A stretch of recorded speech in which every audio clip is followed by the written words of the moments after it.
Yes. Good morning. We come to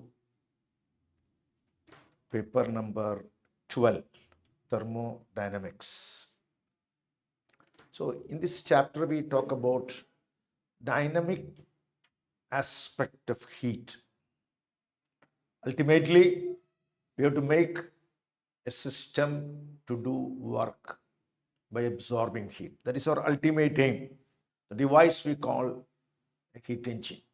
But according to the latest syllabus framed, the heat engines have been discarded from the syllabus. Anyway, the ultimate aim is this. So, what is heat? It's an energy. We can call thermal energy, but this is the energy in transit, in give and take. During taking, we call it as heat. Once a system received heat, its name we are changing into internal energy. So this will come into action during supply, during removal, during transit. And we know the one who is absorbing heat or rejecting heat we call a thermodynamic system, defined by thermodynamical variables like pressure, temperature, internal energy, entropy, etc. And as a result, the thermodynamical variables change, that we call the relations, mathematical relations connecting the thermodynamical changes is called equation of state. And here, how much mathematical relations are important, that much important, even more importance is for graphs. That graphs we call indicator diagrams. Indicator diagrams. Okay, come on. Now, so what decides the heat being transferred from one system into another system? Okay, who is deciding? Who is deciding the heat transfer? We can say the ultimate thing which decides the heat transfer between the two bodies is temperature. Temperature is a factor which decides the two systems are in thermal equilibrium or not. So the heat transfer will take place till they come to thermal equilibrium. And this is the conclusion of Zeroth law of thermodynamics. Zeroth law. That law says that the conclusion from the law is that the temperature is a factor which decides whether two systems are in thermal equilibrium or not. Temperature is a factor which decides whether heat transfer possible from one system into another system. Now tell me, but we remember the law in a slightly different manner. The law says that if two systems are in thermal equilibrium with a third system, for example, system A and B, two systems, to be in equilibrium, two systems to be in equilibrium, that is A and B. A should be in separate equilibrium with the third system C. B should be in a separate equilibrium with the third system C. Then A and B will be in the thermal equilibrium. If A and B are in separate equilibrium with the third system, then automatically A and B will be in thermal equilibrium. To be precise, we conclude that the temperature is a factor which decides whether two systems are in thermal equilibrium or not, whether heat exchange possible between two systems. But the statement goes in a different manner, and the conclusion I told you that. Okay. Now, so the Zeroth law governs the possibility of heat transfer. Now, we are giving a heat to a system. How much heat we can give, or heat given has been utilized in two ways. one in increasing the internal energy of the system, and then remaining is done as work. And this is very famous first law of thermodynamics. Heat given to a system, that is delta Q, is the change in internal energy plus the work. And tell me, heat given, how we calculate the heat given to a system? Heat given can be number of moles, if we talk in the terms of molar, this specific heat, and difference of temperature. And delta Q may be plus or minus. The convention goes like this: if system absorbs heat, it is positive heat. dQ is positive when system absorbs heat, and dQ is negative, system rejects heat. Similarly, internal energy positive means internal energy increases, and for a gaseous system, internal energy is decided by its temperature. Only kinetic energy it is having because temperature is deciding. And positive means temperature increases, internal energy increases. Delta U is negative means temperature decreases, internal energy decreases. Then what about work done?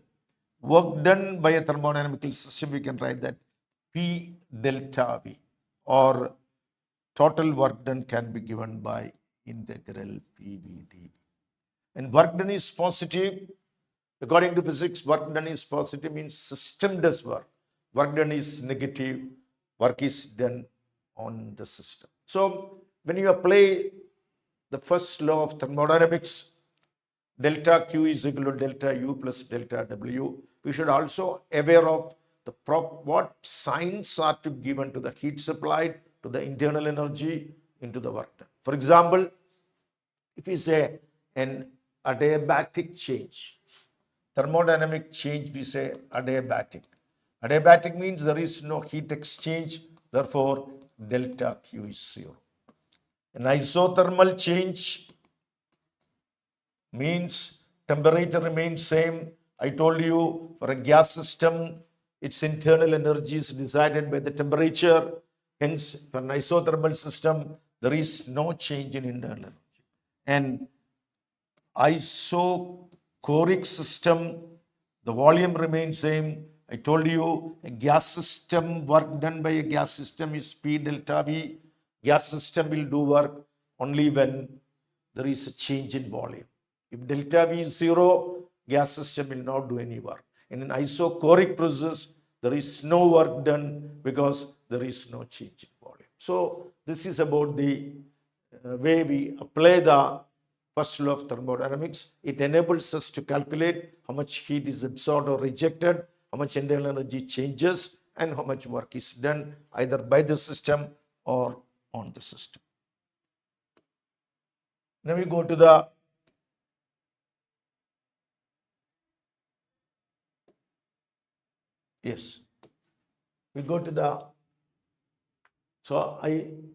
different thermodynamical changes.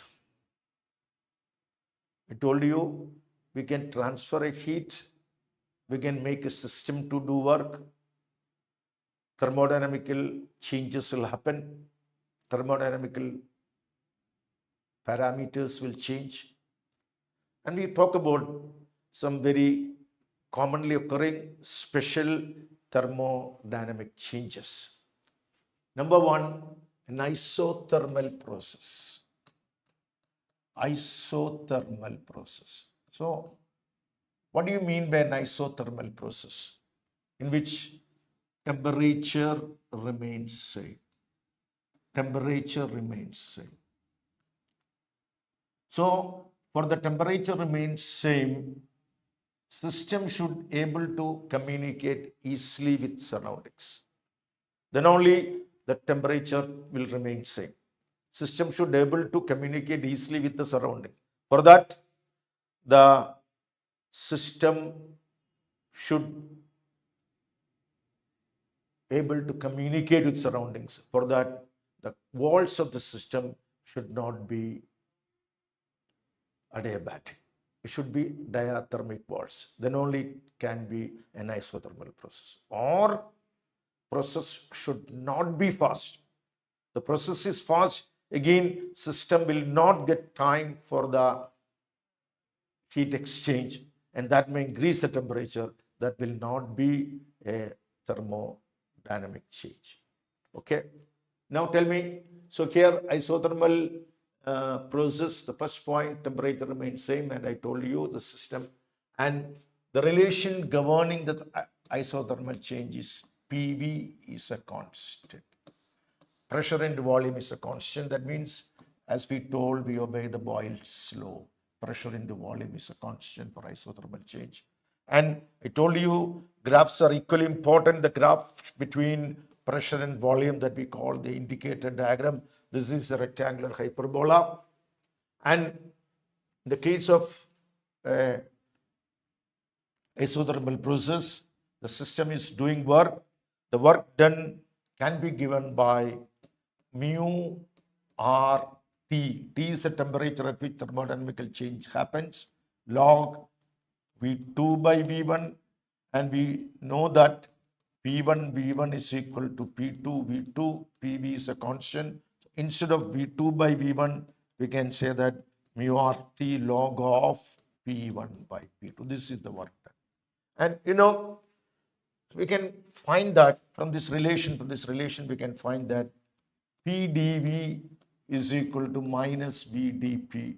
So therefore, first result we get dP by dV is minus P by V. What is the meaning of dP by dV? That is the slope of the curve. Slope of the PV diagram at any instant will be, slope of the diagram at any instant will be minus of pressure at that instant divided by volume. And from this we can also make another result, dP by minus dV by V, that is nothing but the bulk modulus. So the bulk modulus is equal to, from this we will get dP by dV minus V will be pressure.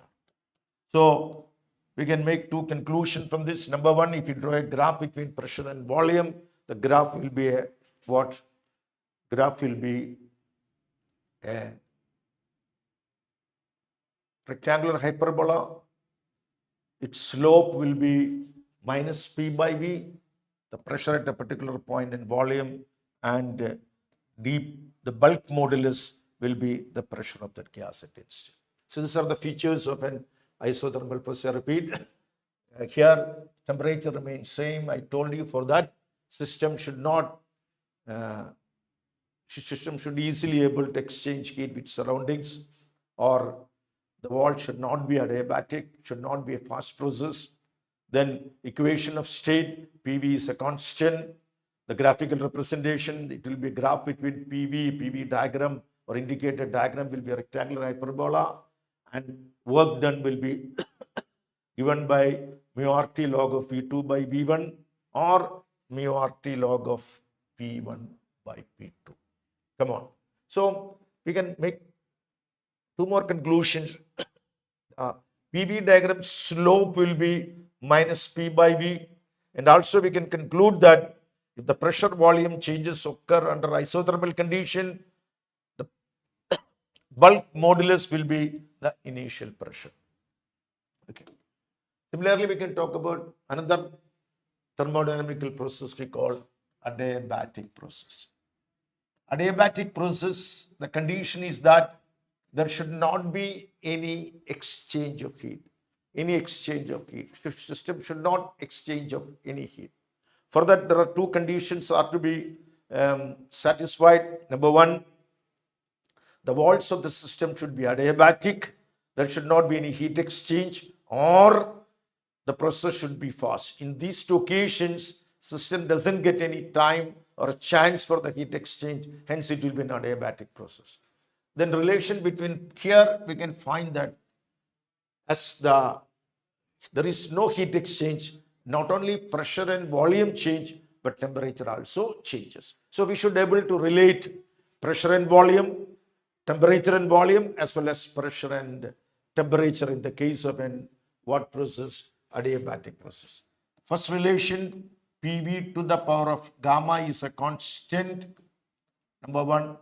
Number two, between temperature and volume, TV to the power of gamma minus 1 is a constant.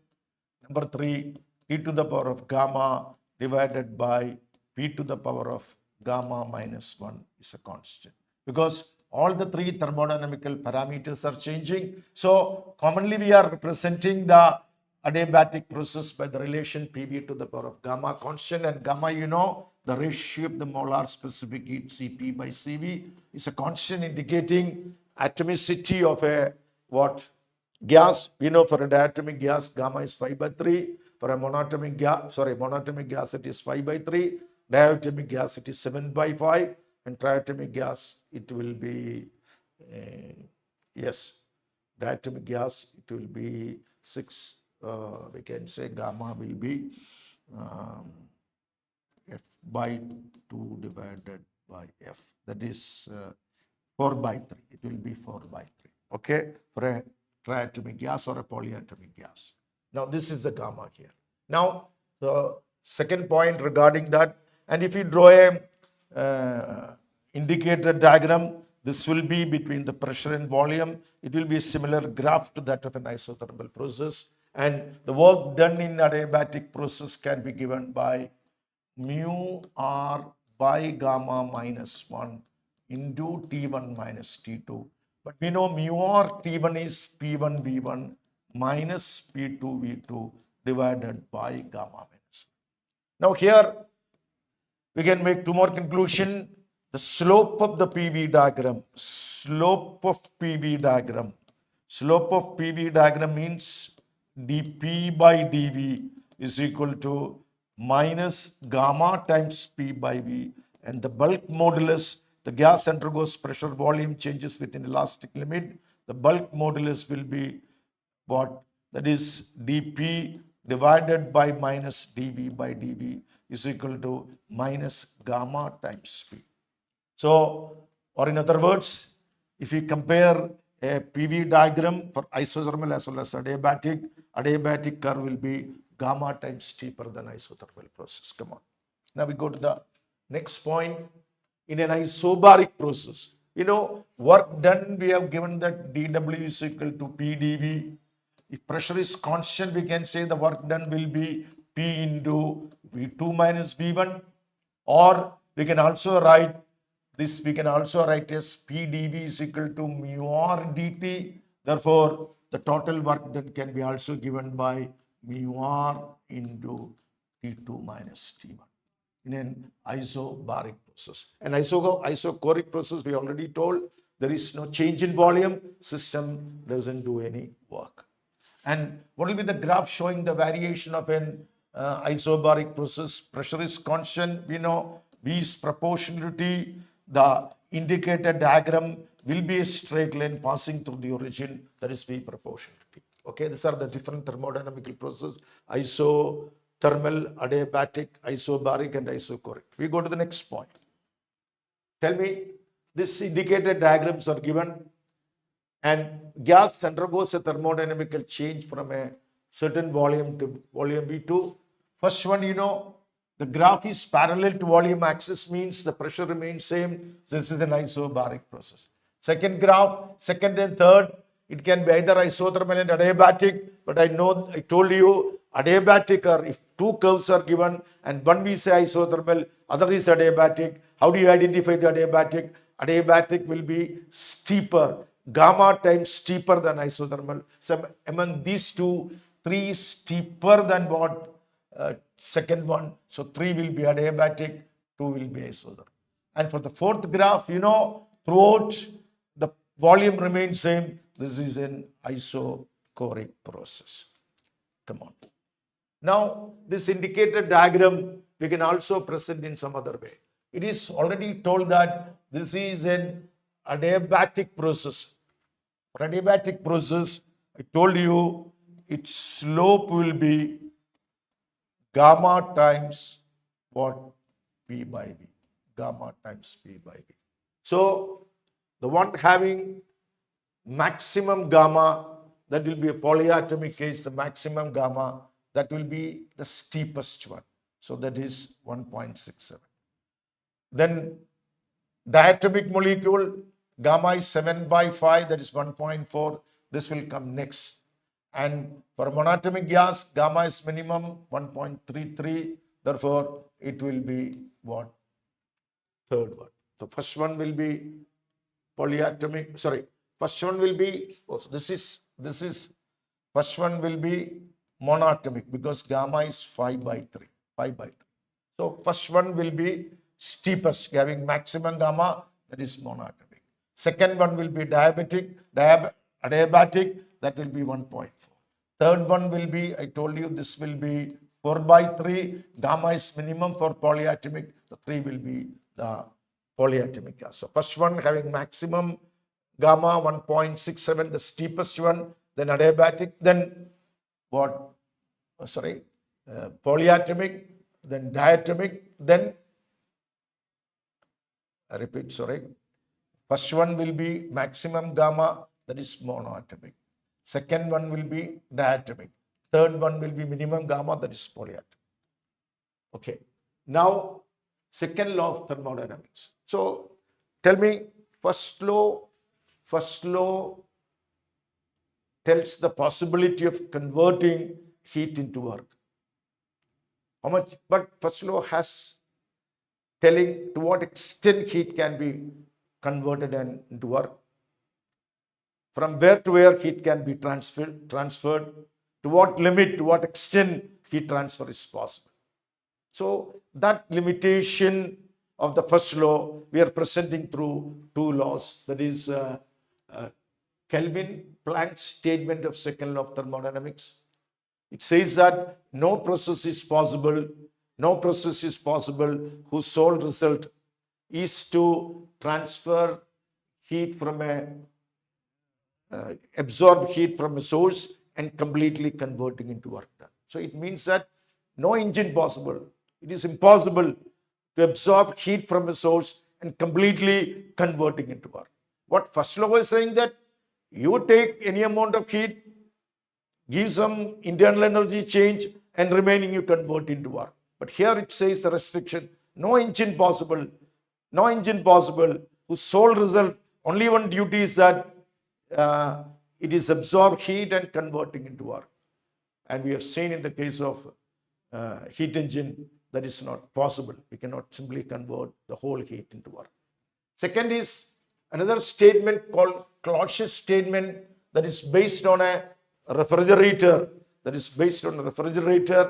Here it is telling the other aspect of the heat transfer. No process is possible whose sole result is to transfer heat from a colder object to hotter object. We can transfer heat from a cold object to hotter object, but not alone. Somebody has to do work on it. The best example is a refrigerator. In the refrigerator, we are transferring heat from a low temperature freezer to high temperature surroundings, but work has to be done on it. So this is very much justified by the Clausius statement. No process is possible whose sole result is the transfer of heat from a colder object to a hotter object.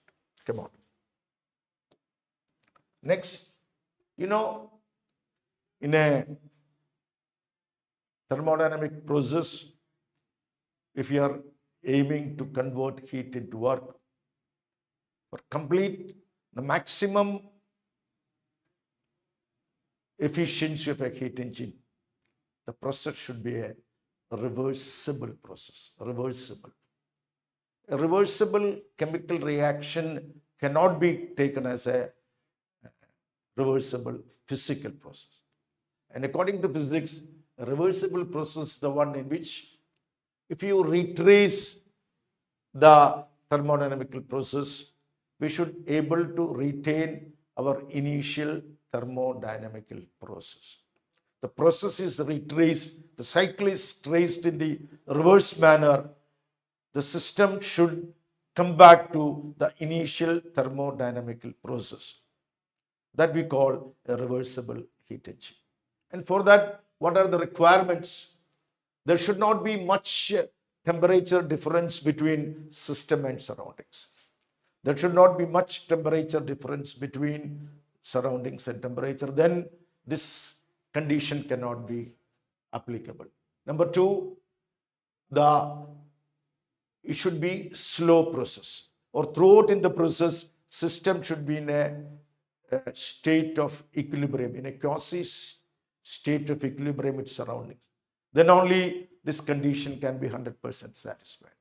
And there should not be no friction, no energy loss through the radiation, convection, no viscosity. There should not be absolute no loss of energy, either due to friction or due to viscosity or due to conduction, convection, or reverse.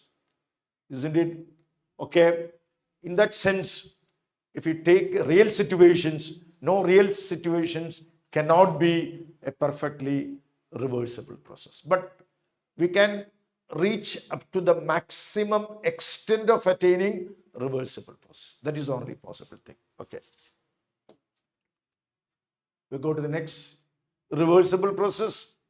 You know, to be correctly speaking, all the processes in nature are, to be theoretically speaking, reversible process. Because I told you, throughout the system, we cannot maintain the equilibrium that we call doesn't make place in a quasi-static situation. The reason is that there may be many losses due to friction, due to viscosity, all the things. This cannot be a reversible process. Just like dissipative effect, like a friction, viscosity, inelasticity, electrical resistance, etc., will make a loss of energy that will make system reversible. And so from this we conclude that the second law, we conclude that no heat engine can be 100% efficient, or efficiency cannot be one. Even if you obey all reversible conditions, even then no system can be 100% efficient, or efficiency cannot be one. Isn't it? Similarly, if we talk about refrigerator cannot be of infinite coefficient of performance. The counterpart of efficiency for a refrigerator is what? The coefficient of performance. It cannot be infinite. Anyway, this refrigerator and heat engine are not a part of your study, just a part of second law of thermodynamics. I told about it. Okay, come on. So this is all about the thermodynamics. Now we come to the next, kinetic theory of gases. Kinetic theory. Here we talk about the features, the properties, aspects of a gas. Okay. We have the laws regarding the gases have been established long back, at least 300, 400 years back. We have very familiar gas equation, universal gas equation, PV is equal to mu RT.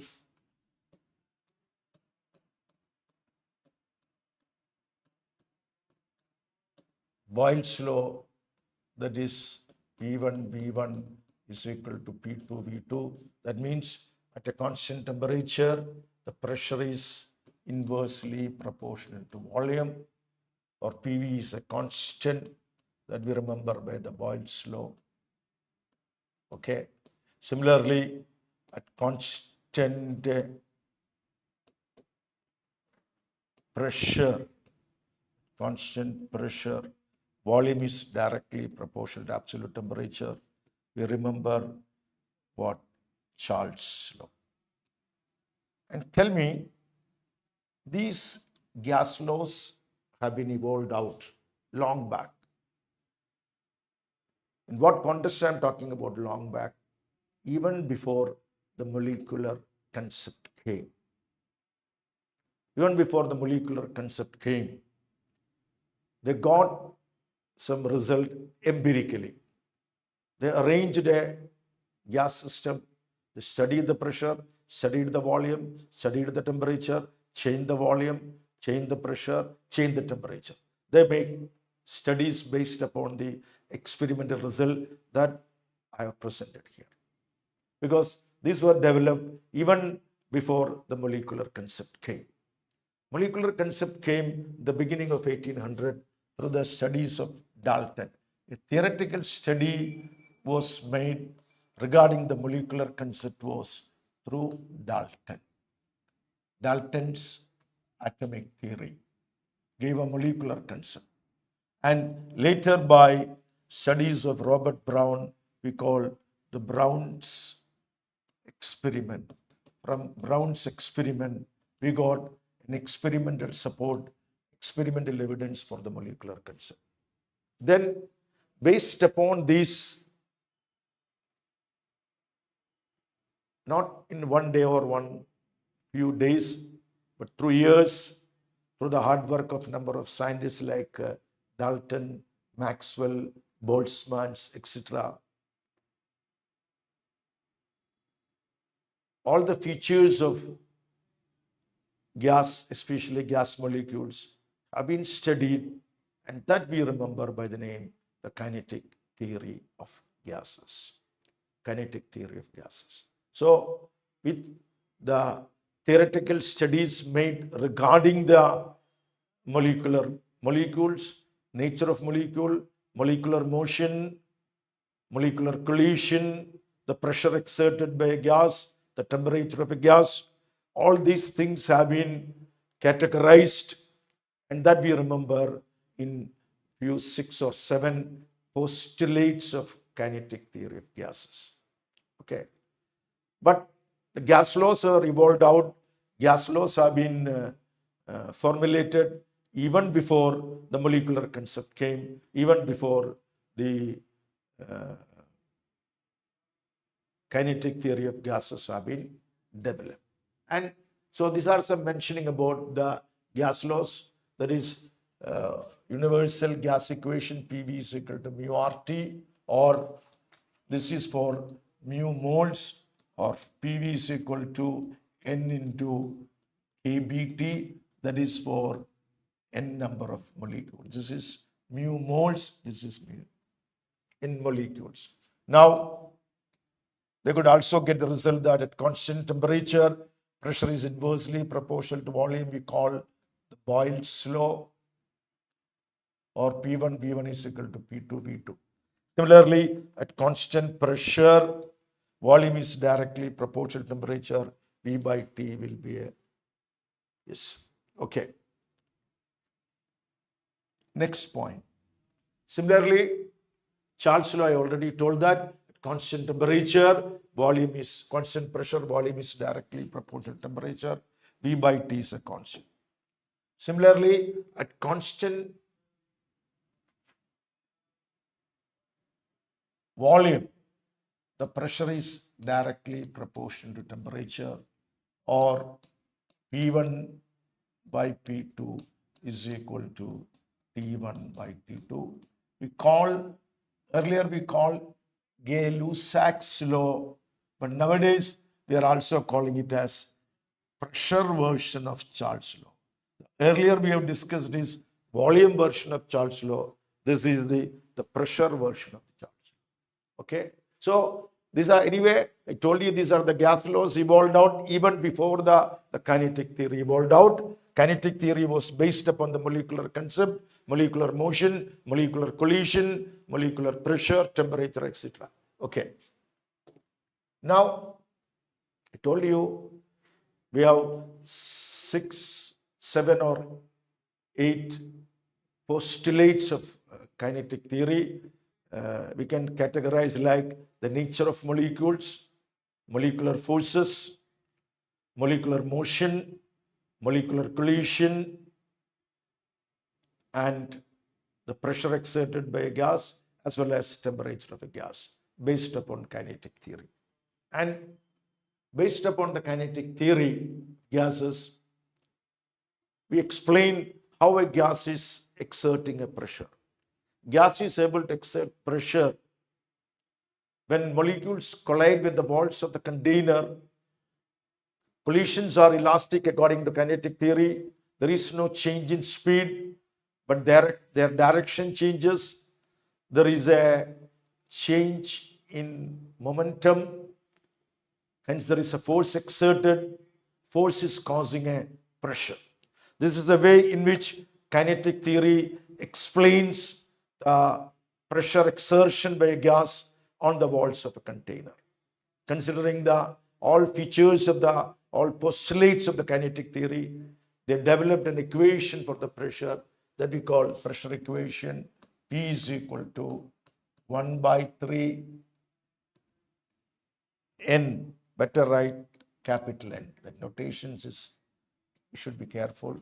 Capital N into M divided by volume into RMS square. For time being, remember RMS is effective average velocity. Effective average velocity of a gas molecule. The mathematical steps involved in calculation is root, squaring, then finding mean, and then finding the root. Hence, we call it as RMS.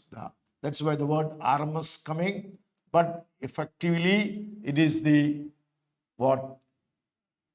Effectively, it is the effective average of the gas molecule. We'll come to it. So, the pressure exerted by a gas can be given by this. You know, M is the mass of one molecule. There are N molecule. This will give you 1 by 3 capital M total mass into effective average velocity, that is VRMS square. VRMS square.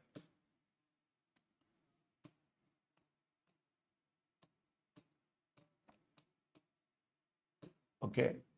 Mass by volume, we can say the density 1 by 3 rho V RMS square. Okay. Tell me, look, what will be 3 PV from this relation? It will be M into V RMS square. Correct? This we can write like that.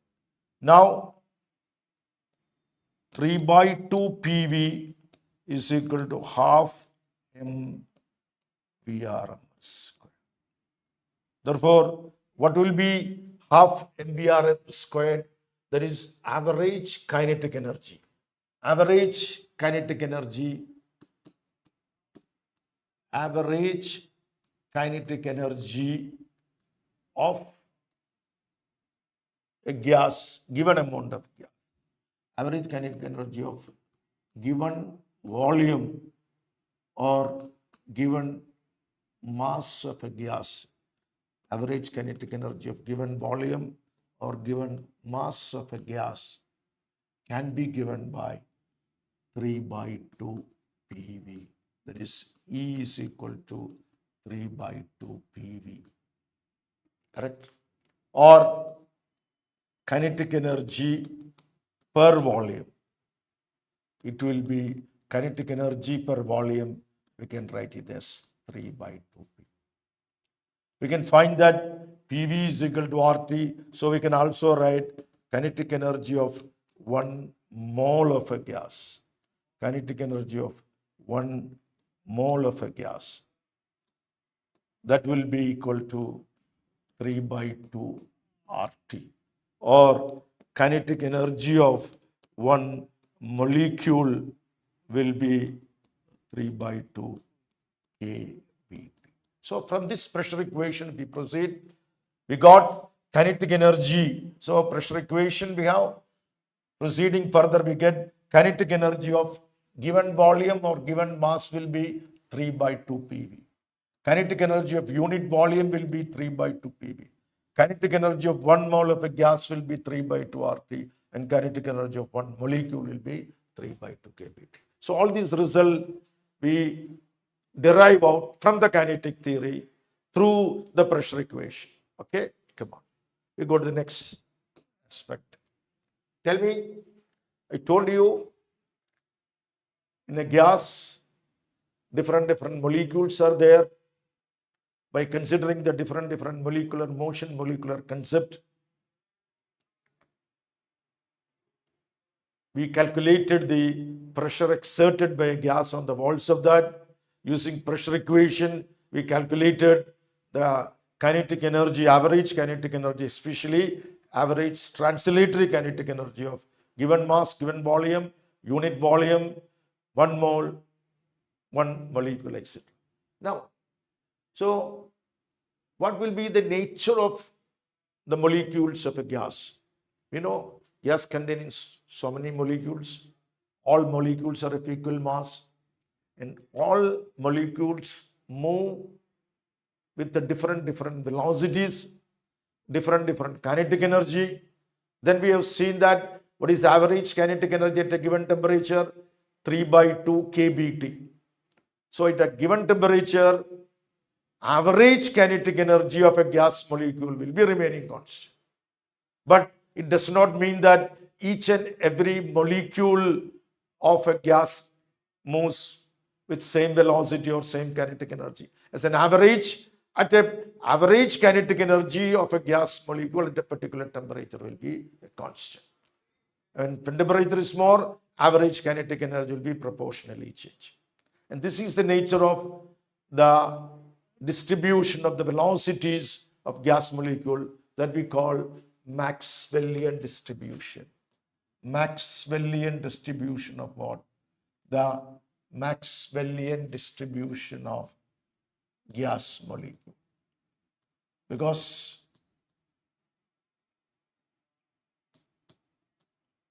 there are so many molecules. All molecules are moving non-stop, random, zigzag motion. Different velocities, different kinetic energy. But at a particular temperature, the average kinetic energy will be constant. And this we call Maxwellian distribution of gas molecules. If you represent graphically, the Maxwellian distribution will be like that. You know, in y-axis, we are marking number of molecules. Number of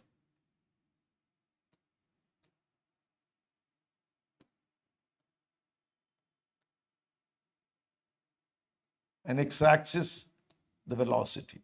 So this is the nature of the graph. And look, what we find here is that the different molecules have different velocities. That is represented by this graph. Y-axis, we are marking the number of molecules, and y-axis, x-axis, we are marking velocity. That means in a sample of gas at a given temperature, different molecules have different velocity. One or the other molecule will have velocity within a range of velocity. This is the nature of Maxwellian distribution. So if you look into this, we can talk about different aspects. Number one, what will be the average velocity of a gas molecule? And tell me, the Maxwellian distribution, I told you, all molecules move randomly with the different velocities in different directions, not influenced, not governed, not forced by any external agency. So for any random motion, if you calculate, the average velocity will be 0. Average velocity will be 0. Yes. Average velocity 0 doesn't mean that molecular motion is effectless. According to kinetic theory, whatever features of a gas is having, that is due to the molecular motion. But the mathematical averaging comes to be 0, and that doesn't imply that molecular motion is effectless. Isn't it? Molecular motion is effectful. So we calculate an effective average. Effective average. And how do you calculate effective average? Is that you square the velocities v1 square plus v2 square plus vt square plus whole divided by the total number of molecules, then taking a root. This will this will never become 0. This is representing effective average. Since we involved squaring, then finding mean, then finding root, this velocity we call VRMS. So VRMS can be the best way of representing the molecular velocity that we call RMS velocity or effective average. Tell me, look into this graph. Here, this velocity, look at this. This will be the velocity occupied by maximum number of molecules. This is the number of molecules you are marking on y-axis. So this is the velocity. I told you different molecules will have different velocity, and few molecules may have the same velocity value. The velocity value occupied by maximum number of molecules we call most probable velocity, and that is given by root of 2 RT by m, and RMS velocity can be given by root of 3 RT by m.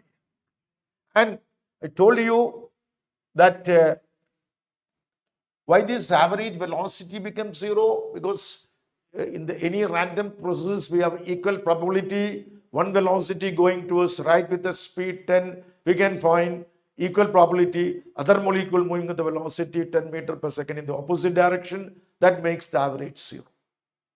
Average velocity 0. That's why we have gone for an effective value that we call RMS value. We have squared it, then found mean, then root. That will never become 0. But if you take average speed, of course, that will not be 0. Average speed will not be 0. That will not be 0. Average speed will be root of 8 RT by pi. Yes. So we told you based on Maxwellian distribution, based on the kinetic theory, we told gas molecules move randomly. Gas molecules move randomly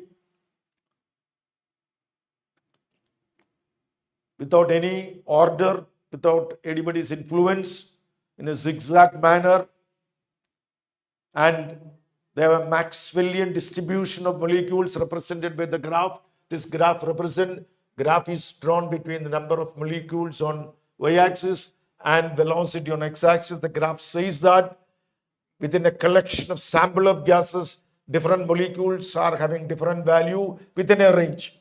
Among them, one having the velocity value occupied by maximum number of molecules, that will be, we call, most probable VMP. But that cannot be a representative velocity. We need an average velocity. But being random motion, mathematical average becomes 0. That is, V average is 0. But that doesn't mean that molecular motion is effectless. Of course, molecular motion is effectful.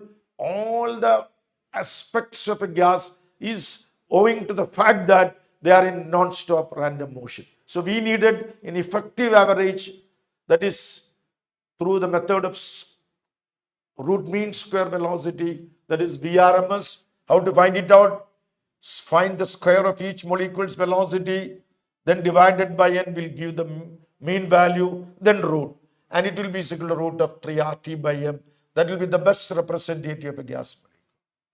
Then, if you take an average speed, that will not be 0. It is given by root 8 RT by m. But remember that the average speed cannot be a representative of the molecular motion, because we told you gas molecule is able to exert a force when it collides with the wall, collision being elastic, no change in the speed, but there is a momentum change because direction is changing. Hence, it is exerting a force that causes a pressure. So, the speed is not changing. Speed remains same. So, speed value is not causing what? The force. The force is exerted due to the change of direction. That's why average speed cannot be a representative one for a gas molecule. That we took effective average, that we call RMS velocity, root of 3 RT by M. Come on. Next, so we have talked about gas molecules have a Maxwellian distribution, and for one molecule we have seen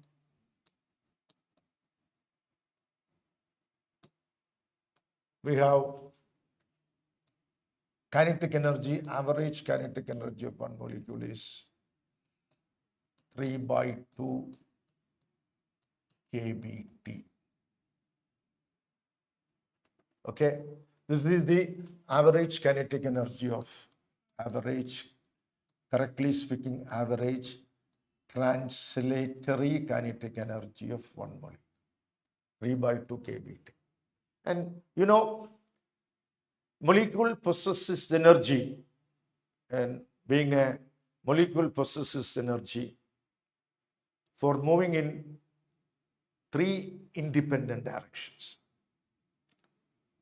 And molecule can, as a whole, can move along x-axis, along y-axis, along z-axis. 3 independent molecules can move in infinite directions, but how many independent directions are there? It has got 3 independent directions. One along x, one along y, one along z. And all the 3 directions are equally possessible, because I told you it's a random motion.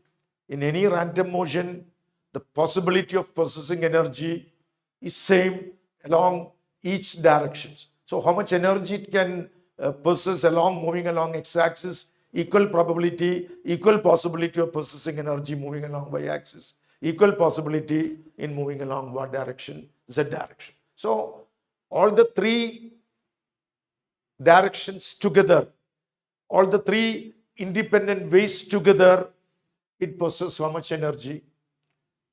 3 by 2 kBT. Isn't it? And these 3 independent directions, 3 independent directions or coordinates or ways, independent ways with which a particle can possess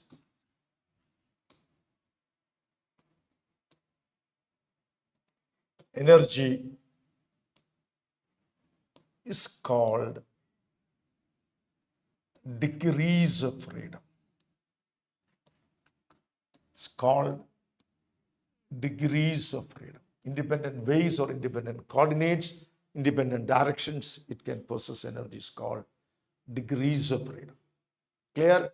Here we have 3 degrees of freedom, and the total energy is 3 by 2 kBT. Okay. And we know, depending upon the molecular status, the degrees of freedom may change. Degrees of freedom may change. We get an expression for degrees of freedom. The symbol we are using is F is equal to N 3n minus K. 3n minus K. Where F is the degrees of freedom, N is the number of independent particles. Number of independent particles or independent ways, I can say. Minus K. K represent the constraints. If any constraints, for example, it can move along x, y, z direction.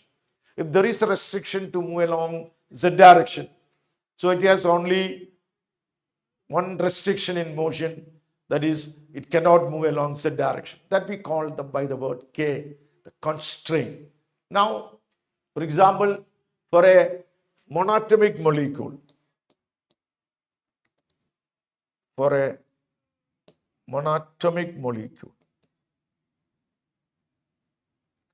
independent particles or independent ways is what? 1, 1. So F will be only monatomic, only one atom. One molecule means one atom. Independent particle will be, number will be 1. So 3 into 1. There are no restrictions because this molecule is free to move along X, Y, Z. I mean, independent direction. No restriction to move. So KV constraint will be 0. So degrees of freedom will be 3. For a diatomic molecule,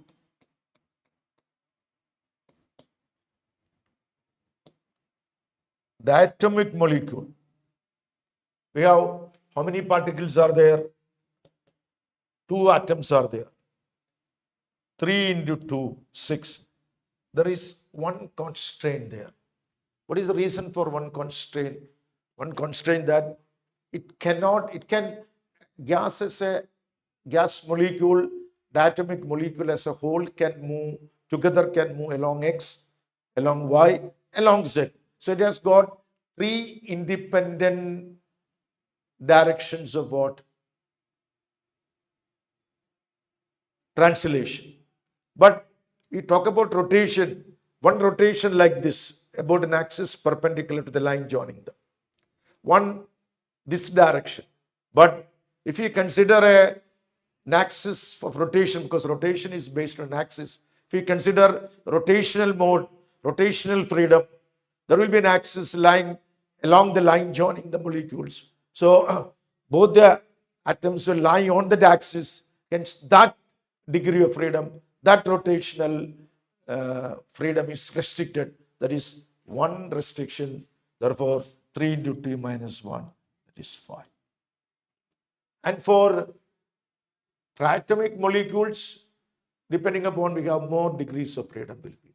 More degrees of freedom. So, if you use this formula 3n minus k, when you apply for a monatomic molecule, it has 1 particle, 3 independent degrees of translation, no restriction, 3. For diatomic molecule, 2 atoms are there into 3 independent degrees of rotation as well as translation, so 5. Or we can also categorize it like that, 3 degrees of translation without any restriction, 3 degrees of restriction, but 2 degrees of rotation. There is one restriction in 1 rotational degree. So 3 degrees of translation, 2 degrees of rotation. And addition to translation and rotational modes of energy possession, some rare occasion, molecules may possess energy due to vibration. So it can have degree of freedom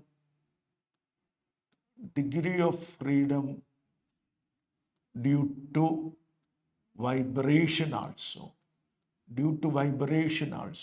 But we cannot make a condition like this, like we have made 3n minus k. Such a condition, it's not possible for vibratory mode, because vibratory mode normally not possible, isn't it? Anyway, for one mode if one mode is there, we cannot sure about it. It's one mode is there. 1 degree for possessing kinetic energy plus 1 degree for possessing potential energy. Why potential energy? We already told that gas molecules don't have any potential energy because there are no intermolecular forces between them.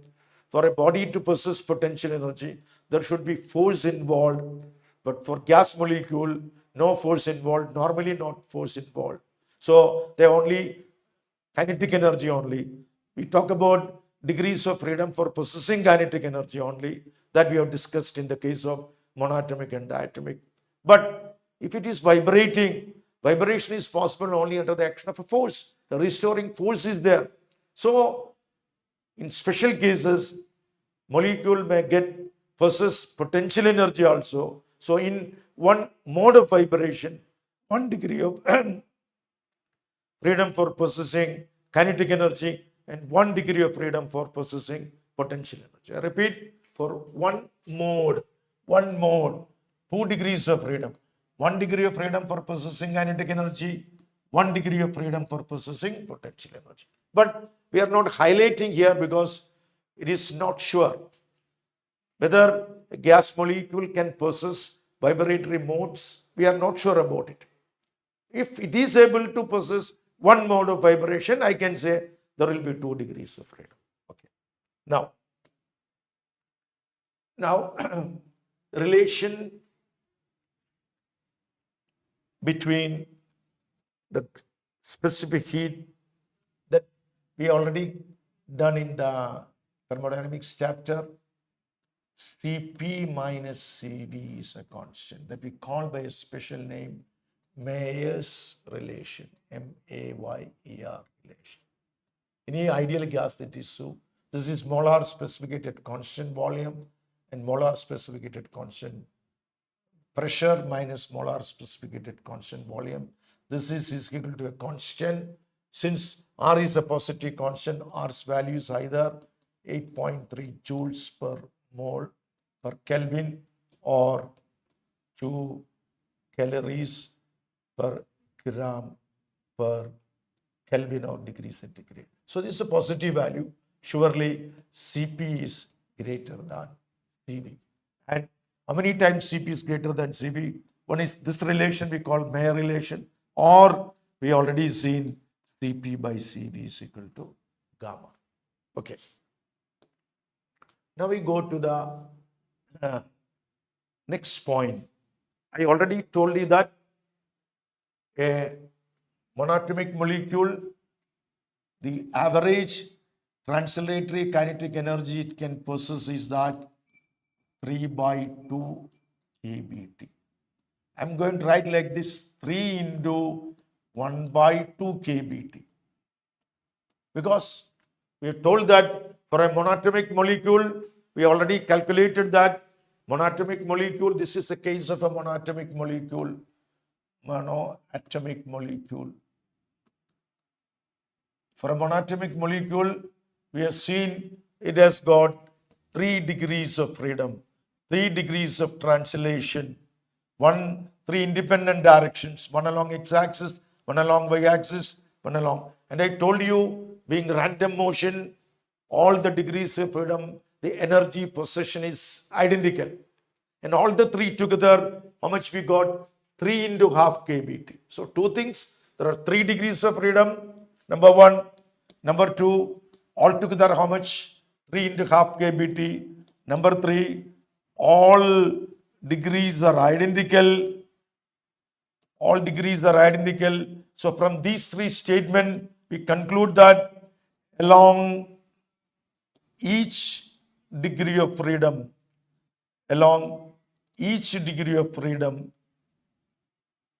the energy possessible or energy possible is half kBT. I repeat, there are 3 degrees of freedom. All the degrees are identical. Altogether, we get 3 into half kBT. Therefore, along each degree of freedom, how much energy is available? Half kBT. Or along each degree of freedom, for a molecule, the energy it can possess is half kBT. So, for a molecule,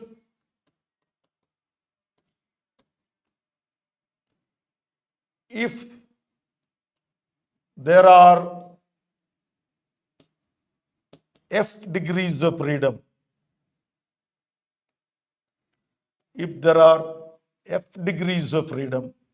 the total energy possessible is F into half kBT. This is for one molecule. For one mole, what you do?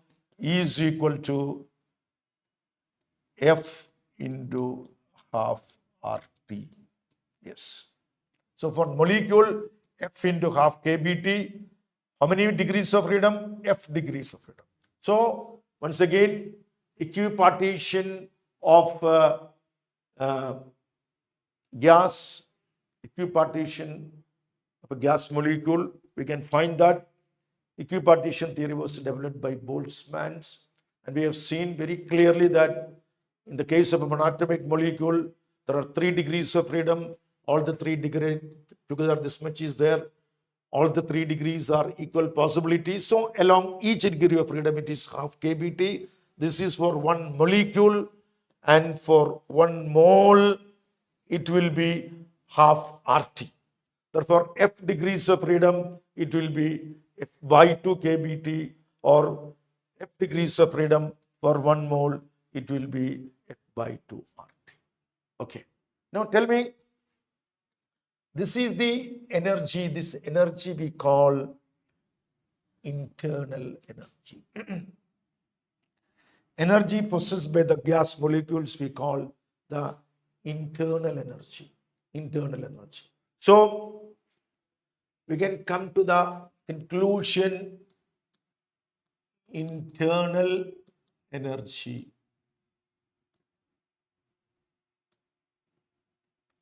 we write letter U is equal to internal energy for 1 mole.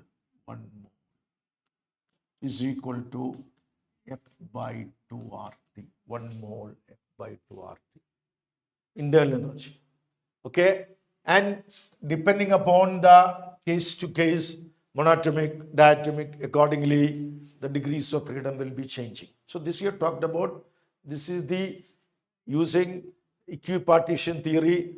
For 1 mole, the energy possessible along each degree of freedom is what? Half RT. A gas has got F degrees of freedom, so its kinetic energy for 1 mole will be F by 2 RT, and that is we call internal energy. Number 2, we can find that what will be the molar specific heat at constant volume. That will be is equal to du by dt, of course, for 1 mole. This is the definition molar specific heat. Du by dt for 1 mole. Then what will be that? That will be F by 2R. So Cv for a gas with F degrees of freedom will be F by 2R. F by 2R. So tell me, for a monatomic gas,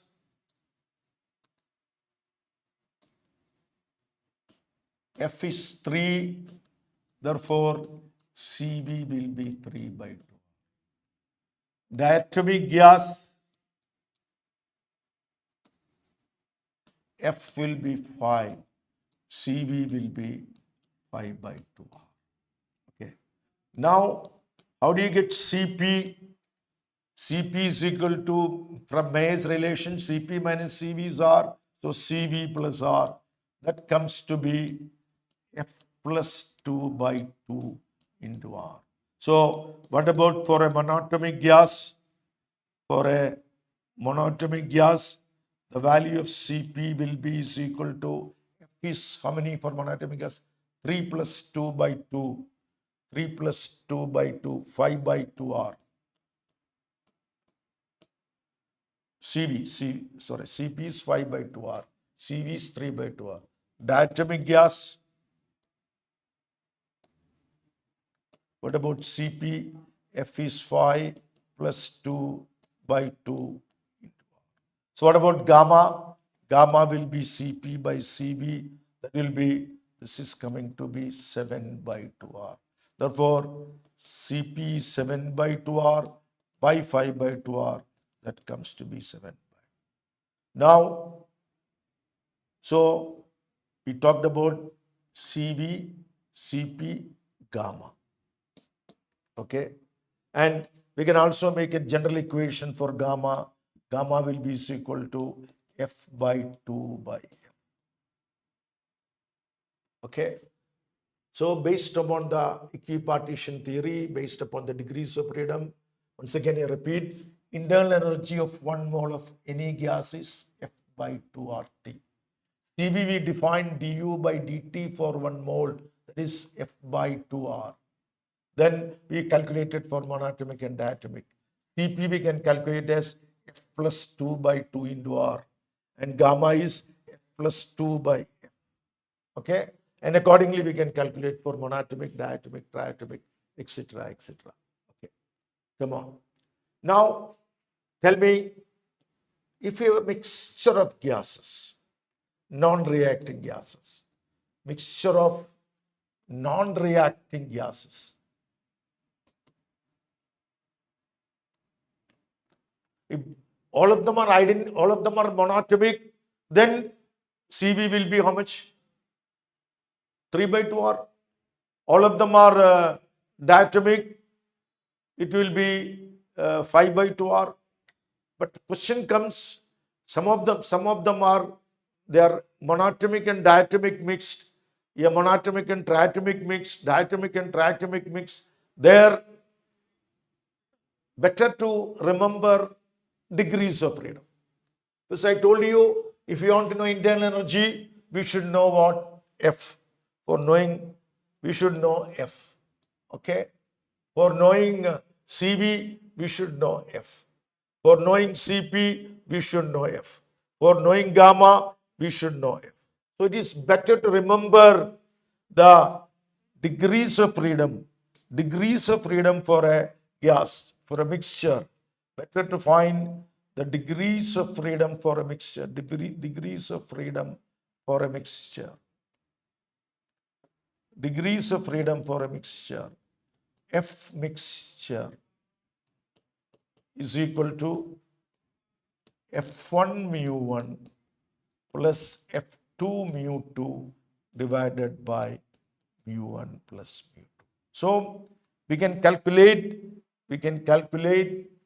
the degrees of freedom for the mixture, and I told you, if you know degrees of freedom, you can calculate internal energy, you can calculate CV, you can calculate CP. So this will be able to calculate for a mixture of gases, the degrees of freedom F will be equal to F1 mu1 plus F2 mu2 divided by mu1 plus mu2. Okay. Yes. Average kinetic energy we have calculated for what? CP, CV, everything we have calculated for what? Any gas. If you know the degrees of freedom, we are able to calculate anything. We calculated. We have already done it. Yes. Again, triatomic gas. How many degrees of freedom? So let us try with triatomic gas. Degrees of freedom is what? 6. So first one, what is internal energy? F by 2RT. That is 3RT. Okay. F is 6. Number 2, CV will be F by 2R. That is 3R. CP is equal to either CV plus R or F plus 2 by 2. That is coming to be 4R. Isn't it? The constant pressure will be 4R. Then gamma will be, isn't either you use F plus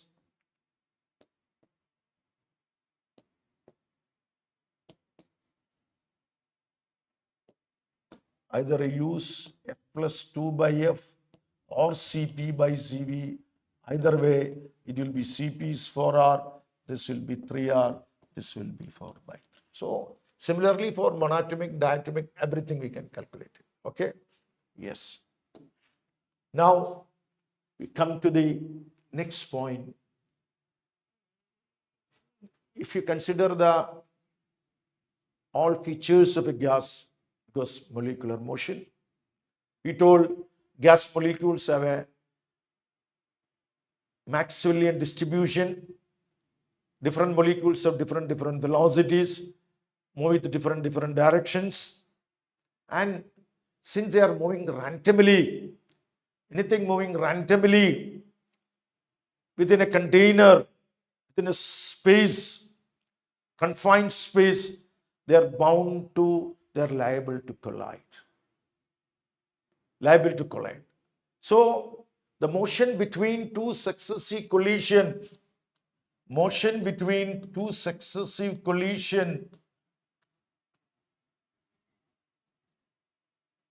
not influenced by, that is a free motion. That's a free motion. and the distance traveled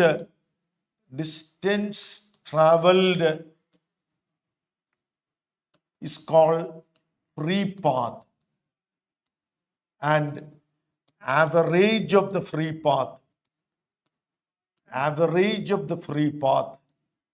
we call mean free path.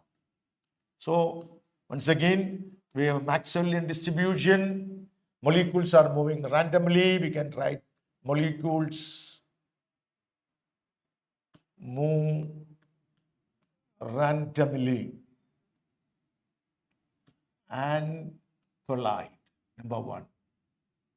Number two, the motion between the two collision with free motion not influenced by it. The distance traveled we call free path. Average of this free path we call mean free path. Look, we represent its molecular motion diagram.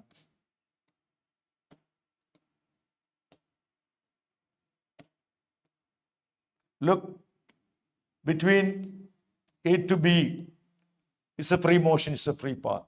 B to C, C to D, D to E, E to F. Average of this distances between the two successive collision is called mean free path. The expression for mean free path is 1 by root 2 pi diameter square into n. D is the diameter of the molecule and n is the number density. What is the meaning of number density? Number of molecules per unit volume. Number density. Look, so this is the expression for mean free path. Tell me, it gives a wrong notion that whether it is not having any connection with the pressure, volume and temperature. You can do one thing. For a gas, PV is equal to N kBT. Everybody knows that. P pressure, V volume, total number of molecules. Therefore, P is equal to N by V into kBT. Correct? N by V is the total number per unit volume that we call by the word number density, small n. So instead of small n, we can write P by kBT. This gives you another expression for mean free path as that is kBT will go to the numerator divided by root 2 pi d square into P. Okay, so this gives an insight into the dependence of the mean free path with temperature and pressure. Now look, if you want to say that mean free path is directly proportional to temperature, what should be constant? Pressure should be constant. Similarly, if lambda is inversely proportional to the pressure, what should be constant? Temperature is to be constant. So we can have another look into the mean free path. And tell me, what is the physical significance of mean free path? The physical significance is this. You know, it is a measure of the frequency of collision, how quickly the collisions are happening. If collisions are happening frequently, by common sense we can think that collisions are happening quickly. The average distance between the two successive collisions will be less. Of course, who will be less? Mean free path will be less. On the other hand, if collisions are not happening frequently, collisions are rare, surely the distance traveled by a molecule between the two successive collisions will be more, the mean free path will be more. So that is a physical interpretation we can make from the mean free path. If mean free path is less, means collisions are occurring quickly, frequently, more collisions are happening. If mean free path is more, collisions are not taking place frequently. Yes, so that's all about our kinetic theory of gases.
A warm welcome, children. Very good morning to all of you.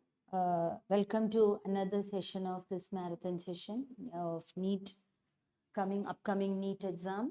And today we'll be discussing some important concepts on chemical bonding and molecular structure, then basic concepts of organic chemistry and hydrocarbons. We are going to go through some important concepts in that. Coming to chemical bonding and molecular structure, chemical bond, we all know, atoms or species or particles, you can say, atoms or particles can be ions, are held together in a chemical species through chemical bonds. The force that holds the atoms or ions in a chemical species, a chemical species ഒരു neutral molecule ആയിരിക്കാം, അല്ലെങ്കിൽ നേതർ ഒരു ammonium ion പോലെ, sulphate ion പോലെ, അതിൻ്റെ ഉള്ളിൽ തന്നെ കുറേ ആറ്റംസ്, അവർ തമ്മിലുള്ള എങ്ങനെയാണ്, ഏത് ഫോഴ്സാണോ അവരെ പിടിച്ചു നിൽക്കുന്നത്, അതിനെ കെമിക്കൽ ബോണ്ട് എന്ന് പറയും. അപ്പോൾ കെമിക്കൽ ബോണ്ടിനെ നമ്മൾ ക്ലാസിഫൈ ചെയ്യുന്നത് ionic bond, covalent bond, coordinate bond എന്ന് പറഞ്ഞുകൊണ്ടാണ്. And coordinate bond is as good as a covalent bond sharing a pair of electron. അതുണ്ടാവുന്ന സമയത്ത് ഒരു ഡിഫറൻസ് മാത്രമേ നമ്മൾ പറയാറുള്ളൂ. Coming to ionic bond, generally ionic bonds are formed by atoms. ഏത് atoms തമ്മിലാണ് ionic bond ഉണ്ടാവുക? A vast difference in electronegativity. For example, ഒരു group 1 element alkali metal with group 17 element halogen, അല്ലെങ്കിൽ even group 1 with group 16 എലിമെൻറ്റിലെ first few oxygen, sulphur, ഇതൊക്കെ ആകുമ്പോഴേക്കും അവിടെ interaction is going to be with highly electropositive element of group 1, അല്ലെങ്കിൽ even group 2ലെ higher elements അവരൊക്കെ group 17 elements ആയിട്ടോ group 16 first few elements ഒക്കെ ആയിട്ട് vast difference in electronegativity ആയതുകൊണ്ട് അവിടെ ഫോം ചെയ്യുന്ന type of bond ionic bond. One which is electropositive will lose its electron in the vicinity of electronegative element. അപ്പോൾ electro positive ആയിട്ടുള്ള suppose sodium and chlorine, sodium loses its electron and it becomes a cation. Chlorine accepts, being highly electronegative, accepts this electron and becomes Cl minus, and it is the Coulombic force of attraction, electrostatic force of attraction between cation and anion. That is the force holding these ions together in the compound sodium chloride. So, electrostatic force of attraction between two oppositely charged ion is ionic bond. Ionic bond is formed by elements with vast difference in electronegativity. And formation of ionic compounds is governed by the first factor is of formation of cation. Formation of ionic compounds is governed by first point is of formation of cation. And related to that, ionization enthalpy of the element which is going to become cation. Lower the ionization enthalpy, higher the tendency to form the cation. Third point, ease of formation of anion. How easily the anion will be formed. And fourth point related to that, the electron gain enthalpy of the atom which is going to become anion. അപ്പോൾ electron gain enthalpy, ആരാണോ anion ആവാൻ പോകുന്നത് അതിൻ്റെ electron gain enthalpy, higher the negative value of electron gain enthalpy, which means high electron affinity, higher the tendency of that atom to become anion.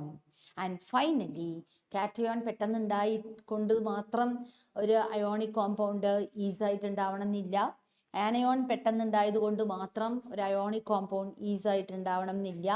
The interaction between cation and anion in the lattice packing, how well the lattice is packed. So that is governed by the fifth factor, what is called lattice enthalpy. The last session when we did thermodynamics, we did do lattice enthalpy using Born-Haber cycle when we did Hess's law.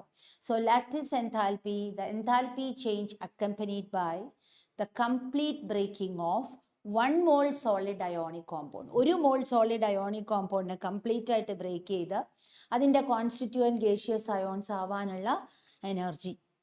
അപ്പോൾ definitely അതിനെ break ചെയ്യാൻ high energy വേണമെങ്കിൽ if lattice enthalpy is high it indicates high stability of the compound. ആ solid ionic കോമ്പൗണ്ടിനെ break ചെയ്ത് constituent gaseous ions ആകാൻ high enthalpy change involve ആണെന്ന് പറഞ്ഞാൽ definitely ഇത് എൻഡോതെർമിക് ആണെന്ന് ഞാൻ പറഞ്ഞിരുന്നു. അപ്പോൾ ഹൈ വേണം എന്ന് പറഞ്ഞാൽ it indicates that the compound is highly stable and if the compound is stable it will be most readily formed. So higher the lattice enthalpy, higher the ease of formation of the compound. Lower the lattice enthalpy. Lattice enthalpy കുറവാണെങ്കിൽ അത് പെട്ടെന്ന് തന്നെ break ചെയ്ത് പോകുമെന്നർത്ഥം to its constituent gaseous ion.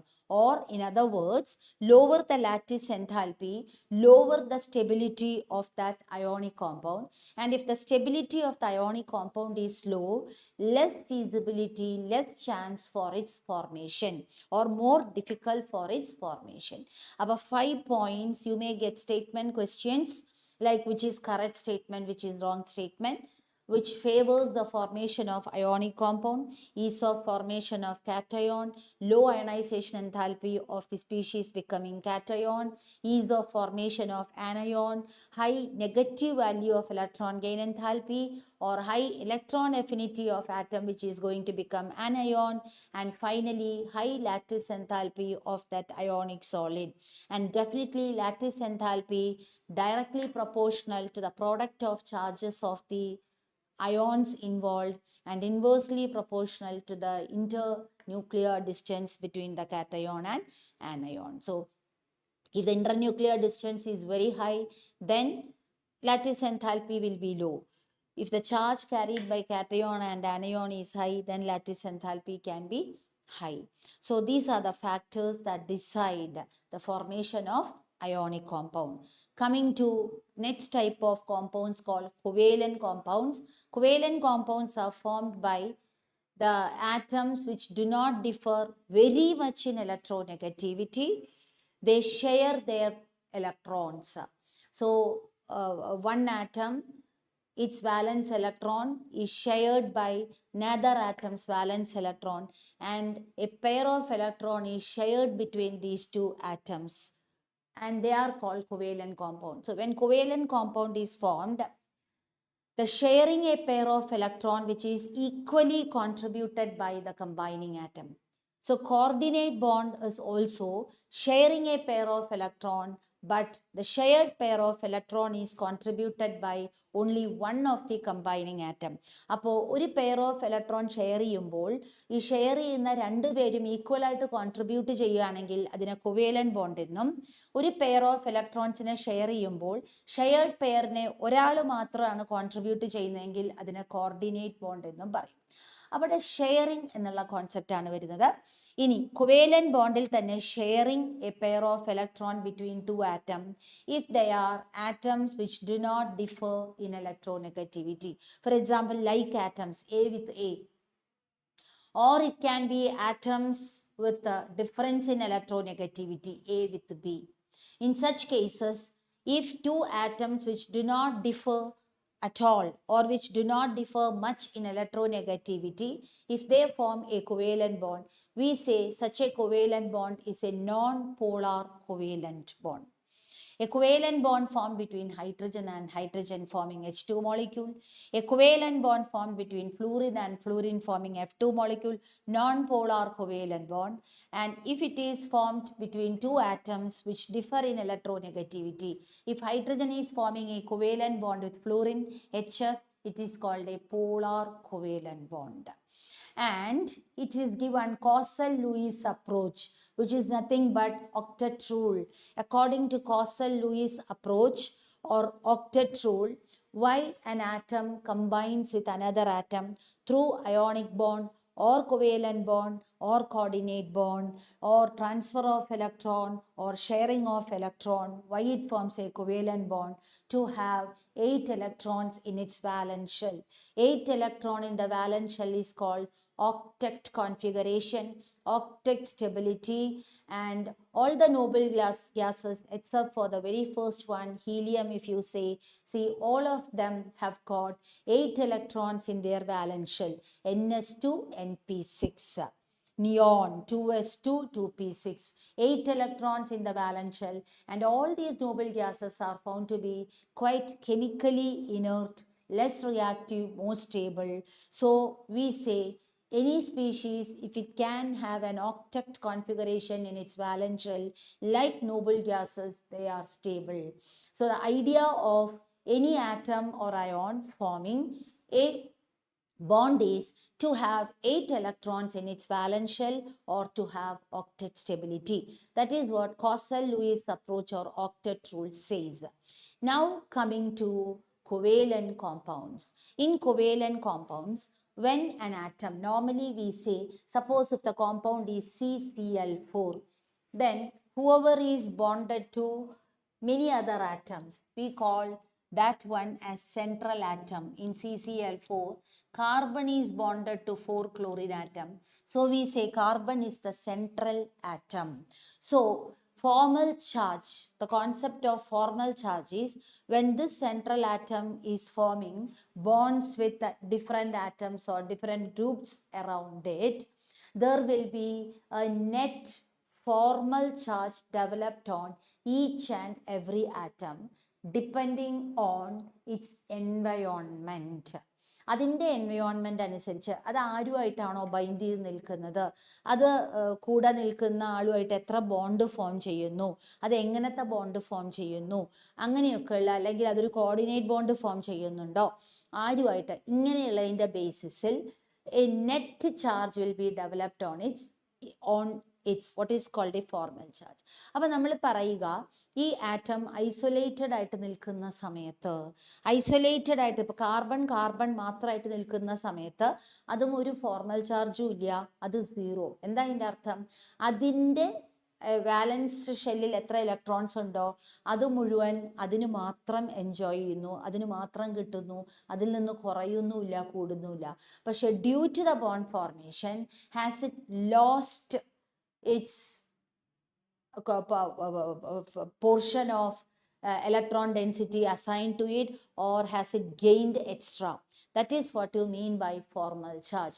So formal charge is calculated using the formula. Formula is put on the board.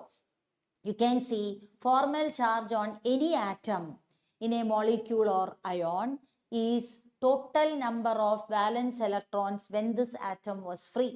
Now it is in the bonded state. When it is in the free state, how many valence electrons are there on it, minus total number of non-bonding electrons, or you call how many non-bonding electrons are there in the bonded state. Once in the bonded state, how many non-bonding electrons are there, minus it is given half the total number of bonding electrons. Instead of saying half the total number of bonding electron, you can say number of covalent bonds, because one covalent bond has 2 electrons. So half the number of bonding electron is equal to number of bonds. So formal charge on each atom in a molecule in a covalent compound can be calculated using the formula. The number of electrons when valence electrons when this atom is in free state, minus number of non-bonding electrons in the bonded state, minus number of bonds is enough. Instead of saying half the number of bonding electron, you can directly count how many bonds are there and you can directly write the number of bonds. Now what is the main use of this formal charge calculation? Suppose if a particular compound can be expressed through more than one Lewis structure. You are not very sure about which is the actual structure. If it can be represented through more than one Lewis structure, then based on formal charge calculation, you can decide which can be a better structure. That is only one of the contributing factors, that is not the sole contributor. You cannot just do formal charge calculation alone and say this can be the structure. One of the contributing factors is formal charge calculation. If by all other factors you cannot decide, then you go for formal charge. So you will get questions like, based on formal charge calculation, which is a better structure? Then you calculate the formal charge of each and every atom in that molecule or species, and then you compare the given structures. Now, how do you decide which is a better formal charge, which is a better stable structure based on formal charge? The one with minimum formal charge separation is the maximum stable structure. The one with minimum charge separation is the most stable structure. For example, suppose if you are given two structures and say one is S coordinate bond to O, S coordinate bond to O, OH, OH, and another structure is S double bond O, double bond O, OH, OH. Suppose if you are given two, I'm just giving one example, that's all.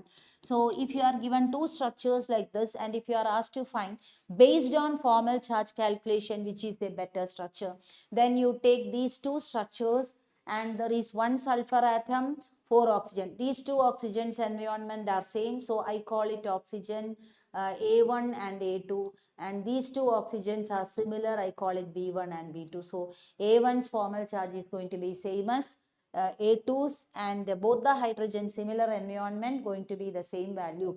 So in this, when you calculate, suppose if I want to calculate the formal charge on sulfur, then when sulfur is in free state, 6 valence electron minus. Formal charge on sulfur is calculated when sulfur is in the free state, 6 valence electron minus. Now in the bonded state, how many non-bonding electrons on sulfur? Now you can see for these covalent bonds, sulfur has contributed 2 electrons, and for 2 coordinate bonds, it has contributed 4. No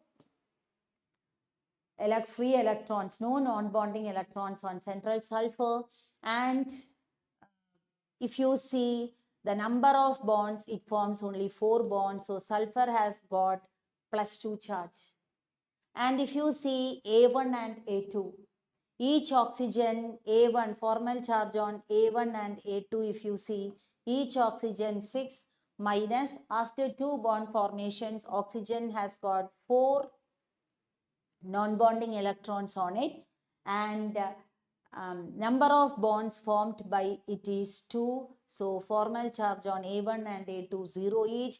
Formal charge on B1 and B2, if you see, it is 6 minus, oxygen has not contributed any, so 6 minus, number of bonds formed by oxygen is only 1, so you get it as -1.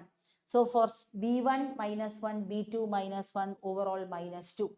And each hydrogen, when you see, each hydrogens, both the hydrogen atom, when it is in the isolated state, number of electron 1, and no non-bonding electron, and now one bond is formed 0.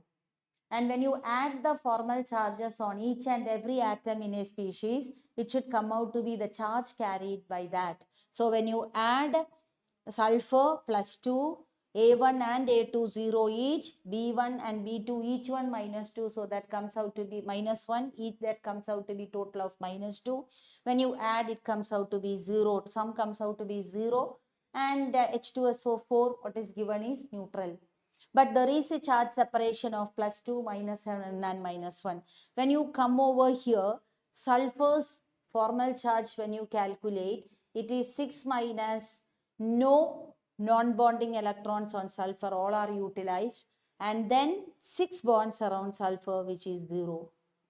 And if you take B1 and B2, A1 and A2, very similar environment, you will get the same. B1 and B2 here, formal charge on B1 and B2 here, you have 6 minus, oxygen's 2 electrons are utilized, so 4 non-bonding electron, and it forms 2 bonds, 0. So everywhere you will get it as 0, and some also 0. So this is the structure with minimum formal charge separation. Based on formal charge calculation, structure 2 is a better structure. This is the type of questions you can come from formal charge calculation. Based on formal charge calculation, which is a better structure. Coming to ionic bonding, the factors affecting or influencing the formation of ionic compounds, calculation of lattice enthalpy, all this we already mentioned. Calculation of lattice enthalpy, last session, Born-Haber cycle, in detail I had given you. And the factors influencing or affecting the formation of ionic compound, just now 5 points I had mentioned. Now coming to covalent compounds. In covalent compounds, how will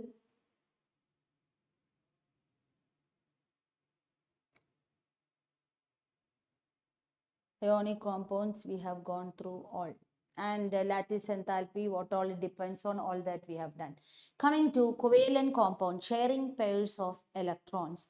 In covalent compounds, how do you see whether it is a perfect covalent compound or is it a covalent compound with some percent of ionic character in it?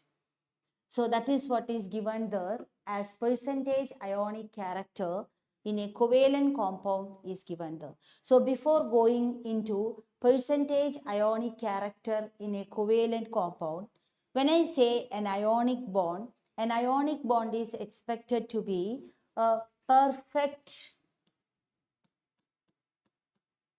cation and anion, and the type of interaction between this cation and anion should be only Coulombic force of attraction or attraction due to oppositely charged ions. And if that is so, we say the compound is 100% ionic. Whereas most of the cases, you may not see 100% ionic character in an ionic compound. Some amount of covalent nature would have been introduced in the ionic bond. What do you mean by introduction of covalent nature in ionic bond? Some sharing nature comes in. The electron density of anion is being shared by the cation. The moment sharing nature comes in, we say ionic bond, covalent character is introduced in ionic bond. So what extent it is ionic in nature? How much is it ionic in nature? Such questions you will get. So that is governed by what is called Fajans rule. Covalent nature in ionic compounds is governed by Fajans rule.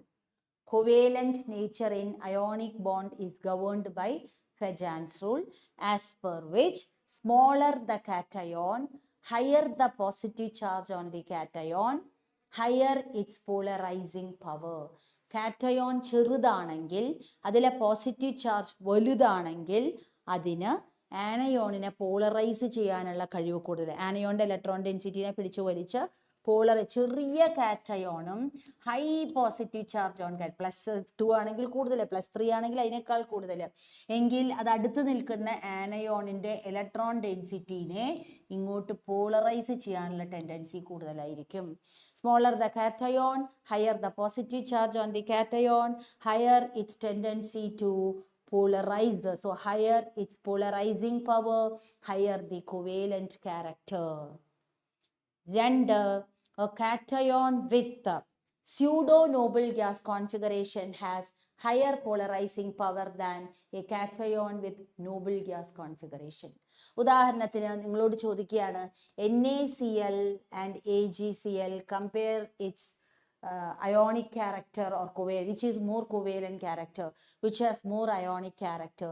Then immediately the cation here is Na plus, whose configuration is NS2NP6, because NS1 കഴിഞ്ഞു, NS1 ഒരു electron പോയി, and ബാക്കി അതിൻ്റെ തൊട്ട് പിന്നിലത്തെ NS2NP6 ആയിരിക്കും അതിൻ്റെ configuration വരിക.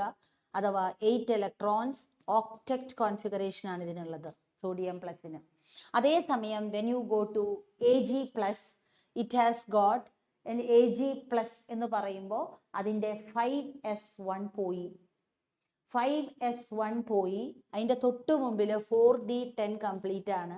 അതിനു മുമ്പുള്ള configuration 4s2 4p6.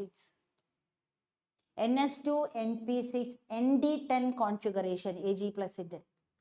NS2-NP6 ND10 configuration is called pseudo-noble gas configuration. And in pseudo-noble gas configuration, what happens? 10 electrons in 4D, offering very poor shielding effect. As a result, effective nuclear charge considerably increases, making the cation smaller than what is expected.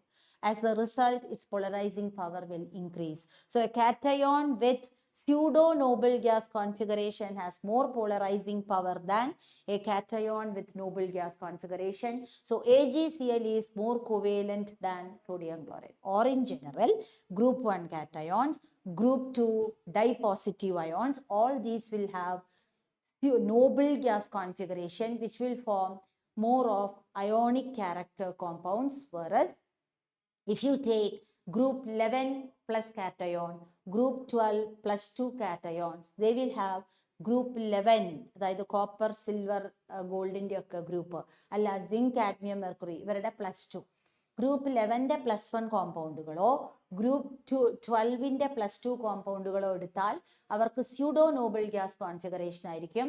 അവർക്ക് more polarising power than noble gas configuration എങ്കിൽ അവരായിരിക്കും കൂടുതൽ കുവേലൻ ക്യാരക്ടറുള്ള ionic കോമ്പൗണ്ടുകൾ form ചെയ്യുക.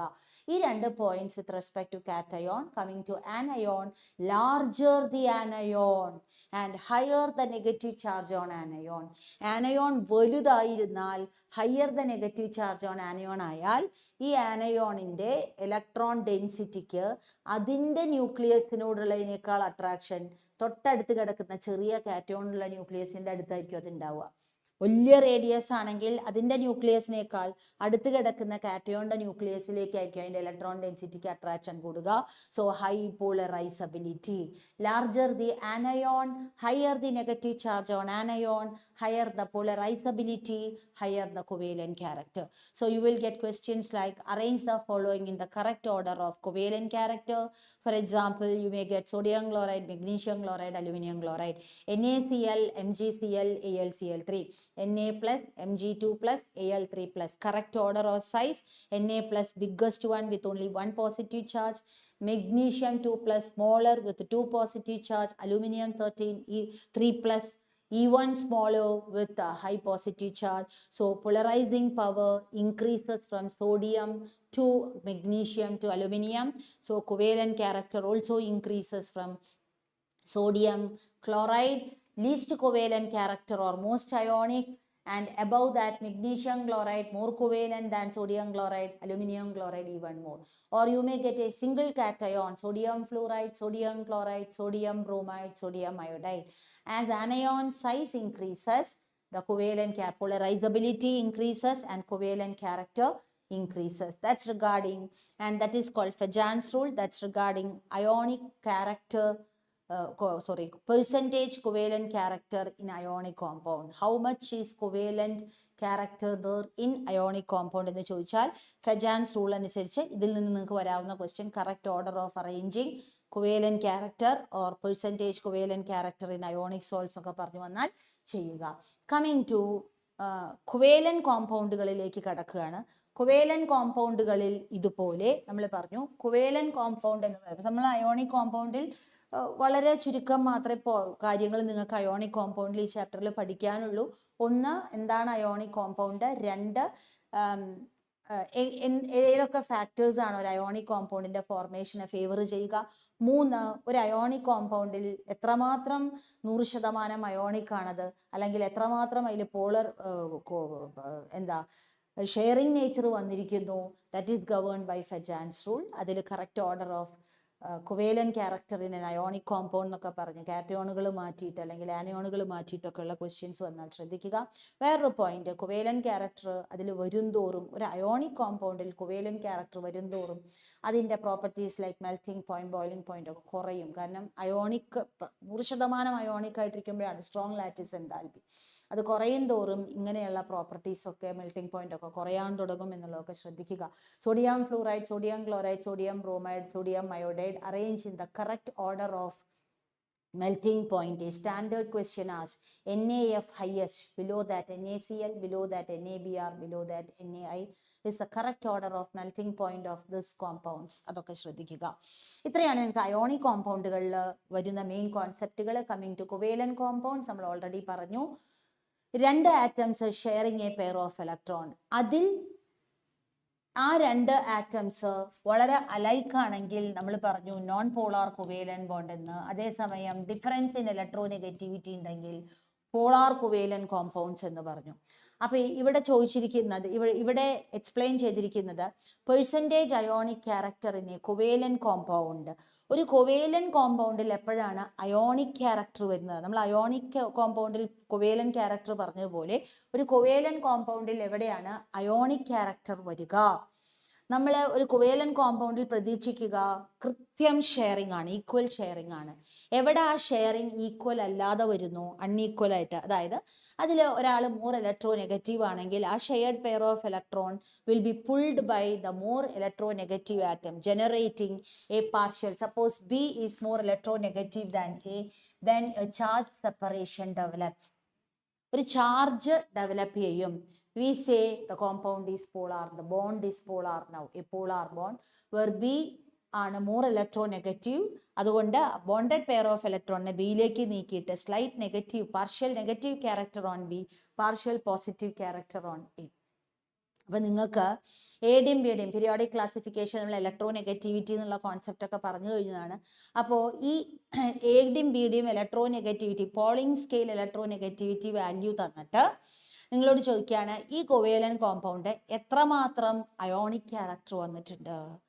അപ്പൊ charge separation വന്നു കഴിഞ്ഞാൽ കോവേലന്റ് കോമ്പൗണ്ടിൽ ionic character വരികയാണ്. ഒരു പെർഫെക്റ്റ് കോവേലന്റ് കോമ്പൗണ്ട് ആണെങ്കിൽ no charge developed on these, perfect sharing. അല്ലാതെ വരുമ്പോൾ അപ്പൊ ഇതിൽ എത്രമാത്രം അയോണിക് ക്യാരക്ടർ ഉണ്ട്? Given electronegativity of A and B, how much ionic character is introduced in this എന്ന് ചോദിച്ചാൽ നിങ്ങൾ ഉപയോഗിക്കേണ്ട ഒരു ഫോർമുലയാണ് ഇവിടെ കൊടുത്തിരിക്കുന്നത്. What is called Hannay Smith equation. Hannay Smith equation അനുസരിച്ച് the percentage ionic character in a covalent bond is calculated. A covalent bond formed between two atoms A and B ല് എത്രമാത്രം percentage ionic character ഉണ്ടെന്ന് ചോദിച്ചാൽ the formula is given by 16 times modulus of chi A minus chi B. ചിലപ്പോൾ B ആയിരിക്കാം more electronegative, A ആയിരിക്കാം less electronegative. അപ്പോൾ chi A minus chi B negative ഇട്ട് ചെയ്യരുത്. അതിൻ്റെ magnitude difference in electronegativity between A and B നെ ഉദ്ദേശിച്ചിട്ടുള്ളൂ. plus 3.5 times difference in electronegativity square. For example, A യുടെ electronegativity 2, B യുടെ electronegativity 4 in Pauling scale എന്ന് പറഞ്ഞിട്ട് നിങ്ങളോട് ചോദിക്കുകയാണ് എയും ബിയും കൂടി ഒരു ബോണ്ട് ഉണ്ടായാൽ ഇതിൽ എത്രമാത്രം പെർസെൻറ്റേജ് അയോണിക് ക്യാരക്ടർ വരും എന്ന് ചോദിച്ചാൽ you will do 16 times 4 minus 2 plus 3.5 times 4 minus 2 square. അത്രേ ചെയ്യാനുള്ളൂ. Other than that എന്തിനെയൊക്കെയാണ് കോവേലന്റ് ക്യാരക്ടർ ഡിപ്പെൻഡ് ചെയ്യുക അല്ലെങ്കിൽ അയോണിക് ക്യാരക്ടർ ഡിപ്പെൻഡ് ചെയ്യുക എന്നുള്ളതൊക്കെ നമ്മൾ ഓൾറെഡി ഡിസ്കസ് ചെയ്ത പോയിന്റുകൾ തന്നെയാണ് ഇവിടെ കിടക്കുന്നത്. Coming to next point,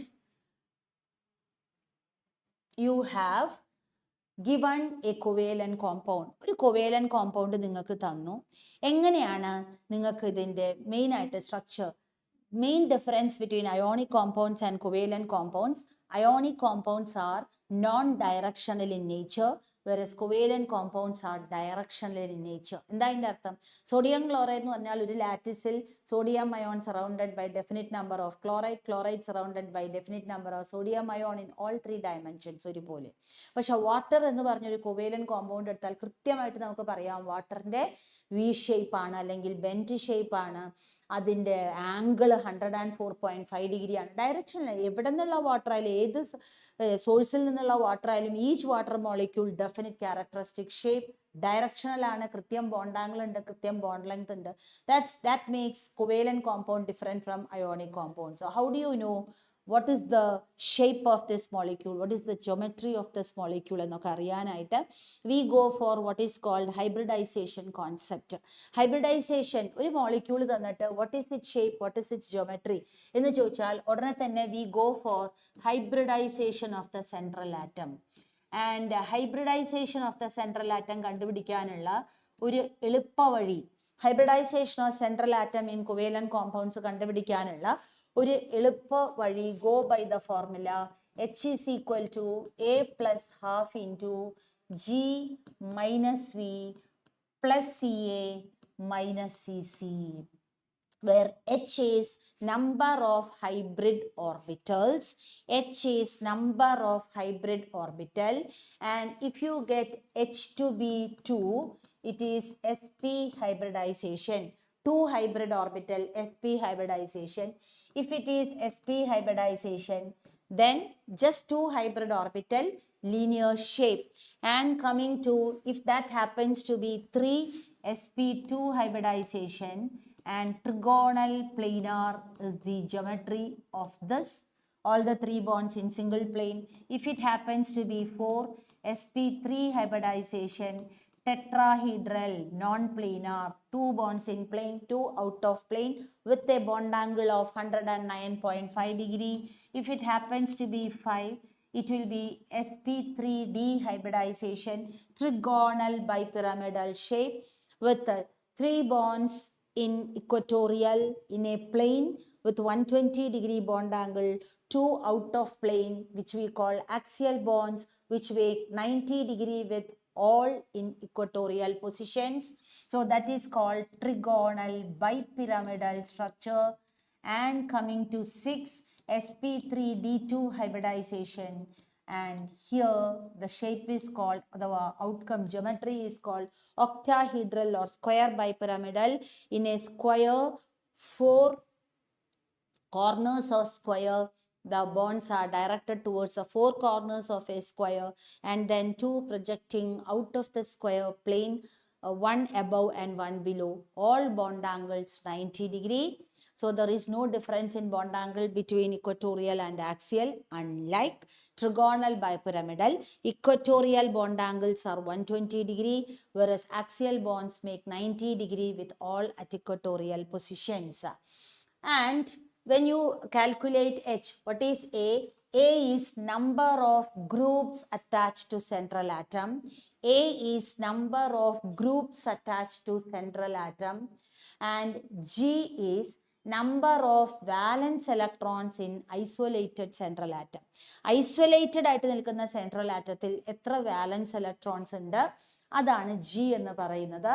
And coming to V, valency exhibited by central atom in this species, തന്ന സ്പീഷീസിൽ central atom എന്താണ് കാണിക്കുന്ന valency, അതാണ് V. And coming to CA, anionic charge if any. ആ സ്പീഷീസ് ഇപ്പോൾ സൾഫേറ്റ് ഒക്കെ ആണെങ്കിൽ അതുമ്പോൾ -2 ഉണ്ട്, അല്ല അമോണിയം ഒക്കെ ആണെങ്കിൽ പ്ലസ് ഉണ്ട്, അല്ല ന്യൂട്രൽ ആണെങ്കിൽ ഈ വാല്യൂസ് 0 ആയിരിക്കും. അപ്പോൾ if it is N anionic species, it's charge should be added. If it is A cationic species, it's charge should be subtracted. ഇത് ചെയ്ത് കിട്ടുന്ന നമ്പറിനെയാണ് എച്ച്. ആ എച്ച് നോക്കിയിട്ട് you will decide what the shape of the geometry of the molecule is. For an example, if I take the molecule BF3, how do you apply this formula? A is 3. 3 groups are attached to a central atom, plus half into boron belongs to group 13 of the periodic table. So 3 valence electrons when it is free, minus 3 fluorine atoms. So fluorine atom, അപ്പോൾ ഹാലോജനുകളൊക്കെ central ആറ്റത്തിലേക്ക് attach നിൽക്കുന്ന atoms halogen ആണ്, അല്ല hydrogen ഒക്കെ ആണെങ്കിൽ അവർക്ക് അവരുടെ valency is 1, they are മോണോവാലൻ. അപ്പോൾ ഇതിൽ ഫ്ലൂറിനിലേക്കാണ് മോണോവാലൻ. അപ്പോൾ 3 മോണോവാലൻ ഫ്ലൂറിനുമായിട്ട് ബോറോൺ ബൈൻഡ് ചെയ്തിരിക്കുന്നു. അപ്പോൾ ബോറോൺ എക്സിബിറ്റ് ചെയ്യുന്ന വാലൻസി ഇതിൽ 3, and it's a neutral species, there is no charge, so it comes out to be 3 itself. Now you compare this and this. Compare A and H. Now you compare A and H. A is equal to H. Number of groups equal number of hybrid orbital. So no lone pair distortion. The geometry is a perfect symmetry. So 3 in the kitty. So it is sp2 hybridization and trigonal planar. There is no distortion. Distortion illata molecule ആയിരിക്കും. Or suppose if I write BF4 minus, 4 groups are attached to a central atom, half into boron 13th group, 3 valence electron, 4 monovalent halogen, and anionic charge should be added. So this comes out to be 4 hybrid orbital, 4 groups, no lone pair distortion, and for 4 sp3, a perfect tetrahedral geometry. Suppose I write SO3, the formula application is 3 groups are attached to a central atom plus half into 6 minus, and now sulfur is bonded to 2 bivalent oxygens. 16th group oxide, sulfide, bivalent ആണ് അതുകൊണ്ട് 3 bivalent oxygens. So valency exhibited by sulfur is 3 into 2, 6. And now it is 3, number of groups 3, number of hybrid orbital 3, sp2 trigonal planar, no lone pair distortion. The moment I write SO2, it is 2 plus half into 6 minus 2 bivalent oxygen, valency exhibited is 4. I get this number to be 3. Hybrid orbitals number is 3, but groups is only 2. Difference is number of lone pairs. So there is one lone pair. So for 3, the hybridization is sp2, expected is trigonal planar, but due to one lone pair, it is distorted to bent or angular shape. അപ്പോൾ നമുക്ക് ഇവിടെ you expect a trigonal planar geometry of 120-degree angle, sp2 trigonal planar, but sp2 expected trigonal planar with one lone pair, then what will happen? It will go to a bent shape with a lone pair of electron in the hybrid orbital here. So only the bonds will decide the shape. And what will happen? Due to the lone pair, the bonds are pushed towards each other, because we have studied a hybrid orbital carrying lone pair will contribute more repulsion, will offer more repulsion than a hybrid orbital which is bonded. So the bonds will come closer, bond angle will be less, so you get a distorted geometry. So for 2 hybrid orbital, sp hybridization, linear geometry, 180-degree. For 3 hybrid orbital, sp2 hybridization, trigonal planar with bond angles 120-degree. But the moment a lone pair distortion comes, then it is distorted to bent or angular. Same way, if you see ammonia and ammonium. In ammonia, you will have 3 plus H is equal to 3 plus half into 5 minus 3. And you will get this number. 4 hybrid orbital, only 3 group. The difference is 1 lone pair. For 4, expected is sp3 tetrahedral. For 4, expected is tetrahedral 109.5-degree. But here, 1 lone pair. So 1 lone pair will occupy one of the hybrid orbital, pushing the bond pairs closer, reducing the bond angle in ammonia to 107-degree. Ammonia central atom nitrogen ആണ്, reducing it to 107-degree. Bond angle is lower, distorted geometry. And this shape is called the pyramidal shape. Pyramidal shape. Tetrahedral it is distorted to pyramidal shape. Or when you take water, you will have 2 such lone pairs. So lone pair and lone pair will repel more. As a result, bond angles are further lower to 104.5. This is how it goes. Suppose if you take PCl5, applying the formula, you will get sp3 dehybridization with 3 bonds in a plane and 2 bonds out of plane projecting up and down. Suppose if I take SF4, do the same formula, you will get the number to be 5, but only 4 groups. So there is 1 lone pair distortion.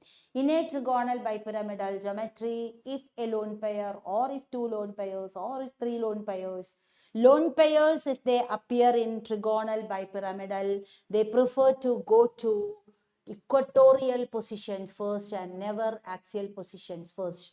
Because in equatorial position, they make 120-degree with others at equatorial. Whereas if this lone pair is in axial position, then it will make 90-degree with all at equatorial. which experiences more lone pair bond pair repulsion. So to minimize this more lone pair bond pair repulsion, the lone pair will go only to equatorial positions. അപ്പോൾ വളരെ ശ്രദ്ധിക്കേണ്ടത് ട്രിഗോണൽ ബൈപിരമിഡലിൽ distortion loan pair വന്നാൽ ആ loan പെയറുകളെ ഇങ്ങോട്ടേ ഇടാവൂ. നമ്മളിതിനെ ഇവിടെ ഒരു loan പെയറിലുകൊണ്ട് ചെറുതായിട്ടൊന്ന് bend ചെയ്ത് അങ്ങോട്ട് നിൽക്കുക. നമ്മളിതിനെ സീസോ ഷേപ്പ് എന്ന് പറയും. It's distorted to seesaw shape എന്ന് പറയും. അതുപോലെ തന്നെ BRF3 എന്നുള്ളൊരു മോളിക്യൂൾ എടുത്തു കഴിഞ്ഞാൽ കാൽക്കുലേറ്റ് ചെയ്ത് നോക്കുക. അപ്പോൾ ഞാൻ പറഞ്ഞ ഫോർമുല വെച്ചിട്ട് അവിടെ നമുക്ക് 5 എന്ന് കിട്ടും, പക്ഷെ 3 ഗ്രൂപ്പേ ഉള്ളൂ. അപ്പം 2 ലോൺ പെയർ. വീണ്ടും 5ന് നമ്മൾ പ്രതീക്ഷിക്കുന്ന ജോമെട്രി ട്രിഗോണൽ ബൈപിരമിഡൽ, പക്ഷെ ഇപ്പം 2 ലോൺ പെയർസ് വന്നു. And I already mention trigonal ബൈപിരമിഡലിൽ ലോൺ പെയർ വന്നാൽ put them only in equatorial position, never in axial. കാരണം ആക്സിയലിൽ പോയാൽ അത് എല്ലാ ഇക്വട്ടോറിയലുമായിട്ട് 90 ഡിഗ്രിയാണ്.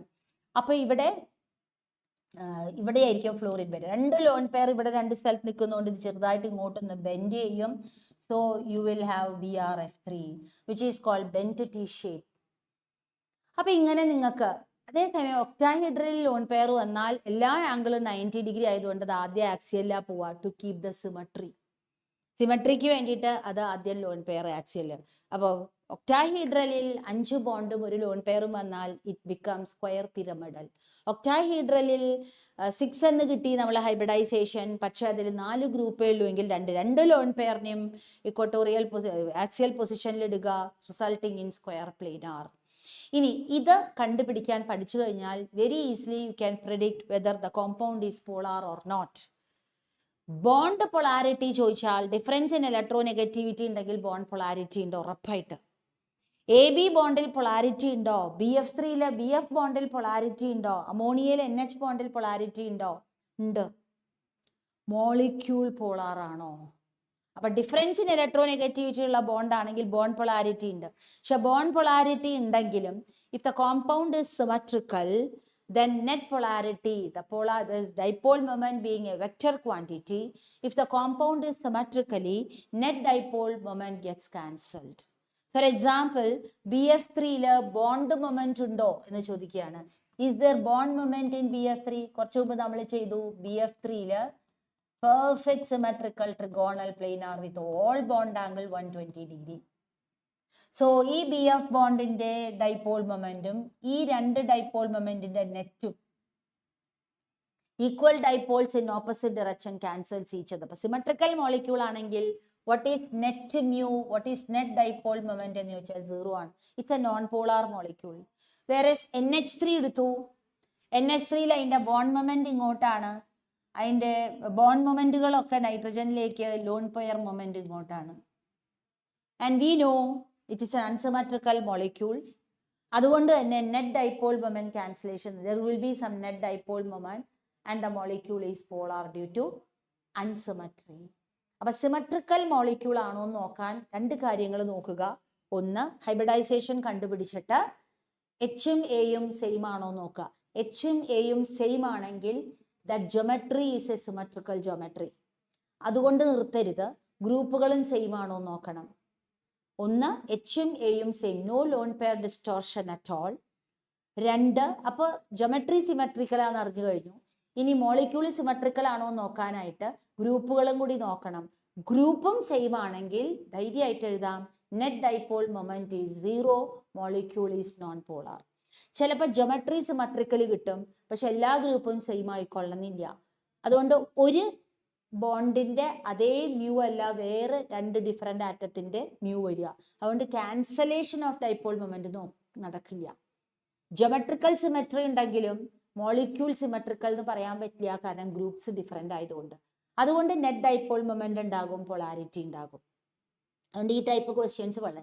അതേസമയം ലോൺ പെയർ ഡിസ്റ്റോർഷൻ കാരണം ടെട്രാഹീഡ്രൽ പിരമിഡലായി, അല്ലെങ്കിൽ ടെട്രാഹീഡ്രൽ വാട്ടറിൽ ബെൻറ്റ് ആംഗുലർ ഷേപ്പായി, ഇങ്ങനെയൊക്കെ വന്നു കഴിഞ്ഞാൽ പൊളാരിറ്റി ഉണ്ട്. ആ molecule polar, water is A polar molecule. ഇങ്ങനെയാണ് നമ്മൾ തീരുമാനിക്കുക വെദർ ദ മോളിക്യൂൾ. അപ്പോൾ ഈ പൊളാരിറ്റി കോൺസെപ്റ്റിൽ നിന്ന് നിങ്ങൾക്ക് വരാവുന്ന ക്വസ്റ്റ്യൻ ആണ് CH4 CH3Cl CH2Cl2 CHCl3 CCl4. ഇതൊക്കെ ചെയ്തു നോക്കിയാൽ നമുക്ക് carbon central atom 4 groups attach to it and ഏത് ഗ്രൂപ്പ് എടുത്താലും ഹൈഡ്രജൻ ആയാലും ഹാലോജൻ ആയാലും monovalent.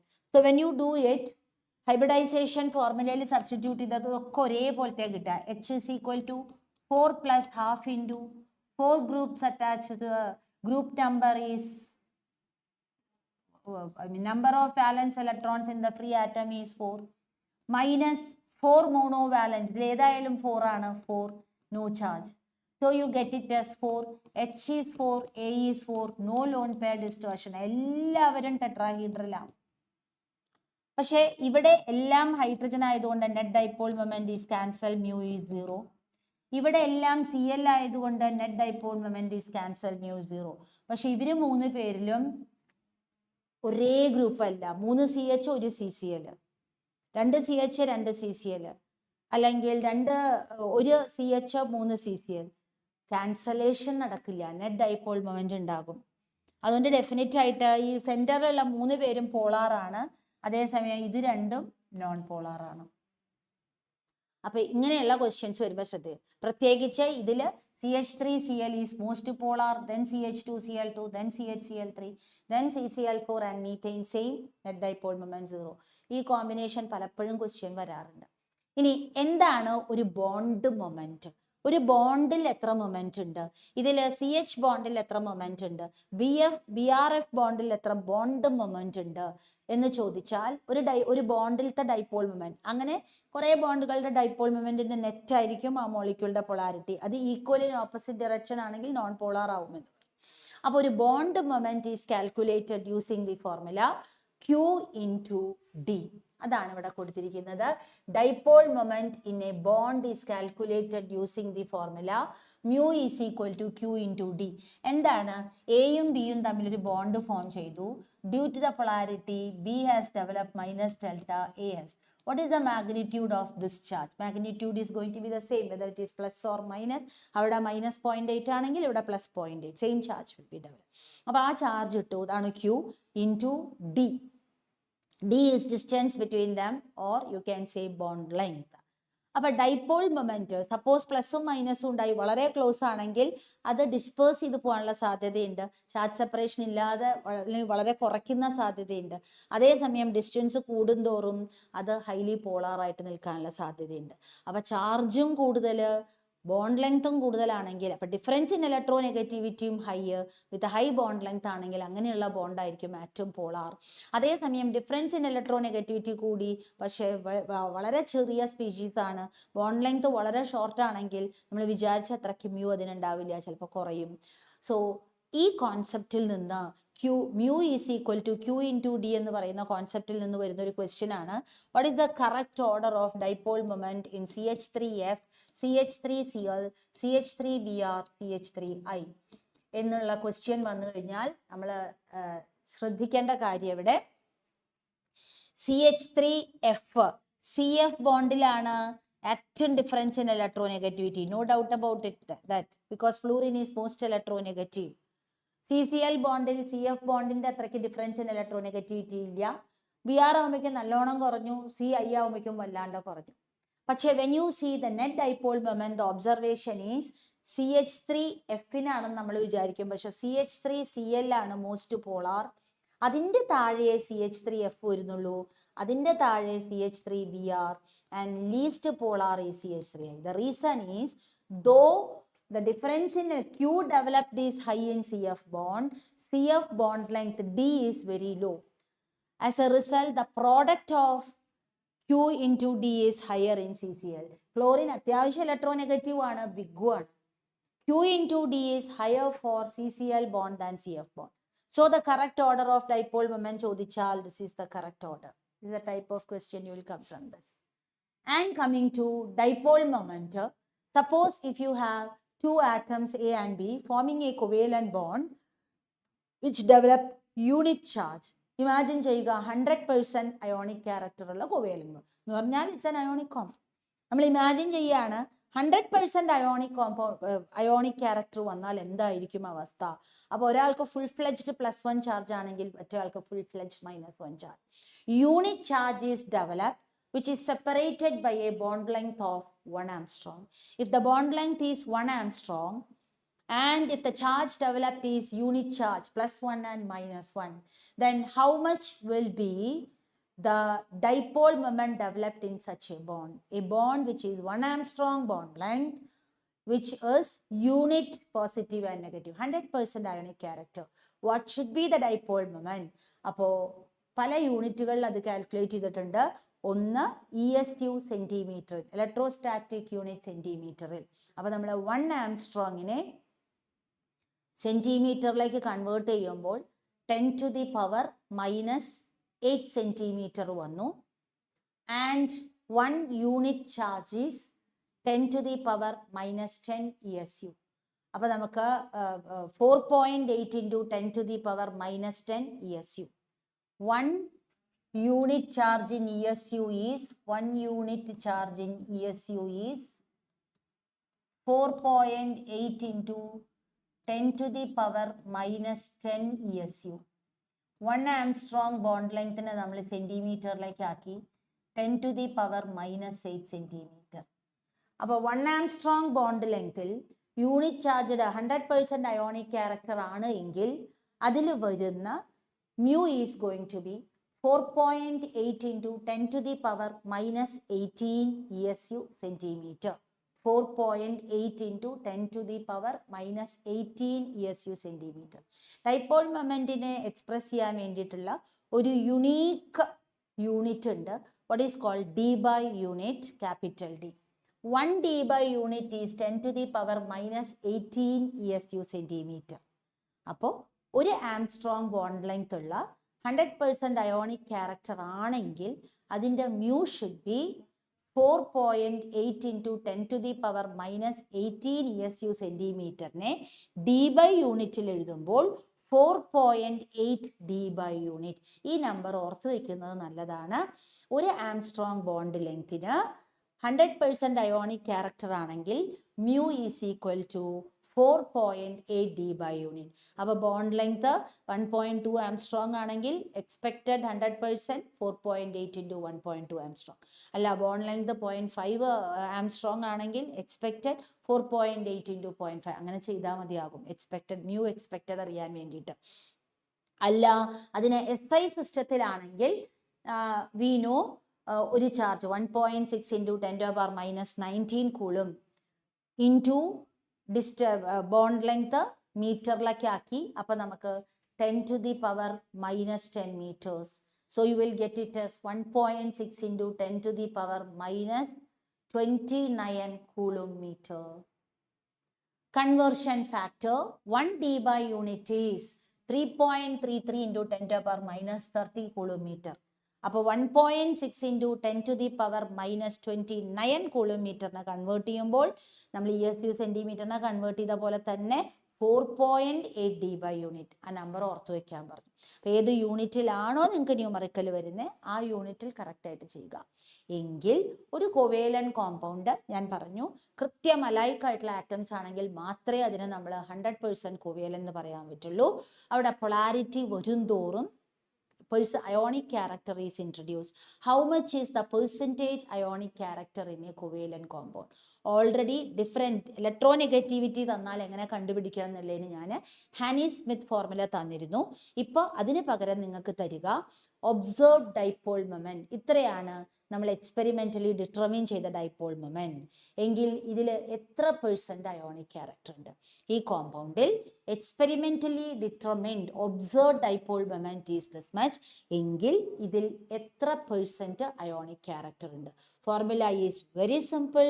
mu observed by mu expected or mu theoretical അഥവാ mu calculated for 100% ionic character into 100. Percentage ionic character is calculated using the formula actual dipole moment of the bond, which is nothing but mu observed. Percentage ionic character is calculated using the formula mu observed by mu theoretical into 100 or actual dipole moment by dipole moment of pure ionic compound 100% ionic character into 100. അപ്പോൾ ഇവിടെ ശ്രദ്ധിക്കേണ്ടത് നിങ്ങൾക്ക് numerical വരിക how much is the percentage ionic character, how much is the percentage ionic character in a bond AB whose bond length is 1.2 Armstrong and observed dipole moment is say 2d by unit.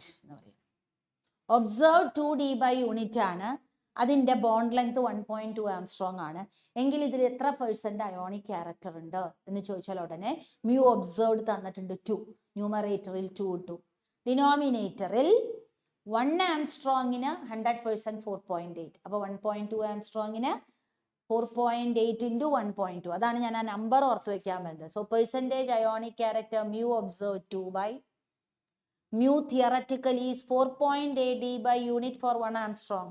ഇവിടെ 1.2 Armstrong ആണ്, അപ്പോൾ 1.2 Armstrongന് mu theoretical will be 4.8 into 1.2 into 100. ഈ answer എന്താണോ കിട്ടുന്നത് അതായിരിക്കും percentage ionic character. അഥവാ ഇതിലെ percentage കൊവേലന്റ് character ആണ് ചോദിച്ചെങ്കിൽ പെർസെൻറ്റേജ് അയോണിക് ക്യാരക്ടർ കണ്ടിട്ട് 100 മൈനസ് എഴുതുക.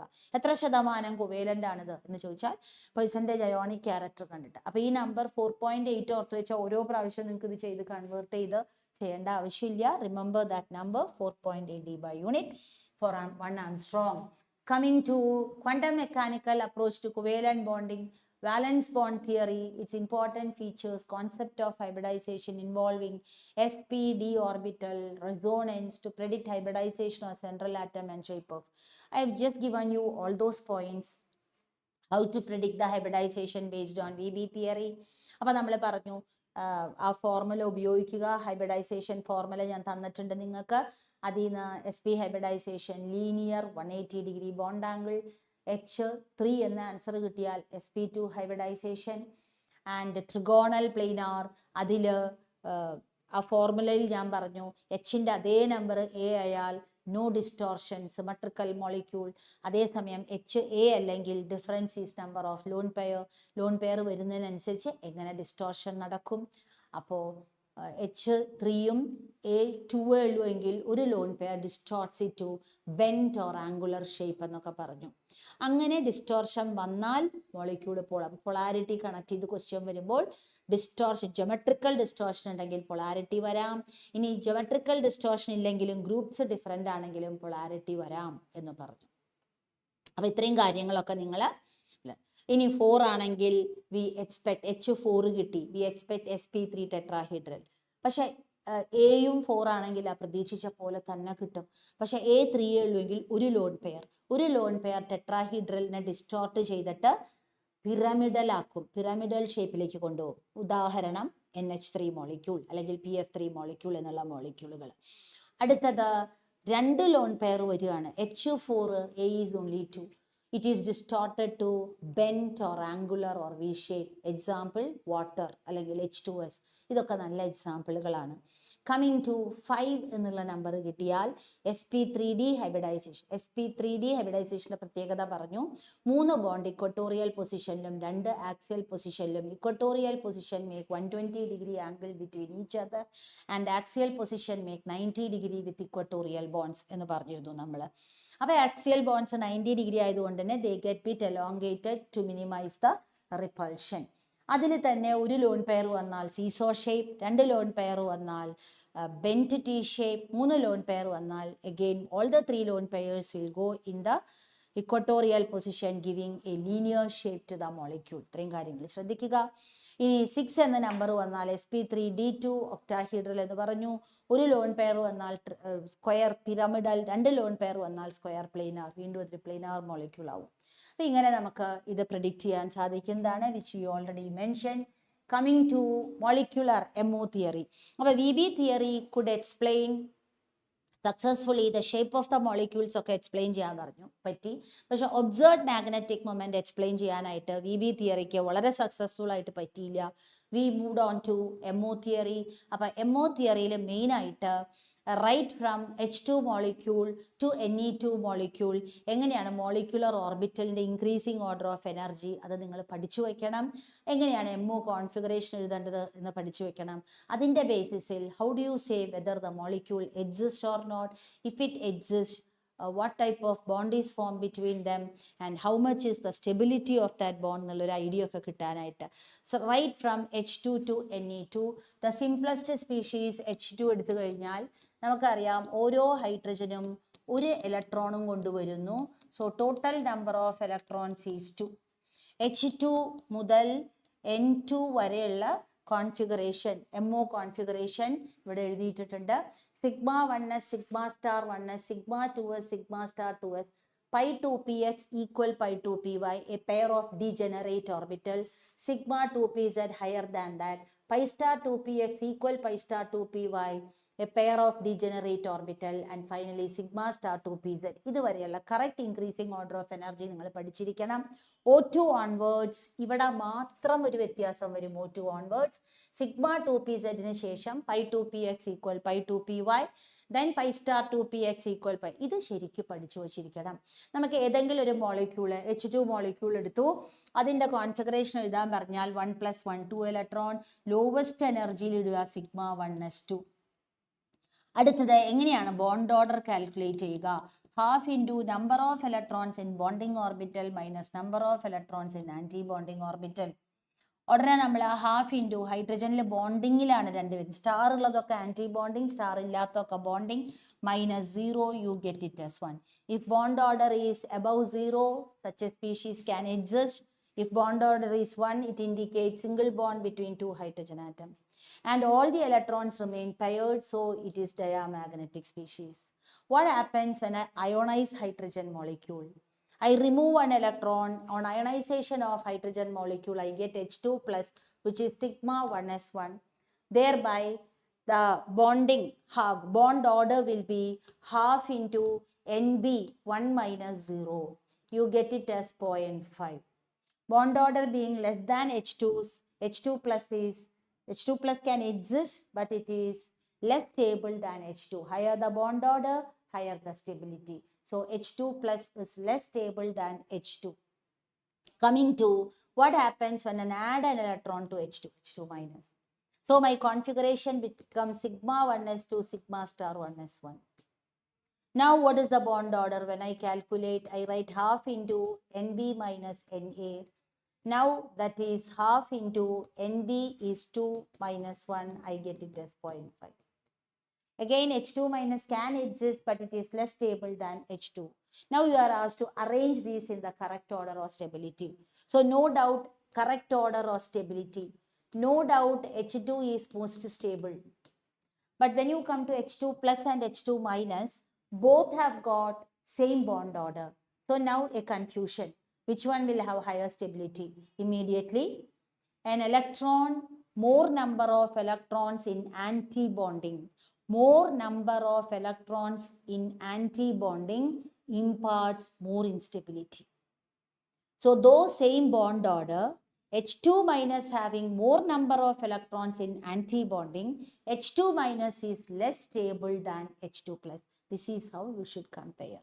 ഒരേ ബോണ്ട് ഓർഡർ വന്നാൽ ശ്രദ്ധിക്കേണ്ടത് ആർക്കാണോ കൂടുതൽ ഇലക്ട്രോൺസ് ആൻറ്റി ബോണ്ടിങ്ങിലുള്ളത് അത് less stable. So here H2 plus is more stable than H2 minus. ഇങ്ങനെയുള്ള ക്വസ്റ്റ്യൻസ് വരും നിങ്ങൾക്ക്. N2 plus, N2 2 plus, N2 minus. അപ്പോൾ H2 ഡയാമാഗ്നറ്റിക് ആയിരുന്നു, whereas H2 plus 1 unpaired electron, H2 minus also has got 1 unpaired electron, paramagnetic. അപ്പോൾ ഒരു electron, ഇത് ശ്രദ്ധിക്കേണ്ടത് എളുപ്പമാർഗമുണ്ട്. എന്ത് ചെയ്താൽ മതി? ആ സ്പീഷീസിൻ്റെ ഡയാറ്റോമിക് സ്പീഷീസിൻ്റെ ബോണ്ട് ഓർഡർ കണ്ടുവച്ചു കഴിഞ്ഞാൽ, ഇപ്പോൾ O2 അതിൻ്റെ ബോണ്ട് ഓർഡർ ചെയ്ത് നോക്കിയാൽ നിങ്ങൾക്ക് കിട്ടുക ബോണ്ടിങ്ങിൽ 10 ഇലക്ട്രോൺസും ആൻറ്റി ബോണ്ടിങ്ങിൽ 6 ഇലക്ട്രോൺസും കിട്ടും നിങ്ങൾക്ക്. എന്നിട്ട് ബോണ്ട് ഓർഡർ ചെയ്യുമ്പോൾ നിങ്ങൾക്ക് 2 എന്ന ആൻസർ കിട്ടും. 10 bonding electron minus 6 anti bonding electron by 2 കിട്ടും. 2 എന്ന ആൻസർ കിട്ടും.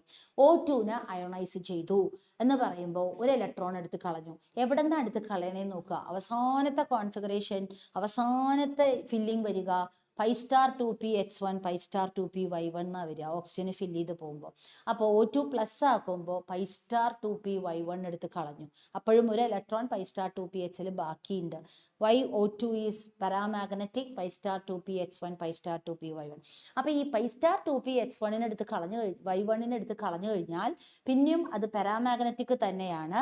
ഇലക്ട്രോണിനെ ആന്റി ബോണ്ടിങ്ങിൽ നിന്ന് കളയുകയാണ്. അപ്പോൾ നമ്മുടെ ആന്റി ബോണ്ടിങ്ങിൽ 6 ഇലക്ട്രോൺസ് ഉള്ളപ്പോൾ 5 ആയി. അപ്പോൾ 10 അങ്ങനെ തന്നെ കിടക്കുന്നു ബോണ്ടിങ്, ആന്റി ബോണ്ടിങ് 5 ആയി. അപ്പോൾ ബോണ്ട് ഓർഡർ 2.5 ആകും. അല്ല നൈട്രജനെ അയോണൈസ് ചെയ്താൽ എന്ത് പറ്റുമെന്ന് വെച്ചാൽ നൈട്രജന് സിഗ്മ 2pz ബോണ്ടിങ്ങിൽ നിന്നാണ് കളയുന്നത്. അപ്പം നൈട്രജന് നമുക്ക് ഒറിജിനലി 10-4 ആയിരുന്നു ഉണ്ടായിരുന്നത്. ഇപ്പം 9-4 ആവും, ബോണ്ട് ഓർഡർ കുറയും. ഈസി ആയിട്ട് ഓർക്കാനുള്ള മാർഗം, ഒരു ഇലക്ട്രോൺ ഓരോ ഇലക്ട്രോണും ബോണ്ടിങ്ങിൽ നിന്ന് പോകുമ്പോഴോ ആന്റി ബോണ്ടിങ്ങിലേക്ക് കയറുമ്പോഴോ ഓരോ ഇലക്ട്രോൺ ബോണ്ടിങ്ങിൽ നിന്ന് പുറത്തു പോകുമ്പോഴോ ആന്റി ബോണ്ടിങ്ങിലേക്ക് കയറുമ്പോഴോ ബോണ്ട് ഓർഡർ ഡിക്രീസസ് ബൈ 0.5. 2 ആണെങ്കിൽ 1.5 ആകും, 3 ആണെങ്കിൽ 2.5 ആകും. ഒരു 2 ഇലക്ട്രോൺ ഉണ്ടെങ്കിൽ 2 കൊണ്ട് മൾട്ടിപ്ലൈ ചെയ്തിട്ട് കുറയ്ക്കുക. 3 ഇലക്ട്രോൺ പോയി എന്ന് പറഞ്ഞാൽ 3. അതേസമയം ഓരോ ഇലക്ട്രോണും ബോണ്ടിങ്ങിലേക്ക് കയറുമ്പോഴോ, ഞാൻ അതിനെ നെഗറ്റീവ് H2നെ H2 മൈനസ് ആക്കി എന്ന് പറയാം, ബോണ്ടിങ്ങിലേക്ക് കയറുമ്പോഴോ അല്ലെങ്കിൽ ആന്റി ബോണ്ടിങ്ങിൽ നിന്ന് പുറത്തു പോകുമ്പോഴോ, ബോണ്ടിങ്ങിലേക്ക് കയറുന്ന ഇലക്ട്രോണോ ആന്റി ബോണ്ടിങ്ങിൽ നിന്ന് പുറത്തേക്ക് പോകുന്ന ഇലക്ട്രോണോ, it will increase the bond order by 0.5. Stability കൂട്ടും, ബോണ്ട് ഓർഡർ കൂട്ടും. അപ്പോൾ ഇത്രയും കാര്യങ്ങൾ ഈ type question correct order N2 plus N2 minus എന്നൊക്കെ പറഞ്ഞു വരും. ഈസിയസ്റ്റ് വേ N2യുടെ ബോണ്ട് ഓർഡർ എഴുതിയിടുക. എന്നിട്ട് പിന്നെ ഈ ഇലക്ട്രോൺ ബോണ്ടിങ്ങിൽ നിന്നാണ് പോകുന്നതെങ്കിൽ bond order decreases by 0.5. Antibonding എന്നാണ് പോകുന്നതെങ്കിൽ ബോണ്ട് ഓർഡർ ഇൻക്രീസസ് ബൈ 0.5. ഒരേ ബോണ്ട് ഓർഡർ വന്ന ഉടനെ ബോണ്ടിങ്ങിൽ കൂടുതൽ ആന്റി ബോണ്ടിങ്ങിൽ കൂടുതൽ ഇലക്ട്രോൺ ഉള്ളത് ലെസ് സ്റ്റേബിൾ. ഇത്രയേ ഉള്ളൂ എംഒ തിയറിയിൽ ഓർത്തു വെക്കേണ്ട പോയിന്റുകൾ. And bond order, bond energy, bond stability ഒക്കെ ബോണ്ട് ലെങ്തുമായിട്ട് ഇൻവേഴ്സ് റിലേറ്റഡ് ആണ്. Higher the bond order shorter the bond, higher the bond strength higher the bond stability. ഇത്രയും കാര്യങ്ങൾ ഓർത്തു വെക്കുക എംഒ തിയറിയിൽ. Coming to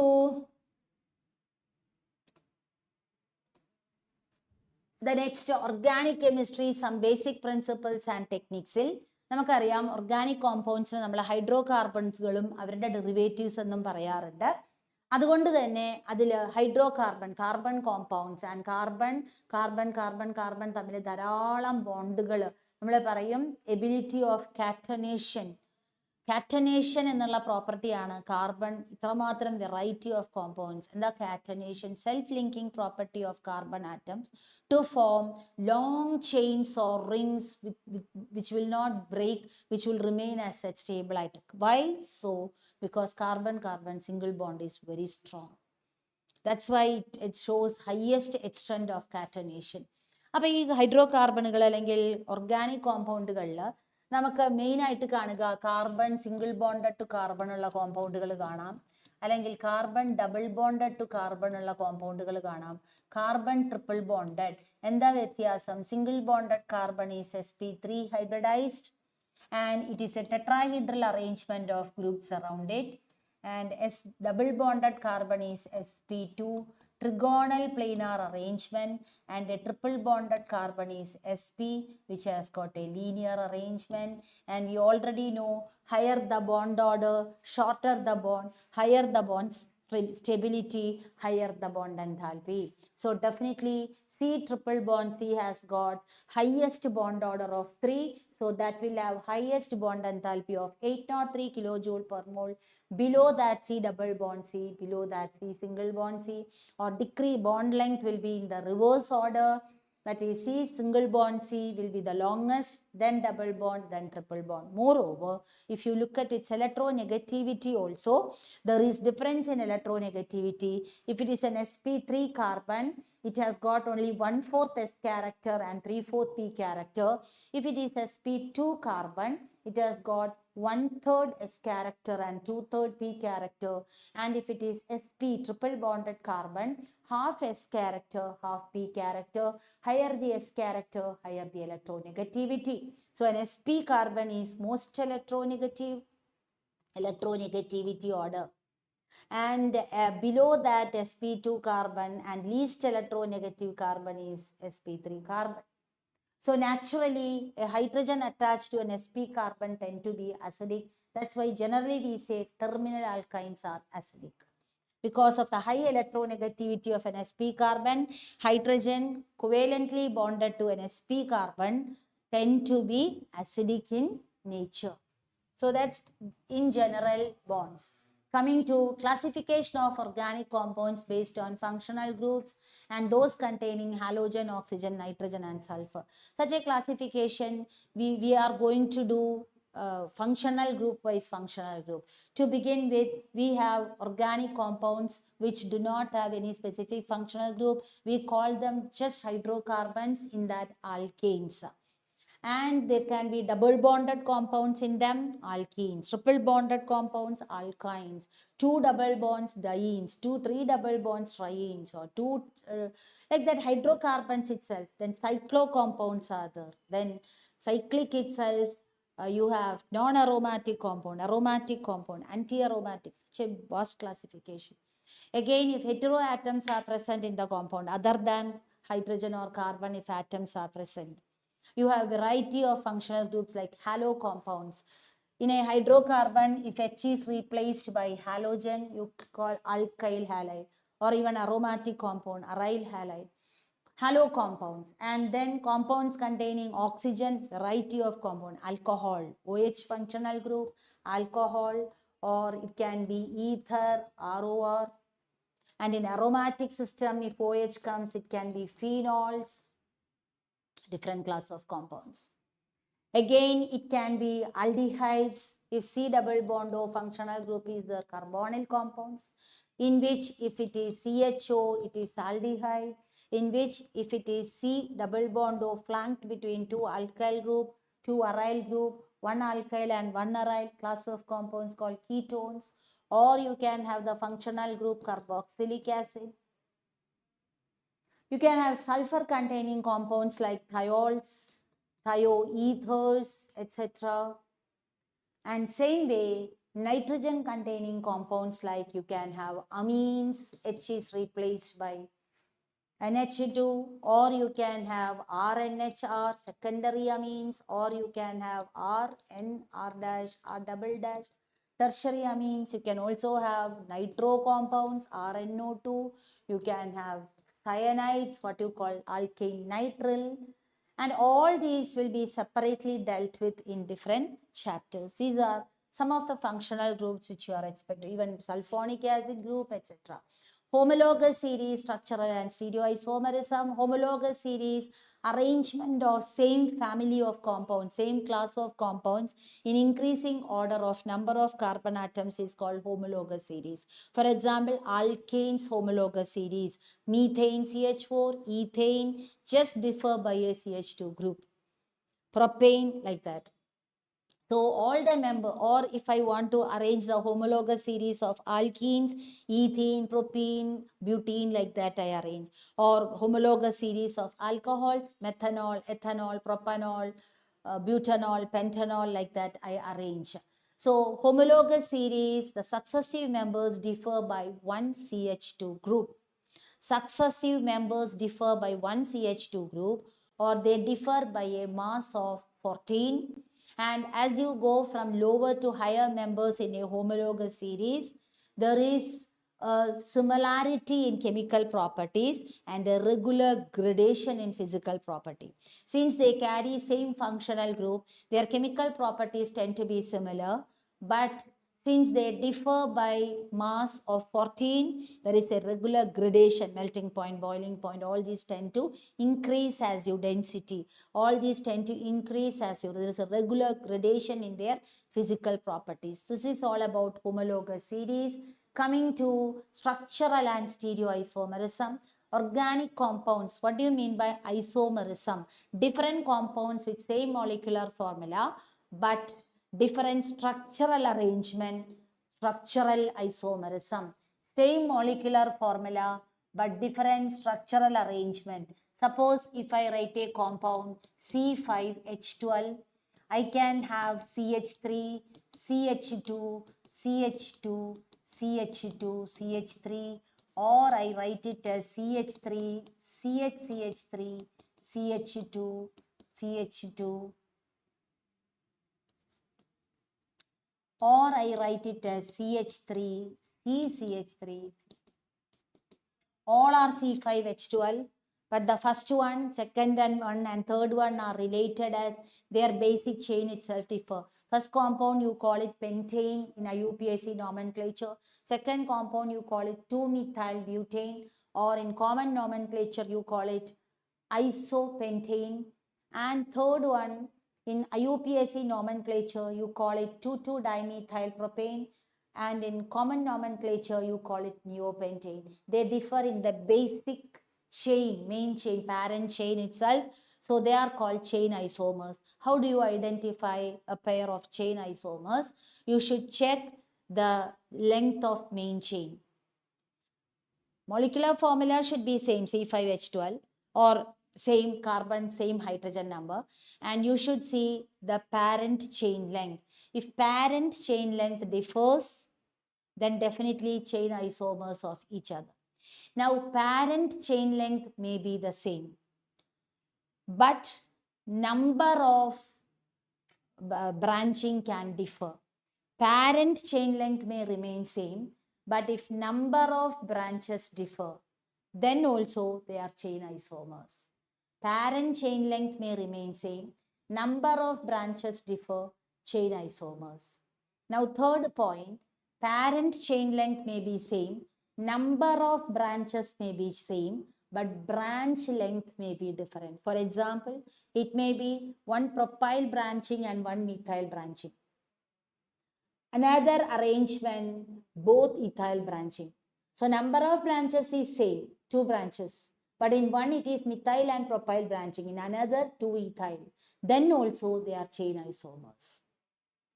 But if these three are not there, parent chain length is same, number of branches is same, branch length also happen to be same, then it can be position isomers.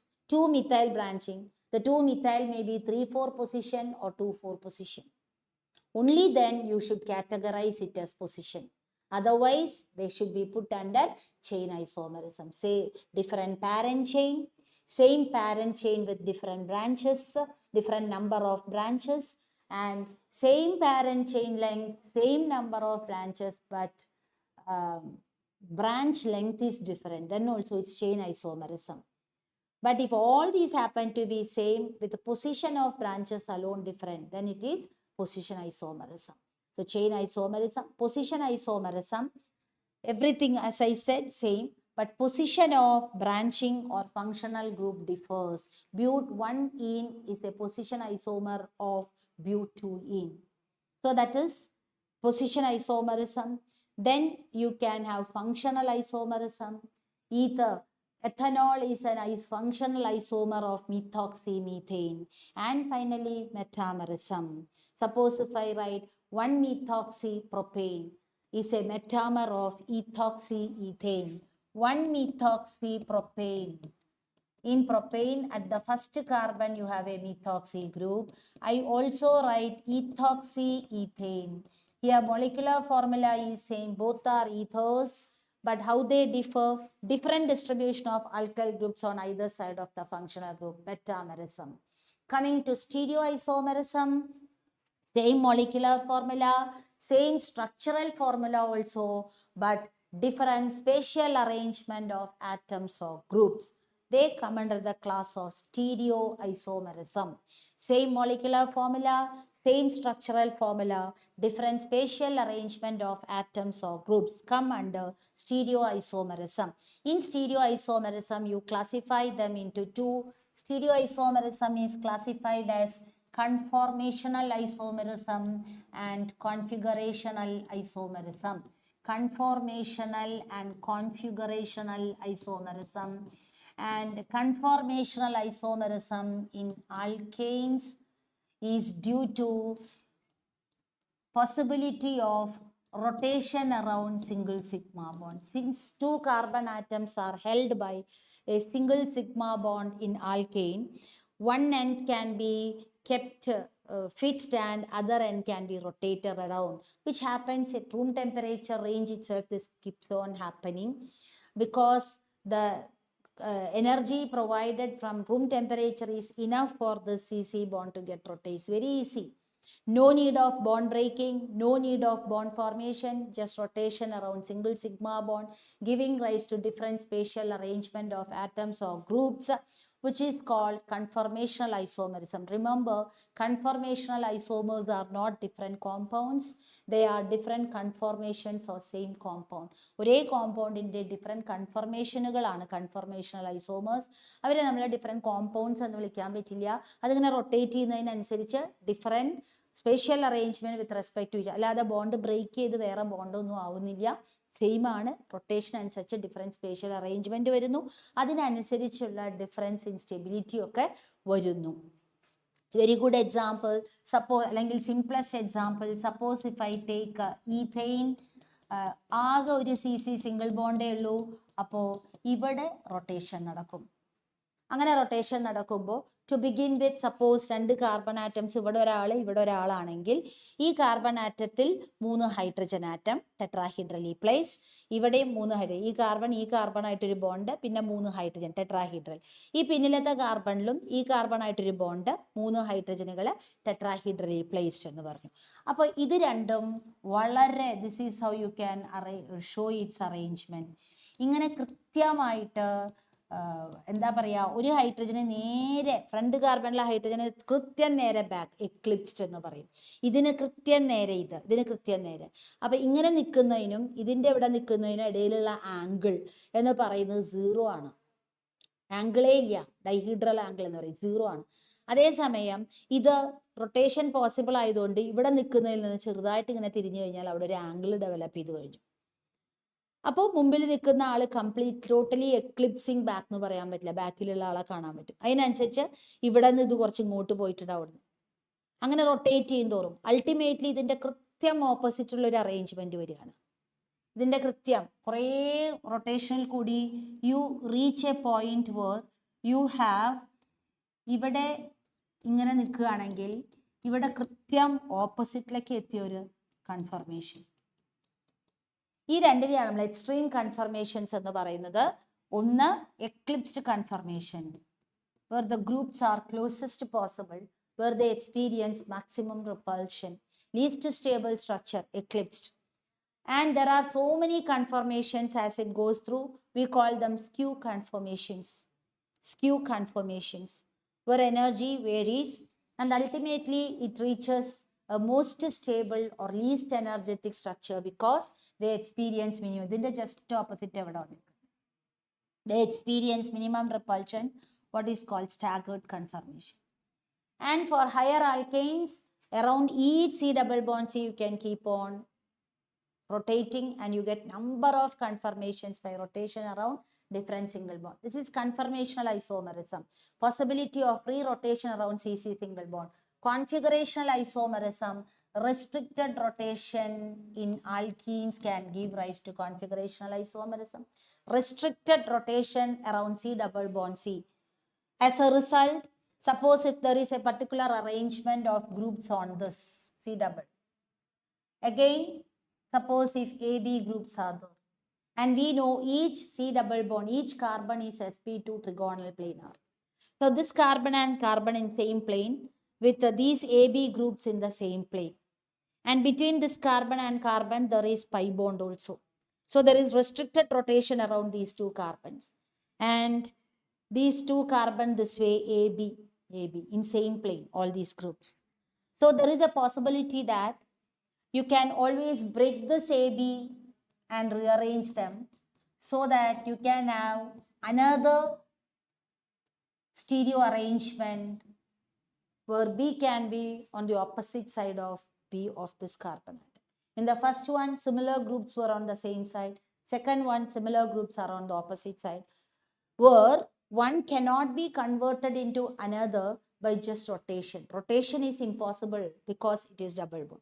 If I need to convert 1 to 2, I have to break certain bonds and I have to reform, which involves breaking and making of bonds, which involves more energy. So configurational isomers are different compounds. And in this type of configurational isomers, similar groups are AB, here also AB. Similar groups are on same side of double bond, I call them cis isomers. Similar groups on opposite side of double bond, I call them trans isomers. So this is configurational and this is conformational. Another type of configurational isomerism you can observe is in chiral compounds. In chiral compounds, what are chiral compounds? Unsymmetrical molecules. And for you, the easiest way of idea, or you will get questions like which is chiral compound. A tetrahedral carbon bonded to all 4 different groups. This is what you have to look at. A compound without symmetry. Suppose if you take planar compounds like C double bond C, they are planar, so definitely they will have mirror plane. So you should look for a tetrahedral carbon, the most simplest example of chiral compounds which you may come across. A tetrahedral carbon which is non-planar, which can never have a mirror plane. A tetrahedral carbon, 2 groups in plane, 2 groups out of plane. And this carbon bonded to all 4 different groups. This is what you should look for. A tetrahedral carbon bonded to all 4 different groups will be a chiral compound. So if you place a mirror, its mirror image will be non-superimposable on it. Such compounds will show. So if this arrangement is one configurational isomer, its non-superimposable mirror image is its other isomer. And they show the phenomenon of optical activity, optical rotation. Such compounds have the ability to rotate plane polarized light to right or left. So if this is rotating plane polarized light through 30 degrees to right, for example, I call it a D enantiomer, D, small d, or plus. Then definitely I can say its non-superimposable mirror image, its enantiomer, will definitely rotate plane polarized light to minus 30 degree, provided I keep all other constant. I use same wavelength of light used, I take same solvent, I take same concentration. Everything else kept constant. Definitely I can say if I measure one, it is only experimentally determinable. So if one enantiomer's rotation I determine, then its enantiomer's rotation I can predict. It will be minus 30 degree. It is called levorotatory and minus enantiomer. So a pair of non-superimposable mirror images which are optically active, which can rotate plane polarized light in opposite direction, called enantiomers. So if there is only one chiral center, then what is chiral center? A tetrahedral carbon bonded to all 4 different groups in a simple way. If there is only one chiral center, then definitely the compound will be optically active. If more than one chiral centers appear, then you should have to be very careful depending on how the groups are oriented in space. Overall symmetry can be there for the molecule, in which case the compound may be optically inactive. In spite of having chiral centers, the compound shows optical inactivity because of symmetry elements like center of symmetry and planar symmetry. Such compounds are called meso compounds. Whereas more than one chiral center is there, no possibility or symmetry of the molecule, in which case the compound will definitely be optically active. So this is all about stereoisomerism exhibited by compounds. Coming to nomenclature, when you name the organic compounds, you have to study the priority of the functional group as per which the compounds which you may get are from carboxylic acid, highest priority. You name them alkanoic acid, including carboxylic acid functional group carbon should be counted. For example, CH3COOH, total 2 carbons, ethanoic acid, and below that the priority group is acid chloride, alkanoyl chloride, IUPAC nomenclature, alkanoyl chloride, and below that you have aldehydes, ketones, functional group, aldehydes, al, ketones, on, then nitriles, RCN groups, and then alcohol, all, named as all. specifying the position of alcoholic functional group. Below that, amines, alkanamines, specifying the position of amino. And below that, all prefix groups like alkyl, alkoxy, ether, halo, nitro. These are lowest priority groups and they are same priority groups. So when they appear in a compound, if nitro and halo appear in the same compound, then you should go by lowest locant rule. And if they appear in equivalent positions, then whoever is alphabetically first should be given a lower number. This is the rule. So do practice nomenclature of compounds. Coming to covalent bond, homolytic fission, heterolytic fission, and the intermediates generated, reactive intermediates generated from that. So suppose if you take a carbon bonded to another carbon having different groups attached to it, homolysis means equally, the bond cleaves equally in such a way that both the bonded atoms get one electron each of that pair of electrons. So suppose if the groups on this carbon are A, B, D and groups on this carbon are X, Y, Z, and suppose if this bond undergoes homolysis, then the bond cleaves uniformly, thereby the resultant intermediates are called free radicals. Carbon free radicals are generated. So it results in, suppose CC bond undergoes homolysis, it results in 2 carbon free radicals, carbon carrying an unpaired electron and 3 bonds XYZ. So the reactive intermediates generated are carbon free radical. Whereas if this bond undergoes a heterolytic cleavage or heterolysis, this is homolysis, heterolysis cleaved unsymmetrically in such a way that one of the bonded atoms get both the electrons of the pair of bond, whereas the other does not get any. So one which doesn't get any becomes a carbocation. The reactive intermediate generated carbocation, and the other one is a carbanion.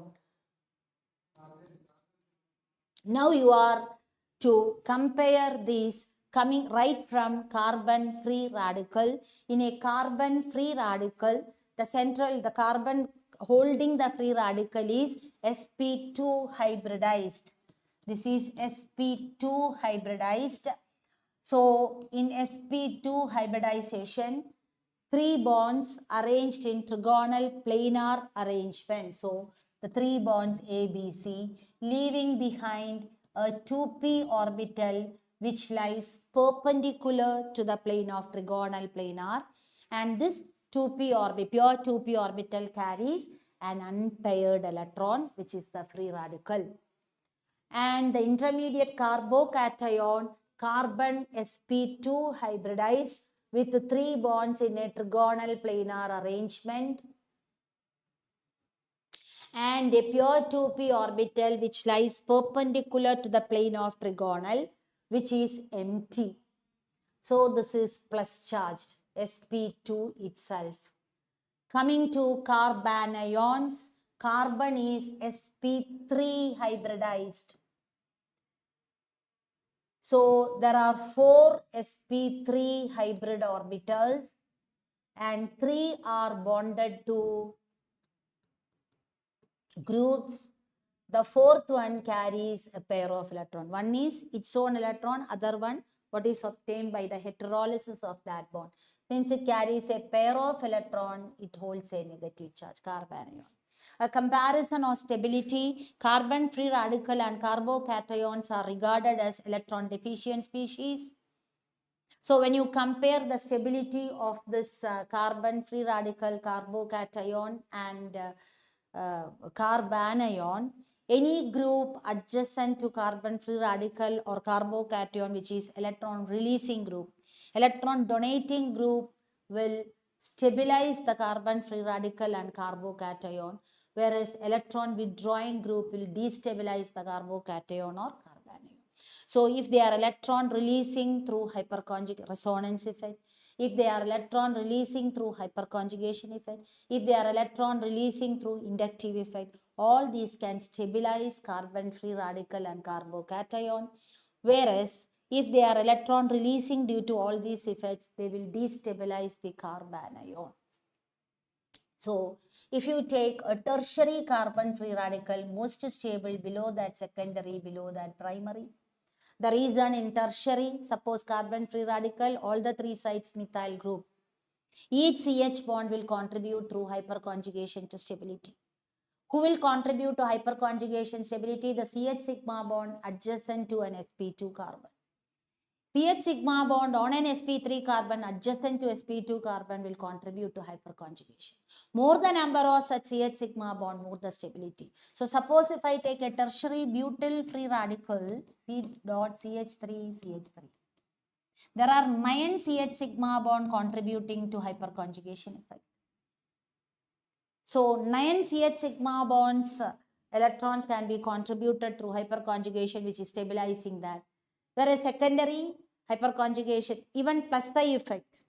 Alkyl groups are plus I group. They release the electron through plus I effect. Sigma electrons are pushed away from them. Thereby carbon free radical is stabilized. So the first point, hyperconjugation effect. Below that, inductive effect. So both hyperconjugation effect and plus I effect of this methyl group stabilizes the carbon free radical. So tertiary more stable, below that secondary, below that only primary. And suppose if a resonance stabilization is possible, suppose if it is a benzylic free radical, that is resonance stabilized, stable. Suppose if it is an allylic free radical, resonance stabilized. So these are the contributing factors towards stabilizing the carbon free radical. Coming to carbocation, also an electron deficient species. So anybody who can contribute electron donating group through hyperconjugation effect, inductive effect, resonance stabilization, all these stabilize. If you take a tertiary, secondary, primary carbocation, same order of stability as this, tertiary more stable, then secondary, then primary. Coming to carbanion, electron releasing group, carbanion is electron rich, will destabilize. So in a carbanion, if you take, suppose if there is CH3 minus, that is more stable. Below that only a secondary, an ordinary primary. Below that only a secondary carbanion. And least stable is tertiary because that is got maximum number of plus I effect groups. And remember, in carbanion, you should never talk of hyperconjugation. Hyperconjugation is observed in compounds having CH sigma bonds on sp3 carbon adjacent to sp2 carbon. So hyperconjugation can be seen in carbon free radical compounds with CH sigma bond adjacent to them, and carbocation CH sigma bond adjacent to them, or double bonded carbon CH sigma adjacent to them. Only in such cases you should talk of hyperconjugation. In carbanion should not talk about hyperconjugation. Remember that.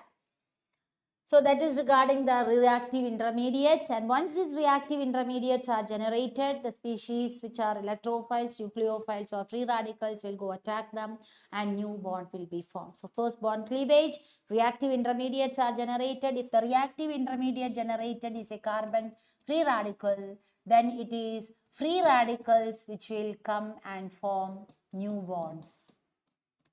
Free radicals will come and pair it.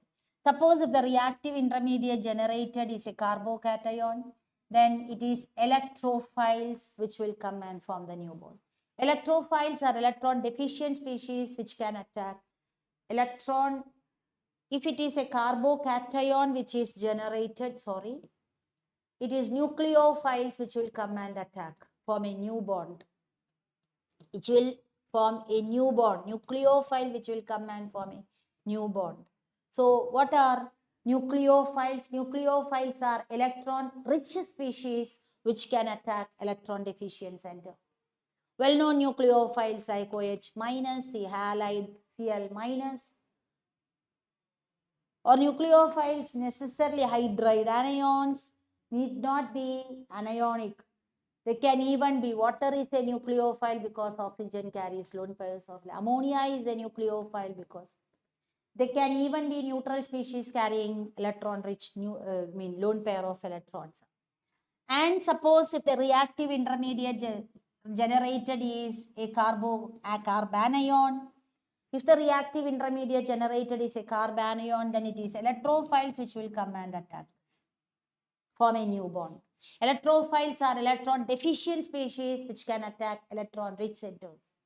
Electrophiles like Cl plus or NO2 nitronium ion, or even neutral electrophile like SO3, neutral electrophiles like carbene or chlorocarbene, etc. Thereby new bonds are formed. Coming to electron displacement effects, inductive effect, electromeric effect, resonance effect, and hyperconjugation. Inductive effect, the sigma bonds, where the sigma bonds are, if there is a bond between A and X, you expect the sigma. Suppose if you have a compound CH3, CH2, CH2, CH3, there is no much difference in electronegativity between carbon and hydrogen. So all the sigma bonds between carbons and hydrogen will be in place where they are ought to be. But the moment I replace one of the hydrogens by another group, say I substituted one H by C. The moment I do it, immediately the sigma electrons are delocalized. Not delocalized, they are displaced. Displaced. They are ought to be symmetrically distributed between two atoms, but they remain close to Cl, generating partial negative. Naturally, if this is pulling this will be pulled by this carbon. Naturally, this will be pulled by this carbon. So inductive effect, displacement effect, electron displacement effect. So sigma bond polarization in one sigma bond due to the polarization in the adjacent. Polarity developed in one sigma bond due to polarity developed in adjacent sigma bond. And there are two types of inductive effect group, plus I groups and minus I group. Plus I group, those which give away their electron density. Sigma electrons are pushed away from them, plus I group. All alkyl groups, aryl groups, they come under the class of, and all those species which carry negative charge, all are plus I group. They are electron donating through inductive effect. Minus I group, they withdraw the sigma electrons towards themselves, minus I group. All electronegative atoms like chlorine, oxygen, all such groups, nitro group, they are all minus I group. Or those species carrying positive charge are minus I group. And definitely they can cause permanent changes in the molecule. For example, you will get questions like acetic acid, compare the acid strength of acetic acid and chloroacetic acid. Now, whatever be the COOH acid strength, COOH acid strength is due to OH group. In adjacent to C double bond O, where C double bond O is a very strong electron withdrawing minus I group. So definitely the presence of CO enhances the acid strength of OH group. It enhances the polarity. But the moment a methyl group comes here, the plus I effect of methyl group reduces its acid strength by a small. Due to a plus I effect, if you compare formic acid and ethanoic acid, formic acid is stronger than ethanoic. Ethanoic acid is weaker because methyl group's plus I effect is lowering the bond polarity of OH bond. Whereas the moment you put a Cl here, Cl is electron withdrawing through minus I effect. CH3 is a plus I group, Cl being a minus I group, it enhances the acid character. So any electron donating group lowers the acid strength. Any electron withdrawing group enhances the acid strength. So such group, with such you can explain the permanent properties of why this is more acidic, why this is less acidic, such question. So inductive, a decreasing order of inductive effect is shown here. Plus I effect groups are shown there. Plus I effect, electron donating through inductive effect. So the order is given here. You just go through that carefully. O minus, CO minus, then tertiary carbon, secondary, primary, methyl, DH. And the correct order, decreasing order of minus I effect groups are the minus I effect groups, those who are electron withdrawing group. So those carrying plus will have higher minus I effect. And you can see the order there, R3N plus, NO2, CN minus, SO3H, COH, FCl, BRI, OROH, NH2. Correct order of inductive. Coming to resonance and hyperconjugation, resonance effect, mesomeric effect, those delocalization of pi electrons in a conjugated system. Delocalization of pi electrons in a conjugated system. How to identify a conjugated system? A conjugated system, pi bond, then a single bond, pi bond. Or you should have a pi bond and alternate position atom carrying lone pair. Or a pi bond, alternate position atom carrying negative charge, anionic species. Pi bond species carrying free radical. Pi bond species carrying plus. All these can be put under conjugated system. And in a conjugated system, the delocalization of pi electrons occur, which is called resonance effect or mesomeric effect. If the group become showing, or if the lone pair is contributed or the species is a part of the main chain, just called resonance effect. Whereas if it is outside the ring, you call it mesomeric effect. In effect, both looks the same. Then pi bond, single bond, pi bond, I said you. So whenever you have pi bond, single bond, pi bond, if this is between carbons itself, either from this side you can show or from this side also you can show. Whereas if it is C double bond C, and then on this side if it is C double bond O, in which case resonance will be towards more electronegative, remember. Resonance will be towards more electronegative. So that this will be the resultant you will be getting. This will be the resultant towards more electronegative. If it is lone pair and pi bond, so always the resonance is from lone pair to pi bond. Negative and pi bond, negative to pi bond. This is how electron shift you should show. And when it is free radical, here homolysis. Thereby you will have here double bond formation, and here this species will develop free radical. Here whenever there is pi bond and plus, towards plus resonance. So when you show electron shift in resonance, should be very careful the direction in which it moves. And in resonance always alters the bond length, alters the bond order, and it enhances the stability of the species. And many of the properties of organic compounds can be explained through resonance effect. For example, you may get question like phenol and alcohol, which is more acidic. Phenol and alcohol, which is more acidic. Then you will have phenol, you will immediately say due to resonance effect. In all the resonance structures, O carries positive charge. Thereby bond polarity of OH bond is enhanced. And if OH bond polarity is enhanced, more acidic. Whereas in alcohol, there is no resonance effect, but there is plus I effect of R group, which lowers the bond polarity. R group is electron releasing there. Lowers the bond polarity, less acidic. Phenol enhances the bond polarity, more acidic. Coming to such properties can be explained through resonance effect. Hyperconjugation, I already mentioned. The presence of CH sigma bond adjacent to CH sigma bond on an sp3 carbon, adjacent to an sp2 carbon, which may be a double bonded carbon or maybe a carbocation or maybe a carbon free radical. CH sigma bond will contribute to hyperconjugation effect, and more the number of CH sigma bond, more contribution towards hyperconjugation, more stable the species is.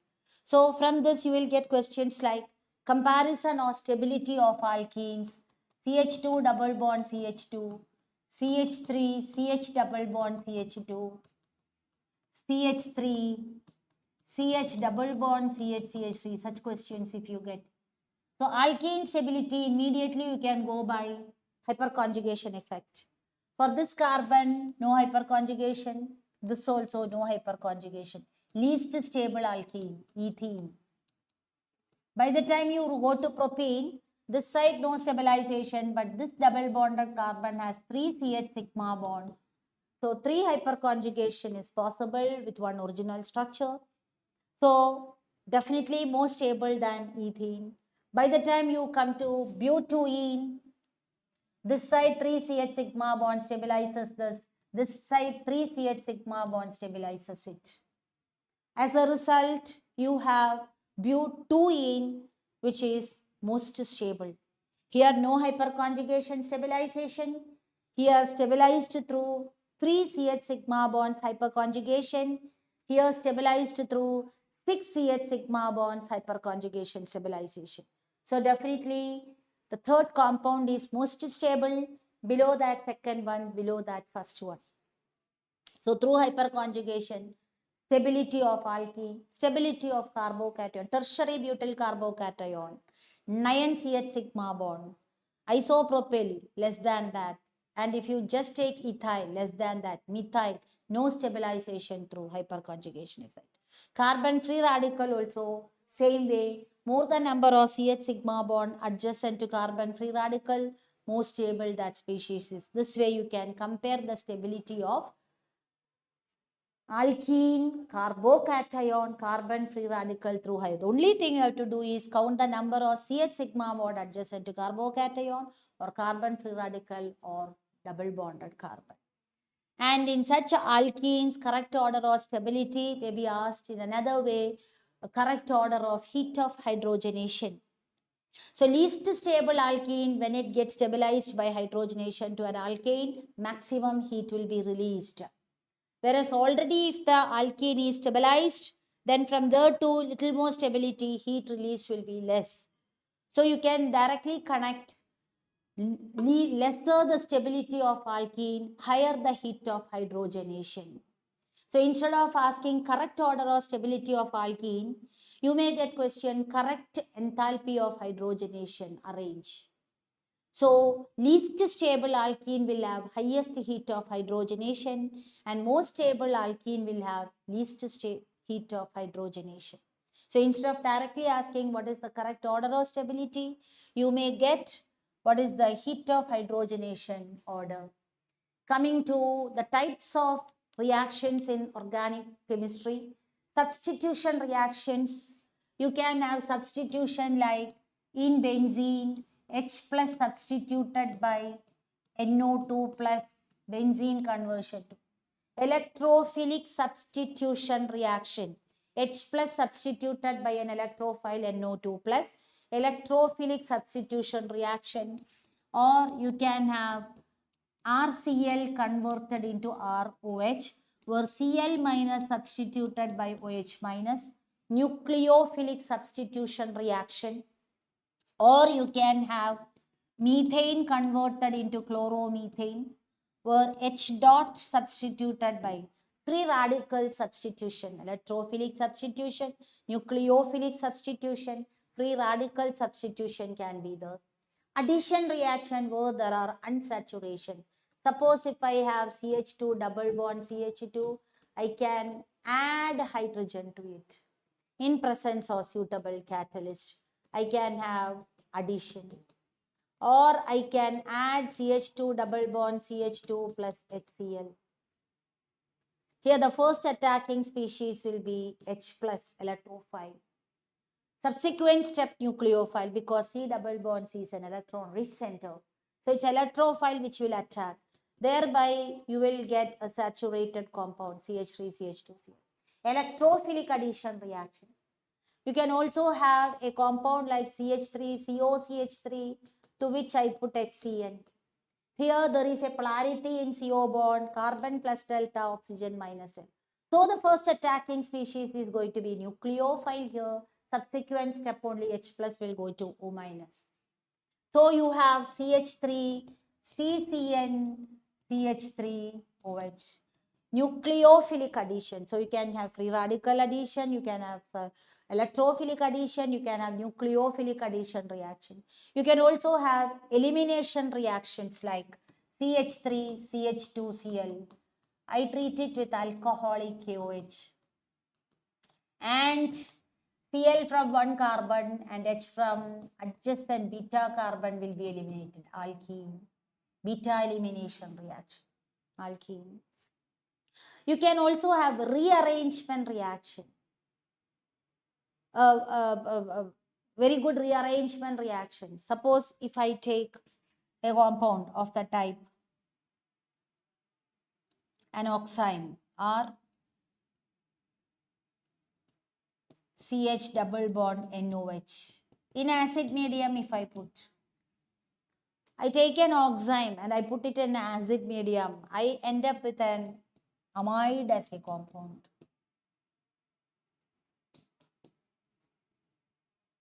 If there are various rearrangement reactions, number of rearrangement reactions.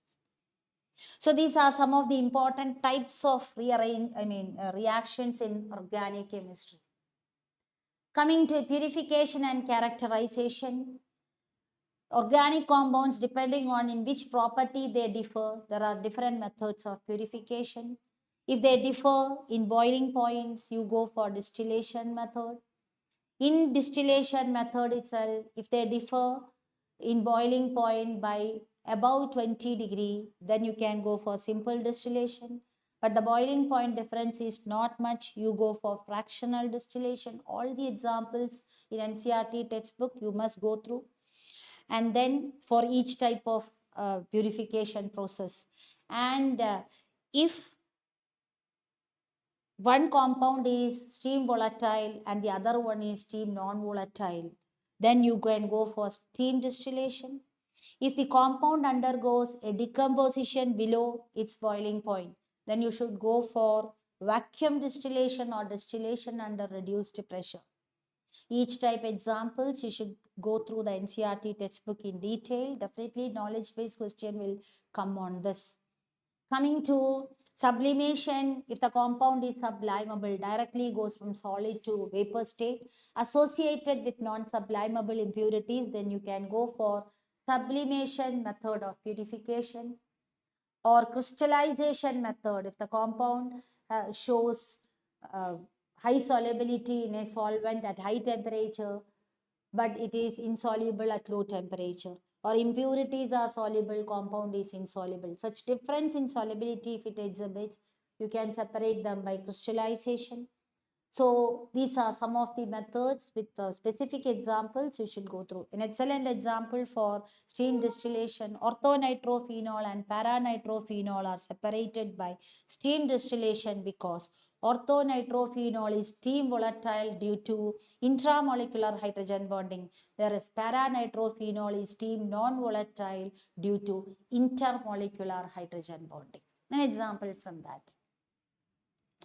And coming to qualitative analysis of elements in this organic compounds, carbon and hydrogen can be detected by single test. You take the organic compound and you heat it strongly with cupric oxide. The evolved gases, one is sent through clear lime water. If it turns milky, it indicates the presence of carbon dioxide. Through clear lime water, if you send carbon dioxide, it produces water insoluble calcium carbonate, which is responsible for the milkiness. So if CO2 is there in the gas, it indicates the presence of carbon. And you send another session, one through lime water, another through anhydrous copper sulfate, which is colorless. And if it turns blue due to the formation of hydrated copper sulfates, then it indicates water's presence, it indicates hydrogen's presence. And presence of nitrogen in organic compound.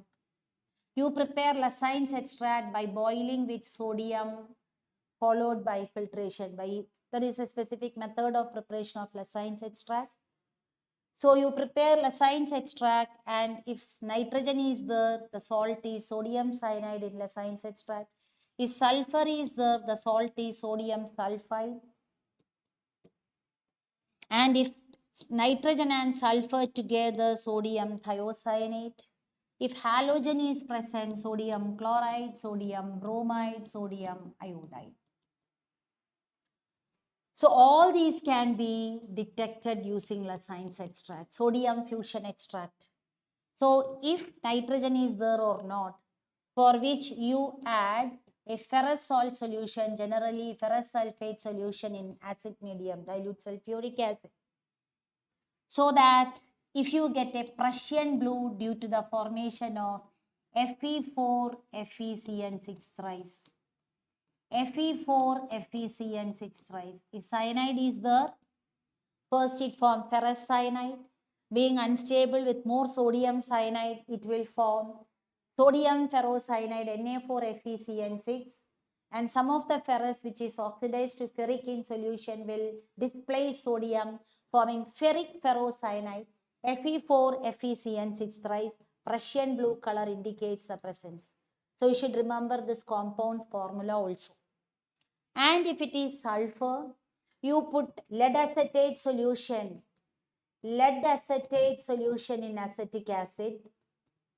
And if you get a black precipitate of lead sulfide, sulfur is present. Or you can use sodium nitroprusside, Na2 FeCN5, NO. And if you get a violet coloration due to the formation of complex Na4 FeCN5NOS. You should remember the formula of all these compounds, right? Na4 FeCN5NOS, violet coloration. These two tests indicate the presence of sulfur in the compound and the presence of nitrogen and sulfur together. Put a ferric salt solution to it, freshly prepared ferric chloride solution to it. And if you get blood red coloration, then you say thiocyanate is present, blood red coloration. And finally, to Lassane's extract, when you put AgNO3, after boiling it well with nitric acid, first boil it well with nitric acid, then AgNO3 is added.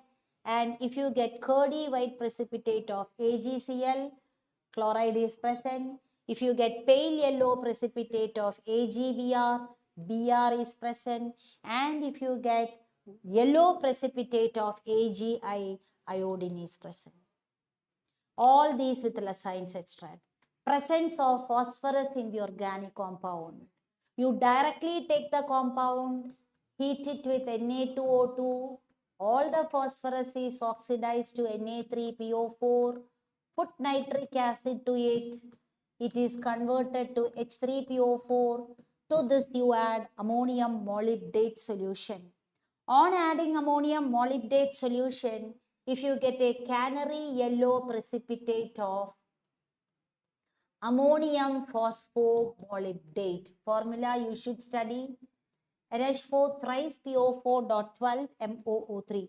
Canary yellow precipitate of ammonium phosphomolybdate indicates the presence of phosphorus. This is how you confirm the presence of various elements in organic compounds, and quantitatively, how do you find out how much of each of this element is present? Percentage by mass of carbon is calculated by converting all the carbon to CO2 and absorbing in KOH, finding the difference in mass before and after absorption of CO2 in KOH, you get mass of CO2. So 12 by 44 into mass of CO2 by mass of organic compound into 100. M mass of CO2, W mass of organic compound 100. Hydrogen is estimated as water using the formula 2 by 18 into mass of water produced, mass of organic compound into 100. Nitrogen is estimated using Dumas method. Percentage nitrogen is 28 divided by 22.4 into volume of nitrogen gas liberated at STP. divided by mass of organic compound into 100. Nitrogen can also be estimated by Geldols method, as by percentage nitrogen is 1.4 into V into N by W. V, volume of acid used to neutralize evolved ammonia. So in Dumas method, nitrogen is estimated as N2 gas. In Geldols method, nitrogen is estimated as ammonia. Dumas method, V nitrogen collected at STP. Geldol method, ammonia is released and evolved ammonia is estimated by adding acid to it and finding out how much volume of this much concentrated acid is utilized to neutralize evolved ammonia. So percentage nitrogen is calculated using the formula 1.4 into V, volume of acid used to neutralize evolved ammonia, into N, normality of acid used to neutralize evolved ammonia, by W. Sometime you may get molarity of acid used to neutralize ammonia. So you should multiply molarity with N factor. Suppose HCl 0.1 molar is 0.1 normal itself, but if it is 0.1 molar sulfuric acid is used, when you convert it into normality, 0.1 molar sulfuric acid is 2 is its N factor, 0.2 normal sulfuric acid എന്നിട്ടിട്ട് ചെയ്യണം. അപ്പോൾ ഇങ്ങനെയാണ് നമ്മൾ nitrogen estimate ചെയ്യുന്നത്. സൾഫറിന്റെ estimation as barium sulphate ആണ്. അപ്പോൾ അവിടെ നമ്മൾ 32 divided by 233 molar mass of barium sulphate into mass of barium sulphate produced by mass of organic compound into 100, Carius method of estimating. ഇത് Liebig's method of estimating carbon and hydrogen. And all the halogen, chlorine estimation 35.5 by 143.5 percentage chlorine into mass of AgCl by W into 100. Percentage bromine 80 by 188 into mass of AgBr by mass of organic compound into 100. Percentage iodine is 127 by 235 into mass of AgI by W into 100. ഇത്രയാണ് ഹാലോജന്റെ estimation. And finally you have phosphorus estimation. Phosphorus may be estimated by converting it into magnesium pyrophosphate. So percentage mass of phosphorus is calculated using 62 divided by magnesium pyrophosphate's molar mass 222 into mass of magnesium pyrophosphate Mg2P2O7 by mass of organic compound into 100. And oxygen is estimated by adding all the other elements percentage and subtracting that from 100. If oxygen is present, that is percentage by mass of oxygen. And finally, boiling point, how it is related. Generally, ionic compounds with high lattice enthalpy will have high boiling point, and normally below that covalent compound. In covalent compound itself, hydrogen bonded covalent compound generally high boiling point. Below that dipole, and below that non-polar compounds boiling point. So with this, we have the chapter organic chemistry, some basic principles, all the important concepts we have gone through. Thank you, children.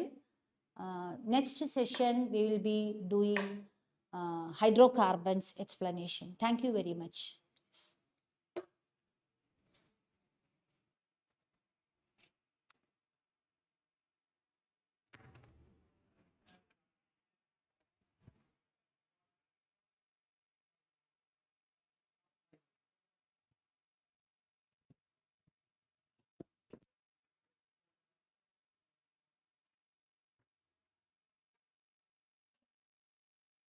Hydrocarbon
Hello all. Today we shall continue with yet another session of botany.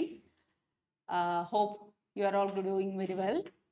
So till now we have completed with the chapter biomolecules. Okay. So any doubt or anything that you have, so you can put that in the comment box so that we can clarify that in the forthcoming classes. Okay. So children, today we shall deal with the last portion of that particular unit, that is cell cycle and cell division. Okay. Now, to be precise, again we are going in a bit fast pace. So already you have learned about the types of cell division, and here in this chapter we will be discussing about two types of cell division. അപ്പോൾ cell എപ്പോഴാണ് divide ചെയ്യുന്നത്, എന്തിനു വേണ്ടിയിട്ടാണ് cell divide ചെയ്യുന്നത്, അതാണ് നമ്മളുടെ ഇവിടുത്തെ question. Mainly നമ്മൾ വെറുതെ സെൽ ഡിവിഷൻ എന്ന് പറഞ്ഞു കഴിഞ്ഞാൽ, see the cell is dividing for what? For the growth of the body, right? ഇപ്പം നമ്മളുടെ ഓർഗൻസ് ആയാലും അല്ലെങ്കിൽ നമ്മളുടെ ഒരു സൈഗോട്ട് തൊട്ട് ഒരു ഫുള്ളി ഗ്രോൺ ഇൻഡിവിജ്വൽ ആവുന്നത് വരെ the cell has to divide so that it has to increase the number of tissues, അല്ലേ, or increase the number of cells and the size of the tissues has to be increased. അപ്പോൾ അതാണ് ഒരു function എന്ത്, അല്ലെങ്കിൽ ഒരു why the cell is dividing എന്നുള്ളതിന്റെ first answer അതാണ്. എന്താണ്? For the growth of the organism. Okay. Now the other thing is the cell is dividing for what? Repair. നമ്മുടെ ബോഡിയിലുള്ള ഏതെങ്കിലും സെൽസ് എന്തെങ്കിലും ഡാമേജ് പറ്റിക്കഴിഞ്ഞാൽ definitely that need to be replaced. Okay. So that is another reason for cell division. അപ്പം normally നമ്മൾ cell division എന്ന് പറഞ്ഞാൽ ഈ രണ്ട് കാര്യങ്ങൾ, growth and repair, and that type of cell division is usually called as what? Mitosis. Okay, mitosis. And ഇനി വേറൊരു കാര്യം, ഇപ്പം ഞാനിത് പറഞ്ഞപ്പോൾ amoeba is a unicellular organism. Amoeba divide ചെയ്യുന്നു എന്തിനു വേണ്ടിയിട്ടാണ്? ഗ്രോ ചെയ്യാൻ വേണ്ടിയിട്ടാണോ അല്ലെങ്കിൽ റിപ്പയർ ചെയ്യാൻ വേണ്ടിയിട്ടാണോ അമീബ ഡിവൈഡ് ചെയ്യണേ? അല്ല. മനസ്സിലായോ? അപ്പൊ ഇത് ശ്രദ്ധിക്കുക. എപ്പോഴും ഇത് ഗ്രോത്ത് ആൻഡ് റിപ്പയറിന് മാത്രമല്ല. Amoeba also divides by binary fission, is it not? And that is meant for what? Reproduction. അപ്പൊ മനസ്സിലാക്കുക, മൈറ്റോസിസ് റീപ്രൊഡക്ഷനിൽ വരുന്നുണ്ടോ എന്ന് ചോദിച്ചു കഴിഞ്ഞാൽ ഉണ്ട്. മൈറ്റോസിസ് ഉണ്ട്. ഏതിലാണ്? യൂണിസെല്ലുലാർ ഫോംസിലാണെങ്കിൽ the mitotic division will give rise to new individuals. Okay. പക്ഷെ നോർമലി ഒരു ഹയർ ഓർഗാനിസം, ഒരു മൾട്ടി സെല്ലുലാർ ഓർഗാനിസത്തിലാണെങ്കിൽ മൈറ്റോസിന്റെ ജോലി ഏത് രണ്ട് കാര്യങ്ങളാണ്? ഒന്ന് ഗ്രോത്ത്, രണ്ട് റിപ്പയർ. ഓക്കെ. അപ്പൊ അത് ഒന്ന് നോട്ട് ചെയ്ത് വെക്കുക. ഇനി the second type of cell division is what? Meiosis. അപ്പോൾ ഇനി മിയോസിസ് നമ്മൾ lower forms of organism and higher forms of organism നോക്കാം. ആദ്യത്തെ ക്വസ്റ്റ്യൻ, മിയോസിസ് എല്ലാ ഓർഗാനിസത്തിലും നടക്കുന്നുണ്ടോ എന്നുള്ളതാണ്. ഉണ്ട്. എല്ലാ ഓർഗാനിസത്തിലും മിയോസിസ് നടന്നിരിക്കും. അത് യൂണിസെല്ലുലാർ ആവട്ടെ, മൾട്ടി സെല്ലുലാർ ആവട്ടെ. പക്ഷേ യൂണിസെല്ലുലാർ ഓർഗാനിസത്തിൽ മിയോട്ടിക് ഡിവിഷൻ അല്ലെങ്കിൽ അതിന് ഒരു പ്രത്യേകതയുണ്ട്. അപ്പോൾ അതൊരു ഹയർ ഓർഗാനിസത്തിൽ നടക്കണ മിയോസിസ് പോലെയല്ല ലോവർ ഓർഗാനിസത്തിൽ നടക്കുന്നത്. അതുകൊണ്ട് that mechanism is not given in your text book. Okay. But still and അവിടെ അതിനേക്കാളും കൂടുതൽ ഒരു ജനറ്റിക് എക്സ്ചേഞ്ച് ഒക്കെയാണ് നടക്കുന്നത്. മനസ്സിലായോ? അപ്പോൾ അത് വേറൊരു ടൈപ്പ് ഓഫ് ഡിവിഷൻ ആണ്. അവിടുത്തെ reproduction is different. So in higher organism meiosis is the main division which is concerned with the process of what?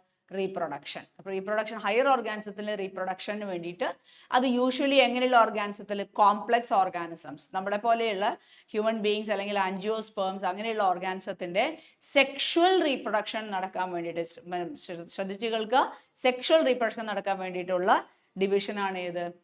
അതിന് വേണ്ടി സഹായിക്കുന്ന ഡിവിഷനാണ് ഏത്? മിയോസിസ്. ഓക്കെ. ഇനി ഇത് ഏതൊക്കെ ടൈപ്പ് സെല്ലുകളിലാണ് നടക്കണേന്നാണ് നമ്മൾ നോക്കേണ്ടത്. ഏതൊക്കെ ടൈപ്പ് സെല്ലാണ്? ഇപ്പോൾ മൈറ്റോസിസ് എന്ന് പറയുമ്പോൾ നമ്മുടെ എപ്പോഴും always better to learn this chapter taking our example. നമ്മുടെ ഉള്ളിൽ ഈ മൈറ്റോസിസ്, മിയോസിസ്, കാരണം നമ്മളിവിടെ പഠിക്കുന്നത് എന്താ? ഈ പ്രോസസ്സാണ് പഠിക്കുന്നത്. എന്താണ് മൈറ്റോസിസ്, എന്താണ് മിയോസിസ് ആണ് മെയിൻലി പഠിക്കുന്നത്. അപ്പോൾ ആ ഒരു പ്രോസസ്സ് മനസ്സിലാക്കാൻ വേണ്ടിയിട്ട് better you can relate the cells in our body. ഇപ്പം ഞാനൊരു സെല്ലിനെ പറ്റി പറഞ്ഞു കഴിഞ്ഞാൽ you can relate that to our cell having 46 chromosomes. Okay. ഇപ്പം ഞാൻ നോർമലി നമ്മുടെ ഒരു സെൽ എന്ന് പറയുമ്പോൾ we have got a cell beneath our skin, അല്ലേ? നമ്മുടെ സ്കിന്നിൻ്റെ ഇപ്പം what happens if a cut is happening to my hand? എൻ്റെ കയ്യിലൊരു മുറിവ് വന്നു കഴിഞ്ഞാൽ എന്താ സംഭവിക്കുക? ആ മുറിവ് പതുക്കെ പുതിയ സെൽസ് വെച്ച് റീപ്ലേസ് ചെയ്തിട്ട് that will be what do you say, healed, is it not? And that division is what? Mitosis. മനസ്സിലായോ? അപ്പോൾ മൈറ്റോസിസ് നടക്കുന്ന സെല്ലുകളുടെ പ്രത്യേകത എന്താ? സാധാരണ സെല്ലുകൾ. ആൻഡ് ഈ നോർമൽ സെല്ലിൽ നമ്മളൊരു പേര് വിളിക്കും, we call them as somatic cells. എഴുതി വെക്കുക, somatic cells. നിങ്ങൾ already കേട്ടിട്ടുണ്ടാവും, but still it is a recollection of the terms, right? Somatic cells. And the other one, ഇപ്പോൾ meiosis നടക്കുന്നത് ഏത്, ഇപ്പോൾ നമ്മളുടെ ഉള്ളിലാണെങ്കിൽ meiosis എവിടെയാണ് നടക്കുന്നത്? Meiosis is concerned with what? Gamete formation. ഇപ്പോൾ gamete ഉണ്ടാവുന്നത് ഏത് ഓർഗനിൽ മാത്രമാണ്? Reproductive organs മാത്രമാണ്. And which are the reproductive organs in human beings? Of course, testis and ovary. Testis is concerned with the production of sperms in males, and ovary is concerned with the production of ovum in females. Okay, അപ്പോൾ അവിടെ meiosis-ന്റെ ജോലി എന്താണ്? To make the gametes, right? And what is the difference between the normal cell and a gamete? നിങ്ങൾക്കറിയാം, ഒരു normal സെല്ലിൽ, human ബീയിങ്സിന്റെ normal സെല്ലിൽ 46 chromatin threads ഉണ്ടെങ്കിൽ നമ്മളുടെ തന്നെ ഗമേറ്റ് ഉണ്ടാവുമ്പോൾ അതിനകത്ത് എത്ര ക്രോമാറ്റിൻ ഉണ്ടായിരിക്കുള്ളൂ? There will be only 23 chromatin threads ഉണ്ടായിരിക്കുള്ളൂ. ഓക്കെ, അപ്പോൾ അവിടെ എന്താ സംഭവിച്ചത്? ഒരു 46 ക്രോമാറ്റിൻ ഉള്ള ഒരു മദർ സെല്ലിൽ നിന്ന് നമ്മൾക്ക് എന്താ കിട്ടുന്നത്? 23 ക്രോമാറ്റിൻ ഉള്ള ഒരു ഡോട്ടർ സെല്ലാണ് പ്രൊഡ്യൂസ് ചെയ്യുന്നത്. So here chromosome number or chromatin number is reduced to half. Hence we call this division as reduction division. ഏത് ഡിവിഷൻ? റിഡക്ഷൻ ഡിവിഷൻ എന്ന് പറയുന്നത് meiosis. Meiosis is said to be reduction division, whereas mitosis is said to be equational division. കാരണം എന്താ? മൈറ്റോസിസിൽ ഒരു മാറ്റവും ഇല്ല. Mother cell എങ്ങനെയാണോ അതേപോലെ തന്നെയായിരിക്കും ഡോട്ടർ സെൽസ് ഉണ്ടാവുക. Okay, so that is a brief of what introductory part, and now we'll go along with the textbook. Means we have to know the basic details and the process of it. നോക്കാം. Why do you call it a cell cycle? ശ്രദ്ധിക്കുക, ഒരു cell divide ചെയ്തിട്ട് 2 പുതിയ daughter cells ഉണ്ടാവും. Okay, അത് കഴിഞ്ഞിട്ട് ആ daughter cell പിന്നെന്താ? ആ ഡോട്ടർ സെല്ലിന് 2 കാര്യങ്ങൾ ചെയ്യാം. ഒന്നില്ലെങ്കിൽ ആ ഡോട്ടർ സെല്ല് ഡിഫറൻഷിയേറ്റ് ചെയ്തിട്ട് ഒരു പെർട്ടിക്കുലർ ഫംഗ്ഷൻ പെർഫോം ചെയ്യാൻ വേണ്ടിയിട്ട് മാറിപ്പോവാം. For example, in our case നമ്മുടെ ഉള്ളിൽ ഒരു ഡിവൈഡിങ് സെൽ, അത് കൺവേർട്ട് ചെയ്തു. എന്തായിട്ട് കൺവേർട്ട് ചെയ്തു? ഒരു എറിത്രോസൈറ്റ് ആയിട്ട് കൺവേർട്ട് ചെയ്തു. ഓക്കെ, കഴിഞ്ഞു. ഇനി പിന്നെ അവന് ഡിവൈഡ് ചെയ്യാൻ പറ്റില്ല, കാരണം അയാൾക്ക് വേറെ ജോലിയുണ്ട്, അല്ലേ? അല്ലെങ്കിൽ നമ്മുടെ ഉള്ളിലുള്ള ഒരു ഡിവൈഡിങ് സെല്ല് ഒരു നെർവ് സെല്ലായിട്ട് ഡിഫറൻഷിയേറ്റ് ചെയ്തു. നെർവ് സെല്ലിന് വല്ല വേറെ ഒരു പെർട്ടിക്കുലർ സ്ട്രക്ചർ അല്ലേ ഉള്ളത്. അത് പിന്നെ അതിനൊരു കമ്മിങ് ബാക്ക് ഉണ്ടോ? ഇല്ല, കഴിഞ്ഞു. അതിന് പിന്നെ എന്താ ജോലി? ഇമ്പൾസസ് ട്രാൻസ്മിറ്റ് ചെയ്യലാണ് അയാളുടെ ജോലി. മനസ്സിലാവുണ്ടോ? അപ്പോൾ നമ്മളുടെ കേസിൽ പുതിയ സെൽസ് ഉണ്ടായി കഴിഞ്ഞാൽ ഒന്നില്ലെങ്കിൽ അവന് ഒരു പെർമനന്റ് സ്റ്റാറ്റസിലോട്ട് പോവാം, ടു പെർഫോം പെർട്ടിക്കുലർ ഫങ്ഷൻസ്. അതല്ലെങ്കിൽ അയാൾക്ക് പിന്നെയും ഡിവൈഡ് ചെയ്തുകൊണ്ടേ ഇരിക്കാം. ഓക്കെ, അപ്പോൾ അതുകൊണ്ടാണ്, അപ്പോൾ അങ്ങനെയുള്ള ഒരു സാധ്യത ഉള്ളത് കൊണ്ടാണ് നമ്മൾ അതിനെ സെൽ സൈക്കിൾ എന്ന് പറയുന്നത്. കാരണം എന്താണ്? Mother cell is converted to daughter cell. That daughter cell has the capacity to grow, become the mother cell, and again continue the cycle of division. Okay, that is why we call it as what? Cell cycle, right? Cell cycle and cell division. Adana nammade chapter inde heading, right? Now we will see what they want to tell us. Cell division is very important process in all living organism. During the division of a cell, DNA replication and cell growth also take place. Appo inganeyulla chela points. What do you mean by DNA replication? DNA replication and cell growth also take place. DNA replication മനസ്സിലാക്കുക. Mitosis ആണെങ്കിലും ഇത് ഭയങ്കര important ആയിട്ടുള്ള point ആണ്. Mitosis ആണെങ്കിലും meiosis ആണെങ്കിലും അതിൻ്റെ ഇടയിൽ നടക്കുന്ന ഒരു വളരെ ഇമ്പോർട്ടൻ്റ് ആയിട്ടുള്ള ഒരു കാര്യമാണ് DNA ഡബിൾ ചെയ്യുക എന്നുള്ളത്. മനസ്സിലാവുണ്ടോ? DNAയുടെ കണ്ടന്റ് ഡബിൾ ചെയ്യും. ഫോർ എക്സാമ്പിൾ, ഇപ്പോൾ നമ്മളുടെ ഉള്ളിൽ 46 ക്രോമാറ്റിൻ എന്ന് പറയുമ്പോൾ we have got 46 DNA, right? പക്ഷെ ആ 46 DNA ഒരു ഘട്ടത്തിൽ അത് 92 DNA ആയിട്ട് മാറും. എന്തിനു വേണ്ടിയിട്ടാ? ലോജിക്കലി ആലോചിച്ച് അറിയാൻ പറ്റും. എന്തിനാ? ഫൈനലി നമുക്ക് എന്ത് വേണം? 2 ഡോട്ടർ സെൽസ് വേണം, ഇല്ലേ? ഓരോ ഡോട്ടർ സെല്ലിനും എത്ര ക്രോമാറ്റിൻ വീതം കൊടുക്കണം? 46 വീതം കൊടുക്കണമല്ലോ. സോ ഡെഫിനറ്റ് ആയിട്ടും അവിടെ എത്ര ക്രോമാറ്റിൻ ഉണ്ടായിരിക്കണം? അതിൻ്റെ ഇടയിൽ 92 ഉണ്ടായിരിക്കണം. പക്ഷേ നമുക്കൊരു പ്രോബ്ലം ഉണ്ട്. എന്താ അറിയോ? ഈ 92 ക്രോമാറ്റിൻ ഉണ്ടായിട്ടുണ്ടെങ്കിലും നമ്മൾക്ക് അതിന് 92 എണ്ണം പിടിക്കാൻ പറ്റില്ല. കാരണം എന്താണെന്ന് വെച്ച് കഴിഞ്ഞാൽ, see, whenever a DNA replicates, ഒരു DNA 2 DNA ആയിട്ട് മാറുമ്പോൾ, അതായത് ക്രോമാറ്റിൻ തന്നെയാണ് DNA കേട്ടോ. അപ്പോൾ ഒരു ക്രോമാറ്റിൻ 2 ക്രോമാറ്റിൻ ആയിട്ട് മാറുമ്പോൾ, അല്ലെങ്കിൽ ഒരു DNA റെപ്ലിക്കേറ്റ് ചെയ്യുമ്പോൾ അത് മൊത്തത്തിൽ ഇങ്ങനെ ഒരു 2 കോപ്പി ആയിട്ട് നിൽക്കും. മനസ്സിലായോ? 2 ഒരേപോലെയുള്ള 2 കോപ്പി ഉള്ള DNA ആയിട്ട് നിൽക്കും. പക്ഷേ അവർ തമ്മിൽ ഒരു സ്ഥലത്ത് ജോയിൻ ചെയ്തിട്ടുണ്ടാവുക. അപ്പൊ സംഗതി 2 DNA ഫോം ചെയ്യുന്നുണ്ടെങ്കിലും അവർ ഒരു സ്ഥലത്ത് ഇങ്ങനെ കെട്ടിയിട്ട പോലെ ഒരു സ്ഥലത്ത് ഇങ്ങനെ ജോയിൻ ചെയ്ത് നിൽക്കുമ്പോൾ പിന്നെ എനിക്ക് അതിനെ 2 എണ്ണമായിട്ട് എണ്ണാൻ പറ്റില്ല. because it comes as a single unit, right? So coming അപ്പം ഞാൻ ഇതിലിപ്പോൾ എത്ര ത്രെഡ് ഉണ്ടെന്ന് ചോദിച്ചു കഴിഞ്ഞാൽ ഒറ്റ ത്രെഡ് എനിക്ക് പറയാൻ പറ്റുള്ളൂ. സംഗതി ഇങ്ങനെ 2 DNA ഒക്കെ ഉണ്ട്, പക്ഷേ അത് since it is joined at A point I can consider it as a single unit. അപ്പോൾ മനസ്സിലായോ? അപ്പോൾ ഇവിടെ ഒരു യൂണിറ്റിൽ എത്ര DNA വരും? 2 DNA വരും. എന്ത് കഴിയുമ്പോൾ? DNA റെപ്ലിക്കേഷൻ കഴിയുമ്പോൾ. അപ്പോൾ ജസ്റ്റ് ഇമാജിൻ നമ്മുടെ ഒരു സെല്ലിൻ്റെ ഉള്ളിൽ 46 ക്രൊമാറ്റിൻ ഇങ്ങനെ നിരന്ന് നിൽക്കുകയെന്ന് വിചാരിക്കാം. ഓക്കെ, 46 ക്രൊമാറ്റിൻ നിരന്ന് നിൽക്കുന്നു. ഈ 46 ക്രൊമാറ്റിൻ എന്ത് സംഭവിക്കുന്നു? DNA ഡ്യൂപ്ലിക്കേറ്റ് ചെയ്യുന്നു. മനസ്സിലായോ? അപ്പോൾ 46 എണ്ണം 46 ത്രെഡുകളാണ് ഇങ്ങനെ കിടക്കുന്നത്. 46 ത്രെഡുകളാണ് കിടക്കുന്നത്. ഈ ഓരോ ത്രെഡും ഡബിൾ ആയിട്ട് നിൽക്കുകയാണ് ഇപ്പോൾ. ഏത് കഴിഞ്ഞിട്ട്? ഒരു DNA റെപ്ലിക്കേഷൻ കഴിയുമ്പോൾ ഡബിൾ ചെയ്തിട്ട് നിൽക്കുന്നു. പക്ഷെ എന്താണ്? ഡബിൾ ചെയ്താലും ആ ഡബിൾ ചെയ്ത 2 എണ്ണം ഒരുമിച്ച് നിൽക്കുന്നത് ഉണ്ടോ? അപ്പോൾ 46 ഇപ്പോൾ ഫലത്തിൽ ഇപ്പോൾ എത്ര ക്രൊമാറ്റിൻ, ശരിക്കും എത്ര DNA ഉണ്ട്? ഓരോന്നിലും 2 എണ്ണം വീതം ഉണ്ട് അല്ലേ? അപ്പോൾ നമ്മൾ DNAയുടെ എണ്ണം നോക്കിക്കഴിഞ്ഞു കഴിഞ്ഞാൽ നമുക്ക് 92 എണ്ണാൻ പറ്റും. പക്ഷേ ആ ഉണ്ടായിട്ടുള്ള 2 പുതിയതുകൾ എന്തുണ്ടാവുക? അത് ഒരു സൈഡിൽ ഒരു സ്ഥലത്ത് നമ്മൾ സെൻട്രോമിയർ എന്ന് കേട്ടിട്ടുണ്ട് അല്ലേ? ആ സെൻട്രോമിയറിൽ പിടിച്ചിരിക്കുന്നത് കൊണ്ട് എനിക്ക് അതിനെ 2 എണ്ണമായിട്ട് എടുക്കാൻ പറ്റില്ല. I should consider it as a single unit. അപ്പോൾ ഇനി ഞാൻ എത്ര എണ്ണം എണ്ണും? അപ്പോൾ ആദ്യം ഞാൻ എത്ര ക്രൊമാറ്റിനാണ് എണ്ണിയത്? 46 ക്രൊമാറ്റിനല്ല എണ്ണിയത്. ഇപ്പോൾ ഞാൻ എണ്ണുമ്പോൾ എത്ര ക്രൊമാറ്റിൻ തന്നെ എണ്ണുള്ളൂ? 46 എനിക്ക് എണ്ണാൻ പറ്റുള്ളൂ. മനസ്സിലാവുണ്ടോ? അപ്പോൾ ഇവിടെ എണ്ണുമ്പോൾ 1 2 3 പറയുമ്പോൾ 46 എണ്ണ എനിക്ക് എണ്ണാൻ പറ്റുള്ളൂ. Means what? DNA റെപ്ലിക്കേഷൻ കഴിഞ്ഞാൽ നമ്പർ ഇസ് നോട്ട് ചേഞ്ചിങ്. പിടികിട്ടിയോ? Number is not changing. പക്ഷേ നിങ്ങൾ ആദ്യത്തെ ആ 46 ക്രൊമാറ്റിൻ എടുത്തിട്ട് നിങ്ങൾ വെയ് ചെയ്തു എന്ന് വിചാരിക്കുക. Just let it be 10 grams or 10 പൈക്കോഗ്രാംസ് എന്ന് വിചാരിക്കുക. DNA അല്ലേ, കുറച്ചേ ഉള്ളൂ. പൈക്കോഗ്രാംസിലൊക്കെയാണ് നമ്മൾ അളക്കുന്നത്. ഓക്കെ, അപ്പോൾ ആദ്യത്തെ അതിൻ്റെ റെപ്ലിക്കേഷന് മുമ്പ്, DNA റെപ്ലിക്കേഷന് മുമ്പുള്ള ത്രെഡുകൾ ഞാൻ മൊത്തത്തിൽ വെയ് ചെയ്യുന്നു. അതിന് എനിക്ക് 10 പൈക്കോഗ്രാംസ് കിട്ടി. ഇപ്പോൾ DNA റെപ്ലിക്കേഷൻ കഴിഞ്ഞാൽ ഞാൻ അതിനെ വെയ് ചെയ്ത് കഴിഞ്ഞാൽ ഡെഫിനറ്റ് ആയിട്ടും അത് ഡബിൾ ചെയ്തിട്ടുണ്ടാവില്ലേ? കാരണം അതിൽ ഓരോന്നിലും 2 എണ്ണം വീതം ഉണ്ടല്ലോ അല്ലേ? അപ്പോൾ ഇപ്പോൾ എത്ര ഉണ്ടാവും? 20 പൈക്കോഗ്രാംസ് ഉണ്ടാവും. അപ്പോൾ ഞാൻ ആ സ്റ്റേറ്റ്മെന്റ് ഒന്നും കൂടെ നിങ്ങളോട് പറയുന്നു. After DNA replication number of chromatin is not changing but the weight amount is changing. Okay, അപ്പോൾ നമ്മുടെ ബുക്കിനകത്ത് ഇനി അത് വരും. 2n remains 2n and 2c will be converted to 4c. കേട്ടോ? അപ്പോൾ അതെന്താന്നുള്ളത് നമ്മൾ ടെക്സ്റ്റ് വായിക്കുമ്പോൾ അവിടെ ഫർദർ എഴുതാം നമുക്ക്. Okay, so that is all about DNA replication. All these processes, that is cell division, DNA replication and cell growth, hence have to take place in a coordinated way to ensure correct division and formation of progeny cells containing intact genomes. The sequence of the events by which a cell duplicates its genome, synthesizes the other constituent of the cell and eventually divides into 2 daughter cells is termed as cell cycle, although cell growth in terms of cytoplasmic increase. Okay, ഇത് ശ്രദ്ധിക്കുക. Cell growth എന്ന് നമ്മൾ എപ്പോഴാണ് പറയുക? സാധാരണ സെല്ലിൻ്റെ ഉള്ളിലത്തെ cytoplasm increase ചെയ്യുന്നത് വെച്ചിട്ടാണ് നമ്മളിപ്പോൾ നമ്മളുടെ ഗ്രോത്ത് എന്ന് പറയുന്നത് നമ്മളെങ്ങനെയാണ്?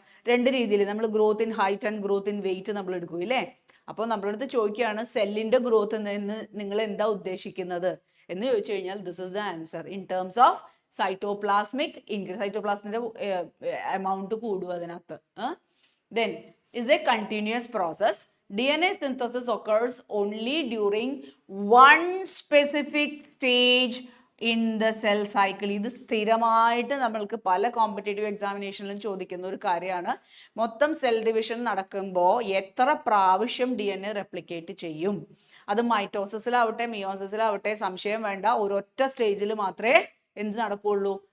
DNA റെപ്ലിക്കേഷൻ നടക്കുന്നുള്ളൂ. കേട്ടോ?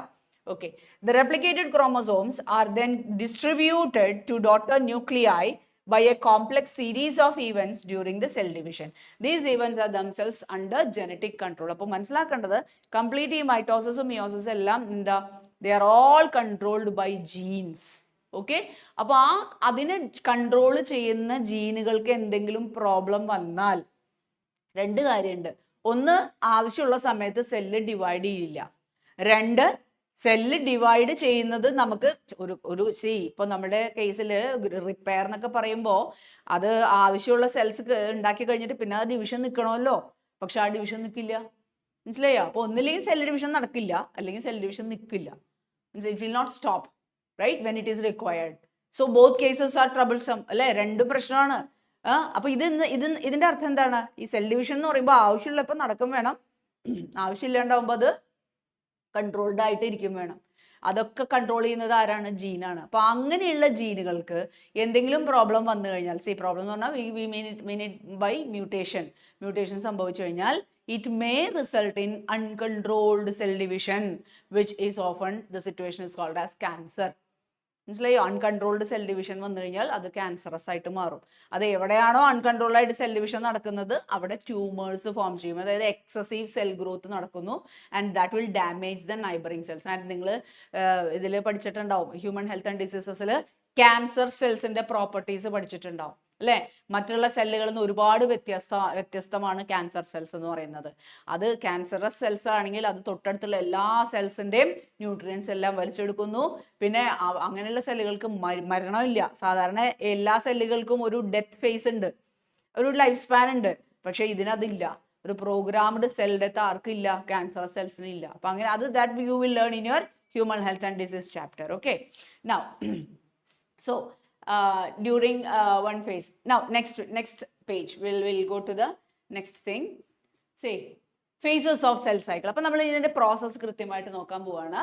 അപ്പോൾ അതിന് മുമ്പായിട്ട് ചെറിയൊരു ഇൻട്രൊഡക്ടറി പാർട്ട് പോലെ മെമ്മേലിയൻ സെൽ എത്ര സമയം എടുക്കുന്നു? It will take about 24 hours. However, the duration of cell cycle may vary from organism to organism. അപ്പോൾ പല ഓർഗാനിസത്തിലും ഒരു സെല്ല് ഡിവൈഡ് ചെയ്യാൻ എടുക്കുന്ന സമയം വ്യത്യസ്തമാണ്. അതിന്റെ എക്സാമ്പിൾ ആയിട്ട് നമുക്ക് എന്തും കൂടെ തന്നിട്ടുണ്ട്? ഈസ്റ്റിന്റെ കാര്യം കൂടി തന്നിട്ടുണ്ട്.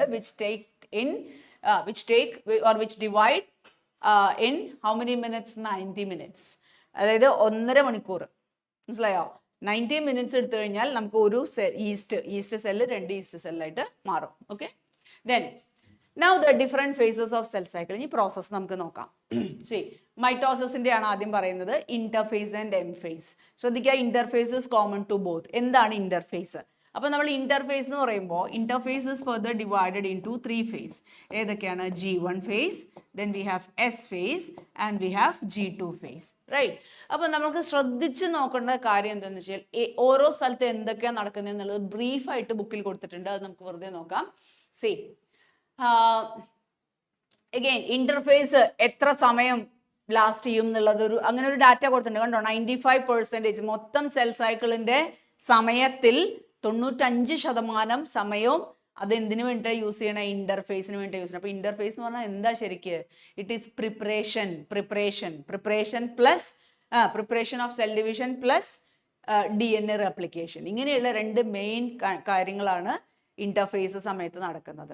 ഇന്റർഫേസ് കൃത്യമായിട്ട് സംഭവിച്ചു കഴിഞ്ഞാലാണ് നമുക്ക് ആ ഒരു full cell division, that is mitotic phase നടക്കുള്ളൂ. And that mitotic phase is further divided into 4 phases. അത് നിങ്ങൾക്ക് അറിയുണ്ടാവും. ദാറ്റ് ഈസ് PMAT. PMAT എന്ന് പഠിക്കുക, കാരണം ഓർഡർ മാറാൻ പാടില്ല. എന്തൊക്കെയാണ്? Prophase, metaphase, anaphase, telophase. ഈ ഓർഡർ മാറാൻ പാടില്ല എന്ന് പറയാൻ എന്താ കാരണം? Because this is just like a movie. നിങ്ങളൊരു സിനിമ കാണുന്ന പോലെയാണ് ഒരു മൈറ്റോട്ടിക് ഡിവിഷൻ നടക്കുന്നത്. അതായത് once it has started it is continuous. ഒരു പ്രാവശ്യം തുടങ്ങിക്കഴിഞ്ഞാൽ പിന്നെ അതിന് സ്റ്റോപ്പ് ഇല്ല. മനസ്സിലാവുണ്ടോ? സ്റ്റോപ്പ് ചില സ്ഥലത്തുണ്ട്, നിങ്ങൾ ഹയർ ക്ലാസ്സിലെത്തുമ്പോൾ പഠിക്കും. That is how to control the cell division. അതിന് പല ചെക്ക് പോയിന്റ്സ് എന്നൊക്കെ പറഞ്ഞ് നമ്മൾ പിന്നീട് പഠിക്കും. That is not included in your text book, so I'm not dealing with that. അപ്പോൾ anyway, once cell division has started, it will be continuing. അപ്പോൾ just like നമ്മൾ ഒരു മൂവി കാണുമ്പോൾ അതിനൊരു ഇൻട്രൊഡക്ടറി പാർട്ട് ഉണ്ട്, ഒരു മെയിൻ സ്റ്റോറി ഉണ്ടാവും, and there will B climax session അല്ലേ? അതുപോലെയാണ് ഈ പ്രൊഫേസ്, മെറ്റാഫേസ്, അനാഫേസ്, ടിലോഫേസ്. അപ്പോൾ നിങ്ങൾ പ്രൊഫേസ് കഴിഞ്ഞിട്ട് ടിലോഫേസ് പറഞ്ഞു കഴിഞ്ഞാൽ മാറിപ്പോയി. മനസ്സിലായോ? പ്രൊഫേസ് കഴിഞ്ഞാൽ you have to go with metaphase, then anaphase and telophase. So remember it as PMAT. മനസ്സിലായോ? അത് ആ ഒരു ഓർഡർ മാറാൻ പാടില്ല. ഇനി we'll just read along with this thing.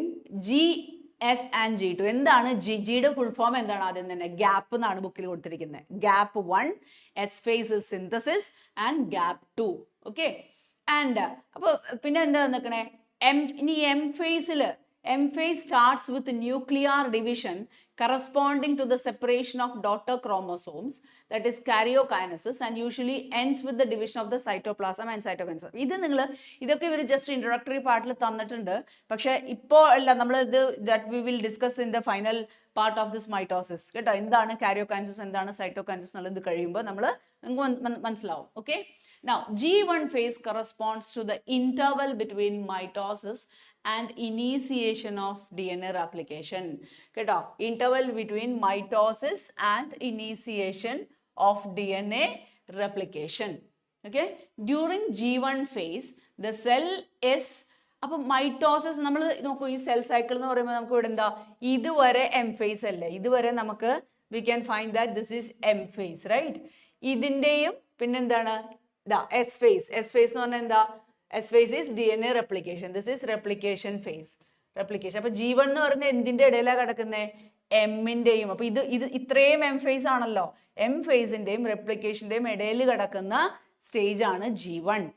കേട്ടോ, അപ്പൊ നമുക്കത് ആ ഒരു ഫിഗർ നോക്കിക്കഴിഞ്ഞാൽ പെട്ടെന്ന് മനസ്സിലാവും G1 phase.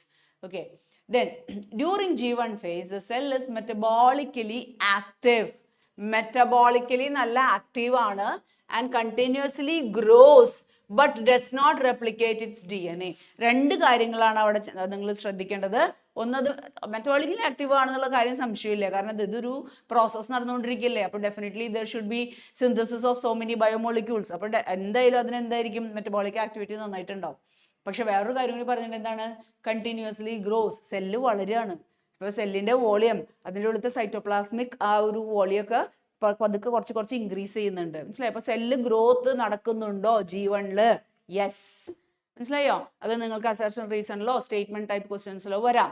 During G1 phase cell growth occurs എന്ന് പറയുമ്പോൾ നമ്മൾ വിചാരിക്കും സെല്ല് ഇനി ഗ്രോ ചെയ്യോ, കാരണം ഡിവൈഡ് ചെയ്യാൻ പോകുന്ന സെല്ലല്ലേ.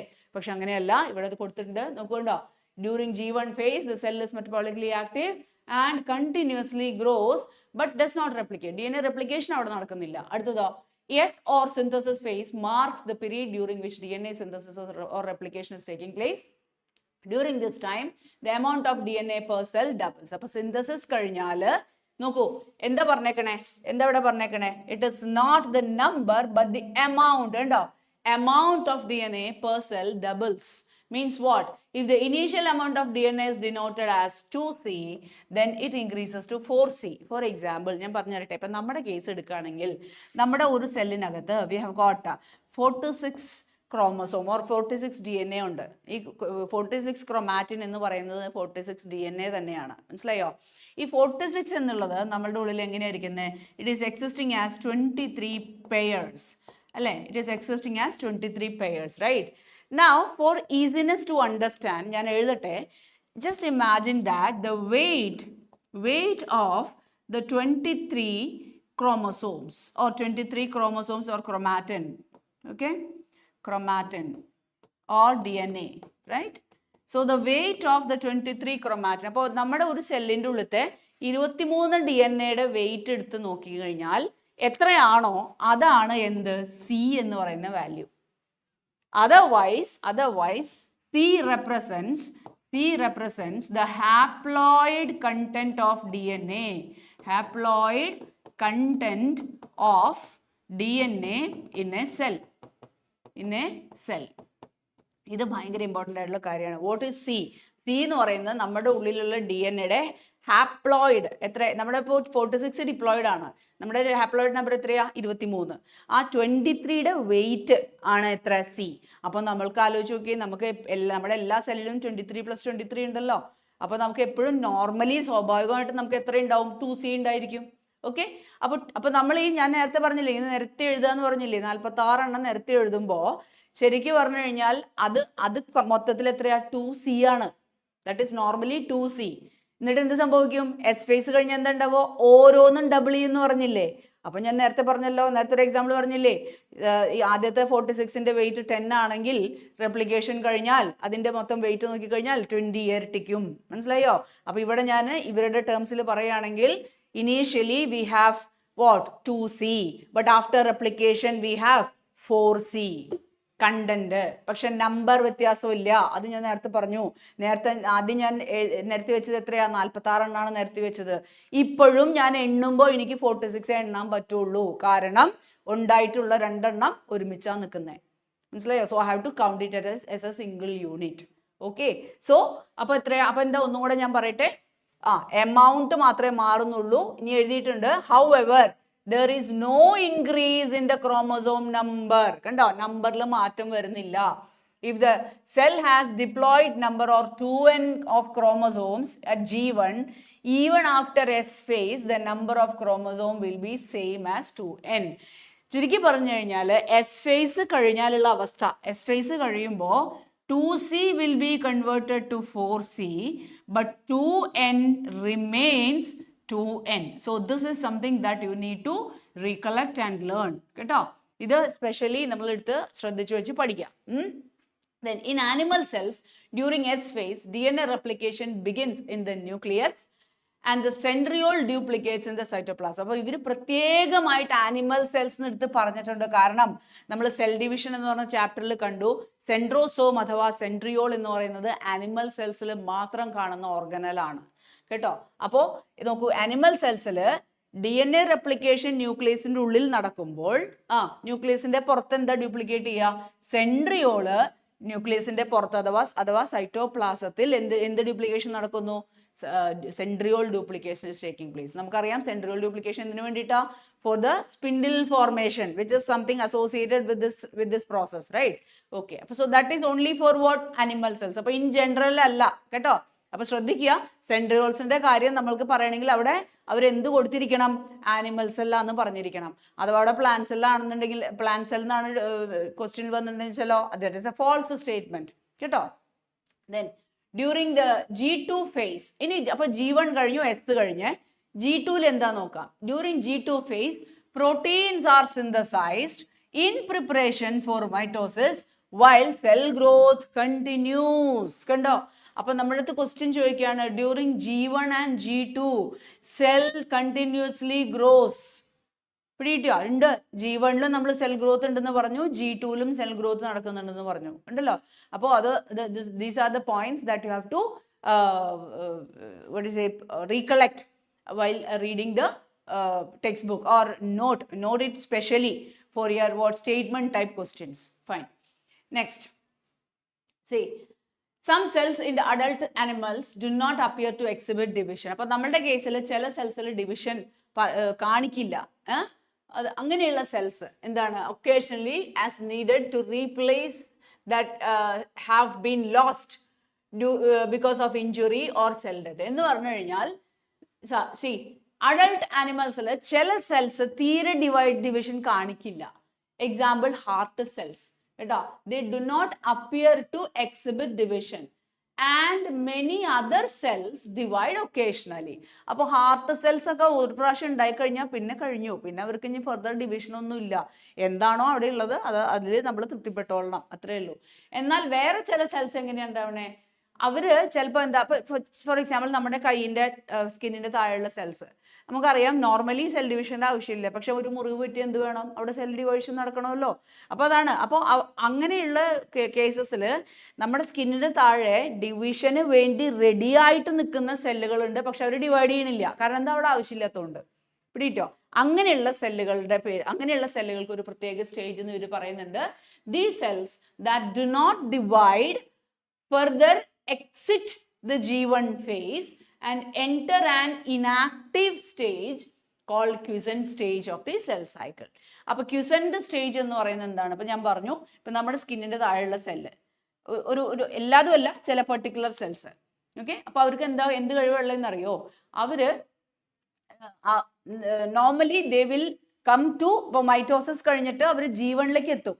സെൽ സൈക്കിളിൽ മൈറ്റോസിസ് കഴിഞ്ഞിട്ട് G1ലേക്ക് എത്തും. G1ൽ അവര് ഡിസൈഡ് ചെയ്യാണ് that I'm not going to divide. എന്നിട്ട് അവർ പതുക്കെ ഒരു ഇനാക്റ്റീവ്, അപ്പൊ G1ൽ നിന്ന് അവർ എക്സിറ്റ് ചെയ്യാം. മനസ്സിലായോ? എന്നിട്ട് അവർ ഒരു സ്ഥലത്ത് അടങ്ങി ഒതുങ്ങി മിണ്ടാതിരിക്കും. അതൊരു ഇനാക്റ്റീവ് സ്റ്റേജ്, ഡെഡ് അല്ല, ഒരു ഇനാക്റ്റീവ് സ്റ്റേജ് ആയിട്ട് അവരവിടെ തൽക്കാലം മിണ്ടാതിരിക്കും. എങ്ങാനും നമ്മുടെ കയ്യിൽ ഒരു മുറിവ് പറ്റിക്കഴിഞ്ഞാൽ ഉടനെ അവർ തിരിച്ചെന്ത് ചെയ്യും? G1ലോട്ട് റീ എൻട്രി ചെയ്യുന്നു. അത് കഴിഞ്ഞ് പിന്നെ it will complete the cell cycle. G1 കഴിഞ്ഞാൽ S, G2 ബാക്കി മൈറ്റോട്ടിക് ഫേസ് കംപ്ലീറ്റ് ചെയ്യും. And it will give rise to new cells. മനസ്സിലായോ? അപ്പൊ അങ്ങനെ ആവശ്യമുള്ളപ്പോൾ റിസർവ് ആയിട്ട് പ്രവർത്തിക്കുന്ന സെല്ലുകളെ അവരൊരു പ്രത്യേക സ്റ്റേജിലാണെന്ന് നമ്മൾ പറയും. We call that stage as quiescent stage. ഉണ്ടോ? We call it as quiescent stage അഥവാ G0 സ്റ്റേജ്. ക്വിസന്റ് അഥവാ G0 stage of the cell cycle. Cells in this stage remain metabolically active. അപ്പോ ഇനാക്റ്റീവ് എന്ന് ഉദ്ദേശിക്കുന്നത് ഡിവൈഡ് ചെയ്തില്ല എന്നുള്ളേ പറയുന്നുള്ളൂ. Metabolically active ആണെന്ന് വെച്ചാൽ അതെ, അതിൻ്റെ ഉള്ളിൽ മെനബോളിസം കാറ്റബോളിസം നടക്കുന്നുണ്ട്. കാരണം എന്താണെന്ന് വെച്ചാൽ അവരെ കൺട്രോൾ ചെയ്ത് നിർത്താന്നൊരു അതൊരു ജോലിയാണ്. മനസ്സിലായോ? ഇപ്പോൾ ഒരു ക്ലാസ്സിലെ കുട്ടികളെ കൺട്രോൾ ചെയ്ത് നിർത്തുക, അതായത് മിണ്ടാതിരുത്തലും ഒരു ജോലിയാണല്ലോ. അപ്പൊ അതുപോലെ ഒരു സെല്ല് ഡിവൈഡ് ചെയ്യാതിരിക്കണമെങ്കിലും they have to be metabolically what active, right? Ini cells in this stage remain metabolically active but no longer proliferate, means divide, unless called on to do so depending on the requirement of the organism. Okay? Ini അടുത്തത് ഈ ഒരു പാരഗ്രാഫിൽ അടുത്തൊരു paragraph ഇച്ചിരി important ആണ്. നോക്കൂ, in animals mitotic cell division is only seen in diploid somatic cells. കണ്ടോ? ഇങ്ങനെ ഒരു സ്റ്റേറ്റ്മെന്റ് കൊടുത്തിരിക്കുന്നു. മൈറ്റോട്ടിക് ഡിവിഷൻ ഡിപ്ലോയിഡ് സൊമാറ്റിക് സെൽസിൽ മാത്രമേ ആനിമൽസിൽ നടക്കുന്നുള്ളൂ എന്ന് പറയുന്നു. And however there are few exceptions to this where haploid cells divide by mitosis. അപ്പോൾ generally നമ്മളോട് എന്താ പറയണേ? Mitotic division take place in the diploid normal, നമ്മുടെ നോർമൽ സൊമാറ്റിക് സെൽസിലാണ് മൈറ്റോസിസ് നടക്കുന്നത്. പക്ഷെ ചില എക്സെപ്ഷണൽ കേസസിൽ ചില ഹാപ്ലോയിഡ്സ്, ഇപ്പൊ നമ്മുടെ ഉള്ളിലാണെങ്കിൽ ഹാപ്ലോയിഡ് സെൽസ് എവിടെയാ വരുന്നത്? ഗാമേറ്റ്സ് അല്ലേ? ഗാമേറ്റ്സിന് ശരിക്കും പറഞ്ഞു കഴിഞ്ഞാൽ പിന്നെ മൈറ്റോട്ടിക്കലി ഡിവൈഡ് ചെയ്യേണ്ട കാര്യമില്ലല്ലോ. പക്ഷെ അത് വേറെ ചില ആനിമൽസ്, ഇൻ ജനറൽ ആനിമൽസിന്റെ കേസിലാണല്ലോ പറയണേ. അപ്പോൾ there are few exceptions. Exceptionally ചില ഹാപ്ലോയിഡ് സെൽസ് മാത്രം മൈറ്റോസിസ് നടക്കുന്നു കേട്ടോ. അപ്പൊ ഇൻ ജനറൽ ആർക്കാ മൈറ്റോസിസ് നടക്കുന്നത്? നോർമൽ സൊമാറ്റിക് സെല്ലുകൾക്ക്. ഇനി ഫോർ എക്സാമ്പിൾ, അപ്പോൾ എവിടെയാണ്? അപ്പോൾ ആ ഒരു എക്സെപ്ഷണൽ കേസ് ബുക്കിൽ പറഞ്ഞിട്ടുണ്ട്. For example male honey bees. കണ്ടോ? മെയിൽ ഹണി ബീ നിങ്ങൾക്കറിയാം, ഡ്രോൺസ്, നിങ്ങൾ സെക്കൻഡ് ഇയറിൽ പഠിക്കുന്നതാണ്. അപ്പോൾ മെയിൽ ഹണി ബീ ഡ്രോണിൻ്റെ ഉള്ളിൽ ഗാമേറ്റ് ഉണ്ടാവണമല്ലോ. ഡ്രോൺ ഓൾറെഡി ഹാപ്ലോയിഡ് ആണ്. ഹാപ്ലോയിഡ് ആയിട്ടുള്ള ഓർഗാനിസത്തിൽ ഗാമേറ്റ് ഉണ്ടാവണമെങ്കിൽ there should be mitotic division, right? അപ്പോൾ male honey bee is an exceptional case for that. കണ്ടോ? വളരെ റെയർ ആയിട്ടുള്ള ചില ഓർഗാനിസംസ് മാത്രമേ ഉള്ളൂ. ദെൻ against this, അപ്പോൾ ആനിമൽസിന്റെ കേസ് നമ്മൾ പറഞ്ഞു ജനറലി നോർമൽ സൊമാറ്റിക് സെൽസിലാണ്, റെയർലി ഹാപ്ലോയിഡ് സെൽസിൽ കാണുന്നു. For example honey bee. Next is plants. Against this, the plants can show mitotic divisions in both haploid and diploid cells. From your recollection of examples in alternation of generation plants, അപ്പോൾ നമ്മൾ first plant കിങ്ഡത്തിൽ പറഞ്ഞിട്ടുണ്ട് അല്ലേ, sporophytic phases alternating with gametophytic phase എന്നൊക്കെ പറഞ്ഞിട്ടുണ്ട്. അവിടെ മൈറ്റോസിസും മിയോസിസും വെച്ച് കുറേ കാര്യങ്ങൾ പറഞ്ഞിട്ടുണ്ട്. So go through that video along with this so that you can understand that things better കേട്ടോ. ഓക്കെ, അപ്പോൾ ഇവിടെ പ്ലാന്റ്സിന്റെ കേസിലാണെങ്കിൽ ഇൻവാരിയബിളി ഡിപ്ലോയിഡ് സെൽസ് ആണെങ്കിലും ഹാപ്ലോയിഡ് സെൽസ് ആണെങ്കിലും ഈസി ആയിട്ട് മൈറ്റോസിസ് നടക്കുന്നുണ്ട് കേട്ടല്ലോ. So that is a important point. Now what is M phase? M phase is suppose to B A dramatic face എന്ന് പറഞ്ഞു കഴിഞ്ഞാലേ, ഇന്റർഫേസിൽ ഞാൻ പറഞ്ഞു പ്രിപ്പറേഷൻ ആണ് നടക്കുന്നത്. അപ്പോൾ ഇന്റർഫേസിലുള്ള ഒരു സെല്ല് നമ്മൾ മൈക്രോസ്കോപ്പിന് താഴെ നോക്കി ഉള്ളിൽ കൂടെ നോക്കിക്കഴിഞ്ഞാൽ യു കനോട്ട് ഫൈൻഡ് എനിത്തിങ്. നിങ്ങൾക്കൊന്നും വിസിബിൾ ആയിട്ട് കാണില്ല. കാരണം എന്താ? അതിൻ്റെ ഉള്ളിൽ പ്രോട്ടീൻസ് ഉണ്ടാവുന്നുണ്ട്, എൻസൈംസ് ഉണ്ടാവുന്നുണ്ട്, DNA റെപ്ലിക്കേറ്റ് ചെയ്യുന്നുണ്ട്. ഇതൊന്നും നമ്മുടെ നോർമൽ വിഷനിൽ വരുന്ന കാര്യങ്ങളല്ല. And not even inside the മൈക്രോസ്കോപ്പിൽ കൂടെയും കാണാൻ പറ്റില്ല. അത്രയും മോളിക്കുലാർ ചേഞ്ചസ് ആണ് എപ്പോൾ നടക്കുന്നത്? ഈ ഇന്റർഫേസിൽ വെച്ച് നടക്കുന്നത്. പക്ഷേ പ്രൊഫേസ്, മെറ്റാഫേസ്, അനാഫേസ്, ടെലോഫേസ് എന്ന് പറയുന്ന സമയത്തുണ്ടല്ലോ കുറേ കാര്യങ്ങൾ നമുക്ക് യു ക്യാൻ സീ ദാറ്റ്. എന്താണ്? ഈ ഇങ്ങനെ നീളത്തിലിരിക്കുന്ന ക്രൊമാറ്റിൻ കണ്ടൻസ് ചെയ്യുന്നു, അവർ സെൻറ്ററിൽ വന്ന് അറേഞ്ച് ചെയ്യുന്നു, അത് കഴിഞ്ഞിട്ട് അവർ രണ്ട് ഭാഗത്തോട്ട് മാറിപ്പോകുന്നു. ഇതൊക്കെ നമുക്ക് ഈസി ആയിട്ട് നമുക്ക് അതിനകത്ത് മൈക്രോസ്കോപ്പിൻ്റെ ഉള്ളിൽ കൂടെ കാണാൻ പറ്റും. Okay, hence it is said to be dramatic phase എന്നൊക്കെ നമ്മൾ വിളിക്കും. So the equational division, it is the most dramatic period of the cell cycle involving a major reorganization of virtually all components of the cell. Since the number of chromosomes in the parent and progeny is the same, it is also called as equational division. Though for convenience, mitosis has been divided into 4 stages of nuclear. കൺവീനിയൻസിന് വേണ്ടി ഒരു again പറയുന്നു, നമ്മൾ ഈ prophase metaphase എന്നൊക്കെ പറയുന്നത് നമ്മുടെ ഈസിനെസ്സിന് വേണ്ടിയിട്ട് divide ചെയ്ത് വെച്ചിരിക്കുന്ന 4 സ്റ്റേജ് ആണ് കേട്ടോ. അപ്പോൾ ഈ 4 സ്റ്റേജ് ഓഫ് ന്യൂക്ലിയർ ഡിവിഷൻ ഉണ്ടല്ലോ, ന്യൂക്ലിയർ ഡിവിഷന് വേണ്ടിയിട്ടുള്ള ആ ഒരു പ്രൈമറി എന്താ പറയുന്നത് ചേഞ്ചസ് ഹാപ്പനിങ്, ആ സ്റ്റേജുകളെയാണ് നമ്മൾ പ്രൊഫേസ്, മെറ്റാഫേസ്, അനാഫേസ്, സ്റ്റീറോഫേസ് എന്ന് വിളിക്കുന്നത്. ആഫ്റ്റർ ദാറ്റ് എന്ത് കംപ്ലീറ്റ് ആവും? ന്യൂക്ലിയസിന്റെ ഡിവിഷൻ കംപ്ലീറ്റ് ചെയ്യും. Nuclear division will be completed. അത് കഴിഞ്ഞ് പിന്നെ വേറൊരു മെത്തേഡ് അല്ലെങ്കിൽ എന്താ പറയുക, ഓരോ സെല്ലുകൾക്കും ഓരോ രീതിയിലാണ് പിന്നെ സൈറ്റോപ്ലാസം ഡിവൈഡ് ചെയ്യുന്നത്. ഓക്കെ, എങ്ങനെയാണെന്ന് നോക്കാം നമുക്ക്. Now, karyokinesis involves 4 stages: prophase, metaphase, anaphase and telophase. നോക്കാം.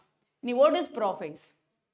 പ്രൊഫേസിൽ വരുന്ന കാര്യങ്ങൾ എന്താണ്? അപ്പോൾ ഇങ്ങനെ ഇപ്പോൾ ഇതിലിപ്പോൾ മൈറ്റോസിസ് ആൻഡ് മിയോസിസിൽ നമുക്ക് മൈറ്റോസിസ് നന്നായിട്ട് മനസ്സിലാവുകയാണെങ്കിൽ മിയോസിസ് പഠിക്കാൻ ഭയങ്കര എളുപ്പമാണ്. ഞാനിപ്പോൾ പറഞ്ഞുതരാം. സി, ഇപ്പോൾ you have to imagine that you are inside a cell and whatever things you are seeing inside the nucleus. നമ്മൾക്ക് ന്യൂക്ലിയസിൻ്റെ ഉള്ളിലുള്ള ത്രെഡ്സ്, ഇപ്പം ഞാൻ പറഞ്ഞു നമ്മുടെ ഉള്ളിൽ എത്ര ത്രെഡ്സ് ഉണ്ടാവും. നമ്മുടെ ഒരു സെല്ല് എടുക്കുകയാണെന്ന് വിചാരിക്കുക, അതിൻ്റെ ന്യൂക്ലിയസിൻ്റെ ഉള്ളിൽ we have got 46 threads, right? Now ആ 46 ത്രെഡ്സും ഇങ്ങനെ എൻടാങ്കിൾ ചെയ്ത് കിടക്കുന്ന രീതിയിലായിരിക്കും കിടക്കുന്നുണ്ടാവുക. മനസ്സിലായോ? നമുക്ക് ഒന്നൊന്ന് വേർതിരിച്ചെടുക്കാൻ ഭയങ്കര ബുദ്ധിമുട്ടാണ്, റൈറ്റ്? അപ്പോൾ അവിടെ ഇനി എന്താ സംഭവിക്കേണ്ടത്? അതിൽ ഓരോ ത്രെഡും 2 ആയിട്ട് മാറണം, ഓരോ ത്രെഡും ഡബിൾ ചെയ്യണം, അല്ലേ? നിങ്ങളൊന്ന് ആലോചിച്ച് നോക്കിയേ, ഒന്നും കൂടെ കെട്ടുപണയില്ലേ ഈ കാര്യങ്ങൾ? അപ്പോൾ ഇതൊക്കെ ഭംഗിയായിട്ട് നടക്കാൻ വേണ്ടിയിട്ട് ചില കാര്യങ്ങൾ ഇനി ഇവിടെ സംഭവിക്കാൻ പോവാണ്. എന്താ ചെയ്യണേന്ന് അറിയോ? ഓക്കെ, അപ്പോൾ we have got what this 46 threads we have, right? ഈ 46 ത്രെഡ്സും എന്താണ്, G1 വരുന്നു. G1 സ്റ്റേജാണ് പറയുന്നത്. കുറേ പ്രിപ്പറേഷൻസ് നടത്തുന്നു. എസ് ഫേസ് ഡബിൾ ചെയ്യുന്നു, ഓരോ ത്രെഡും ഡബിൾ ചെയ്യുന്നു. എഗെയിൻ എൻടാങ്കിൾ ചെയ്തിട്ടാണ് കിടക്കുന്നത് കേട്ടോ ന്യൂക്ലിയസിൻ്റെ ഉള്ളിൽ. After that we have got what G2. G2ലും ബാക്കി കുറച്ച് പ്രിപ്പറേഷൻസ് നടക്കുന്നു. കഴിഞ്ഞു. G1S G2 കഴിഞ്ഞു കേട്ടോ. ഇപ്പോൾ അവസ്ഥ എന്താണെന്ന് മനസ്സിലായല്ലോ? ഒരു കുഞ്ഞു ന്യൂക്ലിയസ് ഉണ്ട്, അതിനകത്ത് കുറേ ത്രെഡുകൾ ഡബിൾ ചെയ്തിട്ട് കിടക്കുന്നുണ്ട്. മനസ്സിലാവുണ്ട്? 46, കുറേ അല്ല, നമ്മുടെ കേസ് ആണെങ്കിൽ 46 ത്രെഡുകൾ ഡബിൾഡ് കണ്ടീഷനാണ്. ഇതിനെ നമുക്ക് എന്ത് ചെയ്യണം? കൃത്യമായിട്ട് 2 സെല്ലുകളായിട്ട് മാറ്റണം. ഓരോന്നിലും 46 ക്രൊമാറ്റിൻ വീതമുള്ള. അപ്പോൾ അതിന് വേണ്ടി എന്താ ചെയ്യണേന്ന് നോക്കാം. So coming to prophase. അപ്പോൾ G1S G2 കഴിഞ്ഞാൽ ഈ പ്രൊഫേസിൽ നോക്കുക.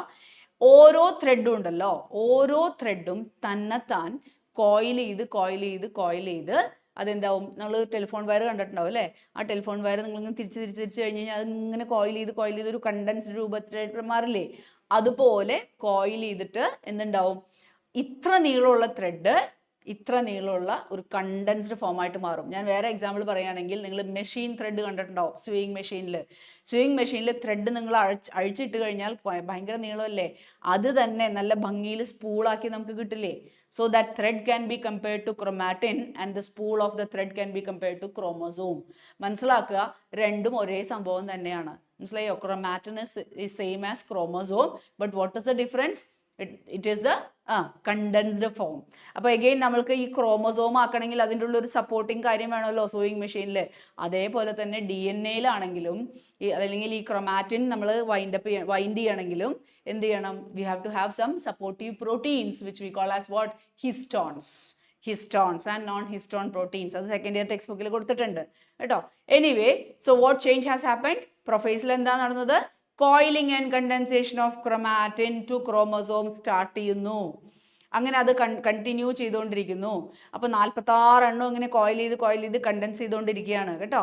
അങ്ങനെ അതേ സമയത്ത് എന്തുണ്ടാവും അറിയാം? ഇതൊക്കെ നടക്കുന്നത് ന്യൂക്ലിയസിൻ്റെ ഉള്ളിലല്ലേ? This nuclear membrane start dissolving. Nuclear membrane എന്ന് പറഞ്ഞാൽ നമ്മൾ ആലോചിക്കുന്നത് ഫ്ലൂയിഡ് മൊസൈക് മോഡലാണ് അല്ലേ? ഫ്ലൂയിഡ് പോലെ ഇരിക്കുന്ന അതങ്ങോട്ട് അലിഞ്ഞു പോകും. മനസ്സിലാവുണ്ടോ? അപ്പോൾ സെല്ലിൻ്റെ ഉള്ളിലത്തെ ന്യൂക്ലിയർ മെംബ്രെയിൻ അലിഞ്ഞു പോയി കഴിഞ്ഞാൽ പിന്നെ അവിടെ ന്യൂക്ലിയസ് ഇല്ല, റൈറ്റ്? അപ്പോൾ എന്താക്കി? ഇപ്പം നമ്മൾ ന്യൂക്ലിയസിൻ്റെ ഉള്ളിൽ എന്ന് പറഞ്ഞ ഈ ത്രെഡുകൾ ഇപ്പോൾ എവിടെയാണ് കിടക്കണേ? It is present inside the cytoplasm because there is no longer nucleus present over there കേട്ടോ. അപ്പോൾ ഇവിടെ നടന്ന കാര്യങ്ങൾ എന്തൊക്കെയാണ്? Coiling and condensation of chromatin to chromosome, then dissolving or disappearance of what? Nuclear disintegration of nuclear membrane. Okay, അപ്പോൾ ഇപ്പോൾ നമ്മുടെ എന്താ പറയുക കണ്ടൻസ്ഡ് ഫോം ഓഫ് നമ്മളുടെ ക്രൊമാറ്റിൻ എവിടെയാണ് കിടക്കുന്നത്? Inside the cytoplasm, right? ഇനി നെക്സ്റ്റ് ചേഞ്ചസ്, ഇപ്പോൾ ആനിമൽ സെൽ നമ്മുടെ കേസിലാണെങ്കിൽ സെൻട്രിയോൾസ് ഉണ്ടാവുമല്ലോ. അപ്പോൾ സെൻട്രിയോൾ ഓൾറെഡി ഡ്യൂപ്ലിക്കേറ്റ് ചെയ്ത് 2 പോളിലേക്കായിട്ട് വന്ന് നിൽക്കുന്നുണ്ട്. From the 2 poles, the spindle fibers will come. കണ്ടോ? 2 ഭാഗത്തുനിന്ന് spindle fibers വരുന്നു. And we have discussed about kinetochores in the previous cell chapter. അപ്പോൾ kinetochores വന്നിട്ട് spindle fibers വന്ന് അറ്റാച്ച് ചെയ്യുന്നു. Then next, അപ്പോൾ ആ ഒരു പ്രോസസ് എന്താണ്? Arrangement of the chromosomes at the middle of the cell. സെല്ലിന്റെ നടുക്ക്, ന്യൂക്ലിയസ് എന്നല്ല ഞാൻ പറഞ്ഞത്, കാരണം ന്യൂക്ലിയസ് ഇല്ല അവിടെ. അപ്പൊ എല്ലാ കണ്ടൻസ്ഡ് ക്രോമസോംസും സെല്ലിന്റെ നടുക്കായിട്ട് ഇങ്ങനെ നിൽക്കുകയാണ്. മനസ്സിലായിട്ടോ? അപ്പൊ ക്രോമസോംസ് ആണ് ഇപ്പൊ ഞാൻ വിളിക്കുന്നത്. Now it is no longer chromatin, because അത് കോയിൽ ചെയ്തിട്ട് കണ്ടൻസ്ഡ് ഫോം ഓഫ് ക്രോമസോം ആയിട്ട് മാറി. അത് നിരന്ന് നിൽക്കുന്നു. ഈ നിൽക്കാൻ കാരണം എന്താ? Because they are held by the spindle fibres. അവരെ കൃത്യമായിട്ട് സ്പിൻഡിൽ ഫൈബേഴ്സ് പിടിച്ച് നിർത്തിയിരിക്കുകയാണ് സെൻട്രല്. അപ്പൊ ഈ നടുക്കുള്ള പോർഷൻ നമ്മൾ ഇക്വറ്റോറിയൽ പ്ലെയിൻ എന്ന് വിളിക്കും. മനസ്സിലായോ? Equatorial plane. So when we see that the chromosomes are arranged at the equatorial plane, that stage is what we call as metaphase. Okay, so prophase is followed by metaphase, right, with the help of what? Spindle fibers. What is the next stage? ഇനി എന്തുണ്ടാവുക? Spindle fibres രണ്ട് ഭാഗത്തുനിന്നും contract ചെയ്യും. Contract ചെയ്യുമ്പോൾ എന്തുണ്ടാവുക? ഒരു ക്രോമസോമിൽ 2 chromatids ഉണ്ട് അല്ലേ? നമ്മൾ if you want to have the revision, go back to the cell chapter and see what we have explained in that kinetochore portion. കേട്ടോ? So during cell division what happens? 2 kinetochores ഉണ്ടാവും ഒരു ക്രോമസോമിന്. ആ 2 kinetochoresലും നമ്മളുടെ spindle fibres വന്ന് attach ചെയ്യുന്നു. അത് contract ചെയ്യുമ്പോൾ അതിൻ്റെ ഇടയിൽ വെച്ചിട്ട് ബ്രേക്ക് ഉണ്ടാവും, മുറിയും. അത് മുറിഞ്ഞിട്ട് one sister chromatid will move to one side and the other sister chromatid will move to the other side. Okay, അപ്പോൾ നമുക്ക് ഇപ്പൊ ഇവിടെ എത്ര ക്രോമസോംസ് ഉണ്ട്? നമുക്ക് 46 ക്രോമസോംസ് ഉണ്ട് അല്ലേ? 46 ക്രോമസോംസ് ഇങ്ങനെ നിരന്ന് നിൽക്കുകയാണ്, കണ്ടല്ലോ. ഈ 46 ക്രോമസോംസിൽ കൂടിയിട്ട് എത്ര ക്രോമാറ്റിഡ്സ് ഉണ്ട്? 92 സിസ്റ്റേഴ്സ് ഇല്ലേ? കാരണം ഓരോന്നിലും 2 ക്രോമാറ്റിഡ്സ് വീതം ഉണ്ടല്ലോ. അപ്പൊ ഈ 46 ക്രോമസോമില് 92 ക്രോമാറ്റിഡ്സ് ആയിട്ട് ഇങ്ങനെ കിടക്കുന്നു. അതിന്റെ കൈനറ്റോകോറിൽ വന്നിട്ട് നമ്മുടെ സ്പിൻഡിൽ ഫൈബേഴ്സ് വന്ന് അറ്റാച്ച് ചെയ്യുന്നു. And it is pulling away. So tell me, how many sister chromatids are moving to one pole and how many are moving to the other pole? Okay, ഞാൻ പറയാം. 46 will be moving to one pole and 46 will be moving to the other pole. മനസ്സിലായി? കാരണം ഓരോന്നിലത്തെയും divide ചെയ്തിട്ട് one sister will move to the other one side, and കാരണം 92 sisters ആണുള്ളത് ഉണ്ടോ? അതിൽ 46 sisters will move to one side and 46 sisters will move to the other side. മനസ്സിലായല്ലോ? So that happens. അപ്പോൾ that phase is called as what? Anaphase. Anaphase. അപ്പോൾ മെറ്റാഫേസിൽ നടുക്ക് നിൽക്കുന്നു. അനാഫേസിൽ ഇതിന് 2 ഭാഗത്തേക്കും പുള്ളി ചെയ്യുന്നു. Okay, then coming to the next phase. അപ്പോൾ ഇപ്പൊ എന്തായി? നമുക്ക് ഇവിടെ 2 ഭാഗത്തും 46 സിസ്റ്റർ ക്രോമാറ്റിഡ്സ് വന്നിട്ടുണ്ടല്ലോ. And in the next stage what happens?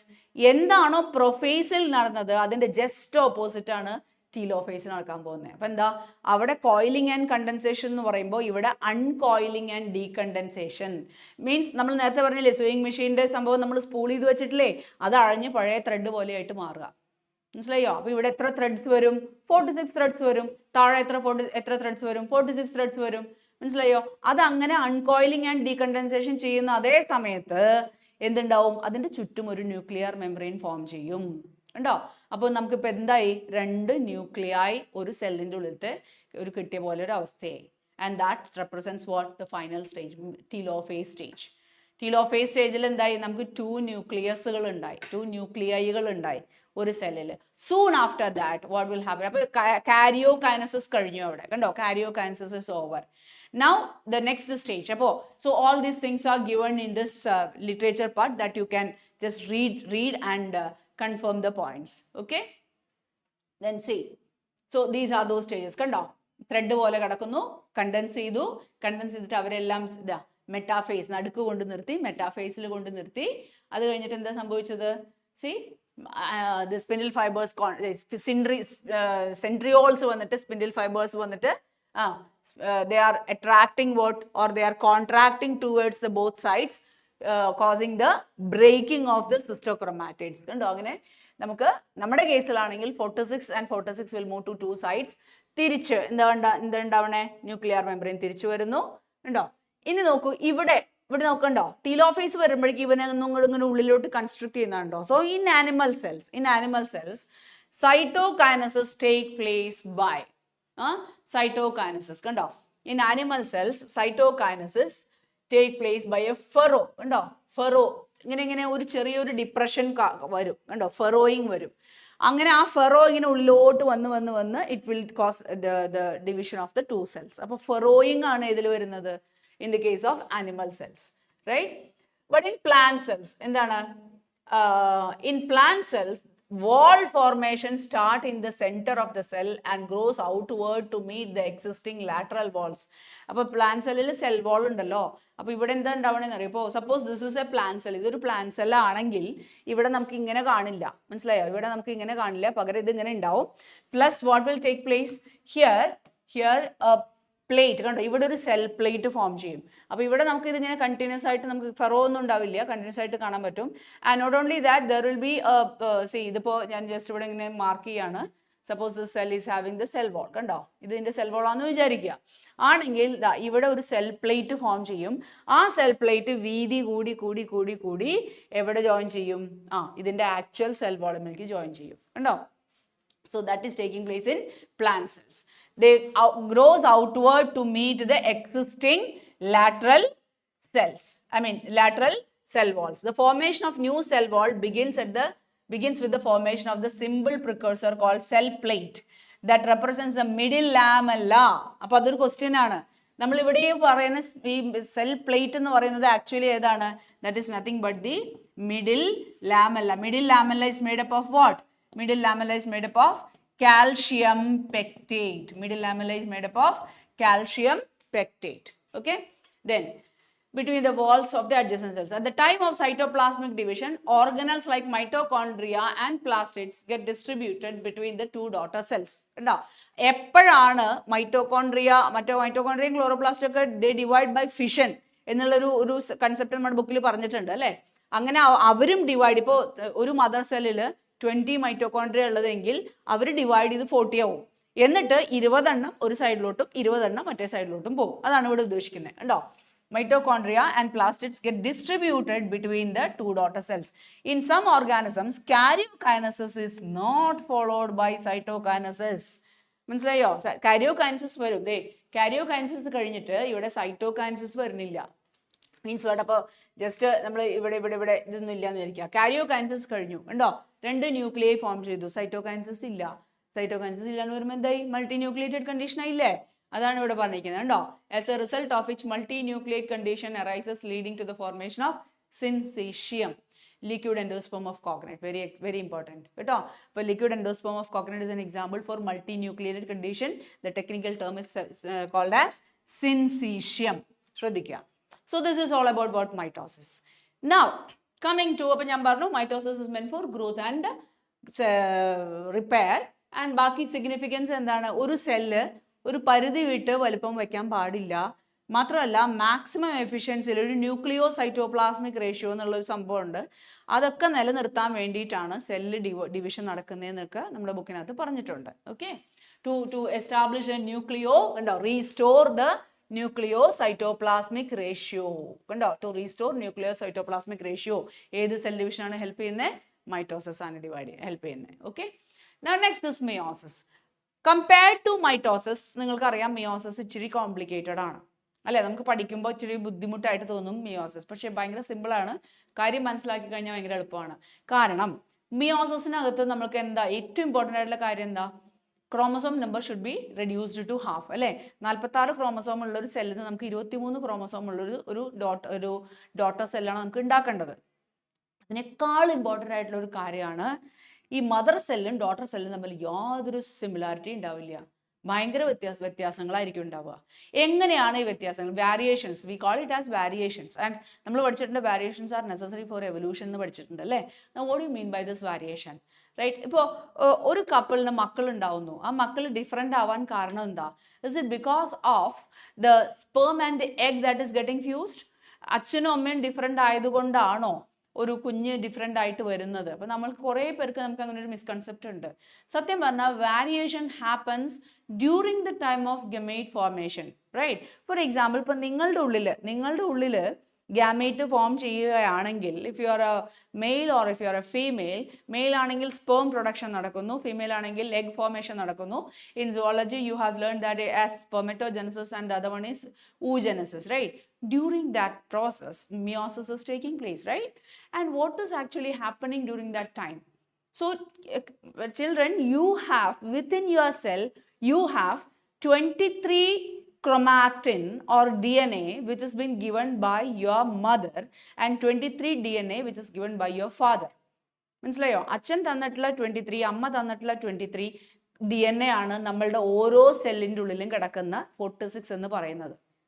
Okay, അപ്പോൾ മിയോസിസ്, ഇപ്പം നമ്മുടെ ഉള്ളിൽ ഗാമേറ്റ് ഫോം ചെയ്യുന്ന സമയത്ത് എന്താ സംഭവിക്കണേന്ന് അറിയാമോ? നമ്മളുടെ അച്ഛൻ്റെയും അമ്മയുടെയും ക്രോമോസോംസ്, റൈറ്റ്? കാരണം അച്ഛൻ ഇപ്പോൾ ഒരു 5 സെന്റിമീറ്റർ നീളമുള്ള ഒരു ക്രോമോസോം നമുക്ക് തന്നിട്ടുണ്ടെങ്കിൽ ഡെഫിനറ്റ്ലി അമ്മയും നമുക്കൊരു 5 സെന്റിമീറ്റർ നീളമുള്ള ക്രോമോസോം തന്നിട്ടുണ്ടാവും. ഓക്കെ, ഇപ്പം ഞാൻ എൻ്റെ കൈ വെച്ച് കഴിഞ്ഞാൽ ഏകദേശം അതുപോലെ ഇരിക്കും, രണ്ടും ഒരുപോലെ ഇരിക്കുന്നില്ലേ? And this is suppose to be what? Homologous pair, right? Homologous pair, which is almost similar, almost അല്ല, exactly similar in all respects. മാത്രമല്ല ഇതിലിരിക്കുന്ന ജീനുകളും സെയിം ആയിരിക്കും. ഇപ്പം ഇവിടെ ജീൻ ഫോർ ഹൈറ്റ്, അച്ഛൻ്റെ ഈ ക്രോമസോമിലാണ് ജീൻ ഫോർ ഹൈറ്റ് ഇരിക്കുന്നതെങ്കിൽ ഡെഫിനറ്റ് ആയിട്ടും അമ്മയുടെ ഈ ക്രോമസോമിലായിരിക്കും ജീൻ ഫോർ ഹൈറ്റ് ഉണ്ടാവുക. മനസ്സിലായോ? അതിനെയാണ് നമ്മളൊരു ഹോമലോഗസ് പെയർ എന്ന് വിളിക്കുന്നത്. അതുകൊണ്ടാണ് നമ്മളുടെ 46 എന്ന് പറയുന്ന നമ്പറിനെ നമ്മൾ 23 പെയേഴ്സ് എന്ന് നമ്മൾ പറയാൻ കാരണം കേട്ടോ. കാരണം നമുക്ക് 23 ഡിഫറെൻറ്റ് ലെങ്ത് ഉള്ള പെയറുകളായിട്ട് നമുക്ക് അതിനെ എടുത്തു വെക്കാൻ പറ്റും. ഓക്കെ, ഇനി ഈ മിയോസിസ് നടക്കുന്ന സമയത്ത് എന്താ ഉണ്ടാവണമെന്ന് ഞാൻ പറഞ്ഞുതരാം. അപ്പം നമുക്ക് ഇനീഷ്യലി G1 ഫേസ് കുഴപ്പമില്ല, നമ്മൾ മൈറ്റോസിസ് പോലെ തന്നെ പ്രിപ്പറേറ്ററി ഫേസ് ആണ്. എസ് ഫേസിൽ എന്ത് നടക്കും? ഓരോ ക്രൊമാറ്റിനും ഡബിൾ ചെയ്യും. മനസ്സിലായോ? എസ് ഫേസിൽ ഡ്യൂപ്ലിക്കേഷൻ നടക്കുന്നു ഓരോന്നും. അപ്പം നേരത്തെ നമ്മൾ പറഞ്ഞ പോലെ 46 ഇങ്ങനെ പറഞ്ഞില്ലേ, ആ 46ഉം ഡബിൾ ചെയ്തിട്ടുള്ള നിൽക്കുന്ന ഒരു അവസ്ഥ, ദാറ്റ് ഈസ് എസ് ഫേസ്. അത് കഴിഞ്ഞ് എന്താ ഉണ്ടാവുക? G2 phase, again preparation of certain proteins, enzymes etcetera. അത് കഴിഞ്ഞിട്ട് സംഭവിക്കുന്നത് എന്താണ്? പ്രൊഫേസ്, അല്ലേ? ഇവിടെ പ്രൊഫേസ് എന്ന് പറയുമ്പോൾ പ്രൊഫേസ് 1 എന്ന് ഞാൻ പറയുന്നു. കാരണം എന്താ? ഈ പ്രോസസ്സ് ഇച്ചിരി കൂടെ ലെങ്തിയാണ്. മിയോസിസ് എന്ന് പറയുമ്പോൾ കുറച്ചും കൂടെ ലെങ്തി പ്രോസസ്സാണ്. അപ്പോൾ നമ്മൾ ആദ്യത്തെ ഒരു സ്റ്റേജിന് മിയോസിസ് 1 എന്നും രണ്ടാമത്തെ സ്റ്റേജിന് മിയോസിസ് 2 എന്നും പറയും. ഓക്കെ, സോ മിയോസിസ് 1നെ നമ്മൾ ഡിവൈഡ് ചെയ്യുന്നത് എങ്ങനെയാണ്? Prophase 1, metaphase 1, anaphase 1 and telophase 1. നമ്മൾ നേരത്തെ ഓർഡർ തന്നെ സെയിം, പി മാറ്റ് എന്ന് പറഞ്ഞില്ലേ, അത് തന്നെ സെയിം ഓർഡർ ഇവിടെ ഫോളോ ചെയ്യുക. PMAT, അത് എല്ലാം 1 ഇട്ടിട്ട് കൊടുക്കുക. Sorry. Now so here we have prophase 1. ശ്രദ്ധിക്കുക, പ്രൊഫേസ് 1ൽ നമ്മൾ മൈറ്റോസിസിൽ എന്താ പറഞ്ഞത്? നീളത്തിൽ കിടക്കുന്ന ക്രൊമാറ്റിൻ കോയിൽ ചെയ്ത് കണ്ടൻസ് ചെയ്ത് ക്രോമോസോം ആവുമെന്ന് പറഞ്ഞില്ലേ? അത് തന്നെയാണ് ഇവിടെ സംഭവിക്കുന്നത്. പക്ഷേ അത് സംഭവിക്കുന്നതിൻ്റെ ഇടയിൽ വേറൊരു ചെറിയ കാര്യം കൂടെ ഇവിടെ സംഭവിക്കുന്നുണ്ട്, അത്രേ ഉള്ളൂ. മനസ്സിലായോ? ഒരു അഡീഷണൽ ആയിട്ടുള്ള ഒരു കാര്യം കൂടെ ഇവിടെ നടക്കുന്നുണ്ട്. അതെന്താന്ന് വെച്ച് കഴിഞ്ഞാൽ, ഈ നമ്മളുടെ ക്രോമാറ്റിൻ ഉണ്ടല്ലോ, ക്രോമാറ്റിൻ ഇങ്ങനെ കോയിൽ ചെയ്ത് കണ്ടൻസ് ചെയ്യാൻ തുടങ്ങും അവിടെ പ്രൊഫേസിൽ. ആ സമയത്ത് സംഹൗ നമ്മളുടെ അച്ഛൻ്റെ അമ്മയുടെയും ക്രോമോസോംസ് ഇല്ലേ, which are now scattered inside the nucleus. ന്യൂക്ലിയസിനുള്ളിൽ അവിടെ ഇവിടെയും കിടക്കുകയാണ് ചെയ്യണേ ഈ ഹോമോലോഗസ് ക്രോമോസോംസ്. അവർ എങ്ങനെയൊക്കെയോ തിരിച്ചറിഞ്ഞിട്ട് അടുത്തടുത്ത് വരാൻ തുടങ്ങും. അതിന് ഡെഫിനറ്റ് ആയിട്ട് അതിനുള്ള സിഗ്നൽസ് ഉണ്ടാവും. മനസ്സിലായോ? അപ്പോൾ അങ്ങനെ എന്ത് സംഭവിക്കും? നമ്മളുടെ അച്ഛൻ്റെ അമ്മയുടെയും ക്രോമോസോംസ് പെയർ ചെയ്ത് നിൽക്കാൻ പോവുകയാണ്. ഇത്ര നേരം അവർ എങ്ങനെയാണ് കിടന്നേ? അവിടെ ഇവിടെയും സ്കാറ്റർ ചെയ്ത് കിടക്കുമായിരുന്നു ന്യൂക്ലിയസിൻ്റെ ഉള്ളിൽ. ഇപ്പോൾ അവരെന്താ ചെയ്യാൻ പോണേ? അവർ റെക്കഗ്നൈസ് ചെയ്തിട്ട് 5 സെന്റിമീറ്റർ നീളമുള്ള ക്രോമോസോം അച്ഛൻ്റെ ക്രോമോസോം അമ്മയുടെ 5 സെന്റിമീറ്റർ നീളമുള്ള ക്രോമോസോമിൻ്റെ അടുത്തേക്ക് വരുന്നു. അച്ഛൻ്റെ 2 മില്ലിമീറ്റർ നീളമുള്ള ക്രോമോസോം അമ്മയുടെ 2 മില്ലിമീറ്റർ നീളമുള്ള ക്രോമോസോമിൻ്റെ അടുത്തേക്ക് വരുന്നു. അച്ഛൻ്റെ 4 മില്ലിമീറ്റർ നീളമുള്ള ക്രോമോസോം അമ്മയുടെ 4 മില്ലിമീറ്റർ നീളമുള്ള ക്രോമോസോമിൻ്റെ അടുത്തേക്ക് വരുന്നു. Means what? അങ്ങനെ പെയർ ചെയ്ത് നിൽക്കുന്ന കാണാം. മനസ്സിലായോ? നമുക്കാണെങ്കിൽ എത്ര പെയർ ഉണ്ടാവും? 23 പെയർസ് ഉണ്ടാവും. Okay, right. So we call it as pairing up of homologous chromosomes, right? Okay, അപ്പോൾ പ്രൊഫേസിൽ തന്നെയാണ് ഇതൊക്കെ നടക്കുന്നത് കേട്ടോ, pairing up of homologous chromosomes. എന്തിനാണ് ഇവർ അടുത്ത് വരുന്നത്? അതിനൊരു പർപ്പസ് ഉണ്ട്. അപ്പോൾ ഇവർ അടുത്ത് വരുമ്പോൾ നമ്മൾ ശ്രദ്ധിക്കുക, ഓരോന്നിലും സത്യം പറഞ്ഞു കഴിഞ്ഞാൽ 2 ത്രെഡ് ഉണ്ടല്ലോ, അത് ഡ്യൂപ്ലിക്കേറ്റഡ് വെർഷനിലല്ലേ കിടക്കുന്നത്. സപ്പോസ് നമ്മുടെ മുമ്പിൽ 4 മില്ലിമീറ്റർ നീളമുള്ള ക്രോമോസോംസ് അതിൻ്റെ പെയറാന്ന് വിചാരിക്കുക. അപ്പോൾ അച്ഛൻ്റെ 4 മില്ലിമീറ്റർ നീളമുള്ള ക്രൊമാറ്റിൻ വരിക എന്ന് പറയുമ്പോൾ അവിടെ ശരിക്കും പറഞ്ഞാൽ 2 ത്രെഡ് ഉണ്ട്. അമ്മയുടെ കേസിലും 2 ത്രെഡ് ഉണ്ട്. കാരണം എന്താ? They are sister chromatids form ചെയ്തിട്ടുണ്ടല്ലോ, because it is happening during S phase. അപ്പോൾ ഇങ്ങനെ അപ്പം നമ്മളിപ്പോൾ ഒറ്റൊരു പെയറിനെ മാത്രം നമ്മൾ മനസ്സിൽ ചിന്തിക്കുക. ഒറ്റ പെയർ എന്ന് പറഞ്ഞാൽ എത്രയാ? 4 മില്ലിമീറ്റർ നീളമുള്ള 2 ഹോമോലോഗസ് ക്രോമോസോംസ് അടുത്ത് വന്ന് നിൽക്കുന്നു. ഈ കംപ്ലീറ്റ് ഈ 2 ക്രോമോസോമിൽ കൂടിയിട്ട് എത്ര ക്രൊമാറ്റിഡ്സ് നിങ്ങൾക്ക് കാണാൻ പറ്റും? 1, 2, 3, 4 അല്ലേ? 4 ക്രൊമാറ്റിഡ്സ് കാണാൻ പറ്റും. We call it as tetrad. Tetrad എന്ന് പറഞ്ഞ വാക്ക് എന്തിന്റെ ബേസിസിലാണ് പറയണേ? In terms of sister chromatids, right? ഇനി ഇപ്പൊ നോക്കിയ പ്രത്യക്ഷത്തിൽ നമുക്ക് ഇവിടെ എത്ര ക്രോമോസോംസ് കാണാം? 2 എണ്ണം അല്ലേ? We call it as bivalent. അപ്പൊ മക്കളെ ഒന്നുമില്ല, ഞാൻ എന്താ പറഞ്ഞത്? നമ്മുടെ അച്ഛൻ്റെ അമ്മയുടെയും ക്രോമസോംസ് പെയർ ചെയ്ത് നിൽക്കുന്നു പറഞ്ഞില്ലേ? ആ പെയർ ചെയ്ത് നിൽക്കുന്ന അവസ്ഥയ്ക്ക് 2 ടേംസ് ബുക്കിൽ പറഞ്ഞിട്ടുണ്ട്. ഒന്ന്, it is appearing as a bivalent. Bivalent എന്ന് പറയുന്ന വാക്ക് that is been given in terms of the chromosome number. കാരണം ഒരു പെയറിൽ 2 എണ്ണല്ലേ ഉള്ളത്. So hence we call it as bivalent. ഇനി മൊത്തത്തിൽ നോക്കിക്കഴിഞ്ഞാൽ നമുക്ക് അവിടെ 4 സിസ്റ്റേഴ്സ് കാണാം അല്ലേ? 4 സിസ്റ്റർ ക്രോമാറ്റിഡ്സ് കാണാം. ആ സിസ്റ്റർ ക്രോമാറ്റിഡ്സ് കൂടെ വരുമ്പോൾ എന്തായി? ടെട്രാഡായി. അപ്പോൾ സെയിം സംഭവത്തിനാണ് നമ്മൾ 2 പേരിട്ട് വിളിക്കും. ഒന്ന് ബൈവലന്റ്, മറ്റത് ടെട്രാഡ്. രണ്ടും ഒരേ അവസ്ഥ തന്നെയാണ്. One is in terms of chromosomes, other one is in terms of chromatids. Okay, right. അപ്പൊ അങ്ങനെ അവർ പെയർ ചെയ്തു. എന്തിനാ പെയർ ചെയ്യണേ? പെയർ ചെയ്ത് നിൽക്കുമ്പോൾ ശ്രദ്ധിക്കുക. സപ്പോസ് സി ഇങ്ങനെയാണല്ലോ അവർ നിൽക്കുന്നത്. This is the paternal chromosome. ഇത് ഫാദറിന്റെ ക്രോമസോമാന്ന് വിചാരിക്കുക. Okay, paternal chromosome. And just imagine that this is the maternal chromosome. Okay, this is the maternal chromosome. ഏതാണ്ട് ഒരേപോലെയാണല്ലോ. This is the mother's chromosome. ഇത് അമ്മയുടെ ക്രോമസോമാണ് ഇത്. ഓക്കെ, അപ്പോൾ ഇവരിങ്ങനെ അടുത്ത് വന്ന് നിൽക്കണം കണ്ടോ. This is suppose to be bivalent or tetrad. എന്തിനാ ഇവർ അടുത്ത് വന്ന് നിൽക്കണേന്ന് അറിയോ? ഈ ഭാഗത്ത് ഇത്രയും പോർഷൻ മുറിഞ്ഞിട്ട് അപ്പുറത്തേക്ക് പോകും. ഏതിൻ്റെ? ഈ 2 chromatids, this and this, right? ഈ 2 ക്രോമാറ്റിഡ്സ് നിങ്ങൾ മനസ്സിൽ വെക്കുക. ഇപ്പോൾ നമ്മൾ if I'm making it as number 1, 2, 3 and 4. Okay, 4 chromatids ഉണ്ടല്ലോ. ഈ 4 ക്രോമാറ്റിഡ്സിൽ just a second, 2, 3 and 4. Okay, ഈ 4 ക്രോമാറ്റിഡ്സിൽ 1 and 2 are sisters, 3 and 4 are sisters. Okay, കാരണം 1 and 2 ഒരേ സംഭവത്തിന്റെ തന്നെ 2 ഭാഗമാണ്. 3 and 4 ഒരേ ക്രോമസോമിന്റെ 2 ഭാഗമാണ്. But what about 2 and 3? 2 and 3 are called as non-sister chromatids of homologous chromosomes. മനസ്സിലായോ? Non sister chromatids of homologous chromosome. അപ്പോൾ ഇവന്മാർ ഹോമോലോഗസ് ക്രോമസോംസ് ആണ്. ഇവരുടെ നോൺ സിസ്റ്റേഴ്സ് തമ്മിലുള്ള എക്സ്ചേഞ്ച് ഞാൻ കാണിച്ചു തരാം. ഇത്രയും പോർഷൻ ഇവിടെ നിന്ന് മുറിഞ്ഞിട്ട് ഇവിടെ വരും കണ്ടോ. So you are having this green portion over here and towards other region, see this much region it is getting yellow color. കണ്ടല്ലോ, see this is called as exchange of genetic material. കണ്ടോ, exchange of genetic material between non-sister chromatids of homologous chromosomes. The process is famous as crossing over അഥവാ recombination. Crossing over or recombination. കണ്ടോ, അപ്പൊ ഇപ്പൊ മനസ്സിലായോ എന്തിനാണ് അച്ഛൻ്റെ അമ്മയുടെയും chromosome അടുത്ത് വരുന്നതെന്ന് പിടികിട്ടോ? For the genetic material to get exchanged എന്ന് പറഞ്ഞാൽ. ഇപ്പൊ നോക്കൂ, ഇപ്പൊ നമ്മളുടെ ഉള്ളിലുണ്ടായ ഗാമേറ്റിന് എന്താ പ്രത്യേകത? നമ്മുടെ തന്നെ പാരൻസിന്റെ ഒരു മിക്സ്ചർ, ഷഫിൾഡ് ഫോമാണ്. മനസ്സിലായോ? കുറച്ച് അച്ഛൻ്റെ ജീനുകൾ കിട്ടുന്നു, കുറച്ച് അമ്മയുടെ ജീനുകൾ കിട്ടുന്നു. അമ്മയുടെ ജീനുകൾ ഇൻ ദ സെൻസ് ഇപ്പൊ നമ്മൾ വിചാരിക്കും ഇപ്പൊ ഇത് അങ്ങോട്ട് മാറിയാൽ എന്താ വ്യത്യാസം ഉണ്ട്. എന്താ ഇവിടെ എപ്പോഴാണ് വ്യത്യാസം വരുമെന്നറിയോ? നമ്മൾ ജെനറ്റിക്സ് പഠിച്ചിട്ടുണ്ട് നമ്മളല്ലേ, homozygous and heterozygous condition. Okay, homozygous ആണെങ്കിൽ ഇത് എക്സ്ചേഞ്ച് നടന്നാലും കുഴപ്പമില്ല. എന്താ കാരണം? ഇപ്പൊ ക്യാപിറ്റൽ ടി എക്സ്ചേഞ്ച് നടന്നു. ഒരു സ്ഥലത്തെ ക്യാപിറ്റൽ ടി അപ്പുറത്തേക്ക് പോയി, ഇപ്പുറത്തെ ക്യാപിറ്റൽ ടി ഇപ്പുറത്തേക്ക് വന്നു. No problem. എന്താ, അതിന് പ്രത്യേകിച്ച് എഫക്റ്റ് ഒന്നുമില്ല. പക്ഷേ അച്ഛൻ്റെ കയ്യിൽ ക്യാപിറ്റൽ ടി, അമ്മയുടെ കയ്യിൽ സ്മോൾ ടി.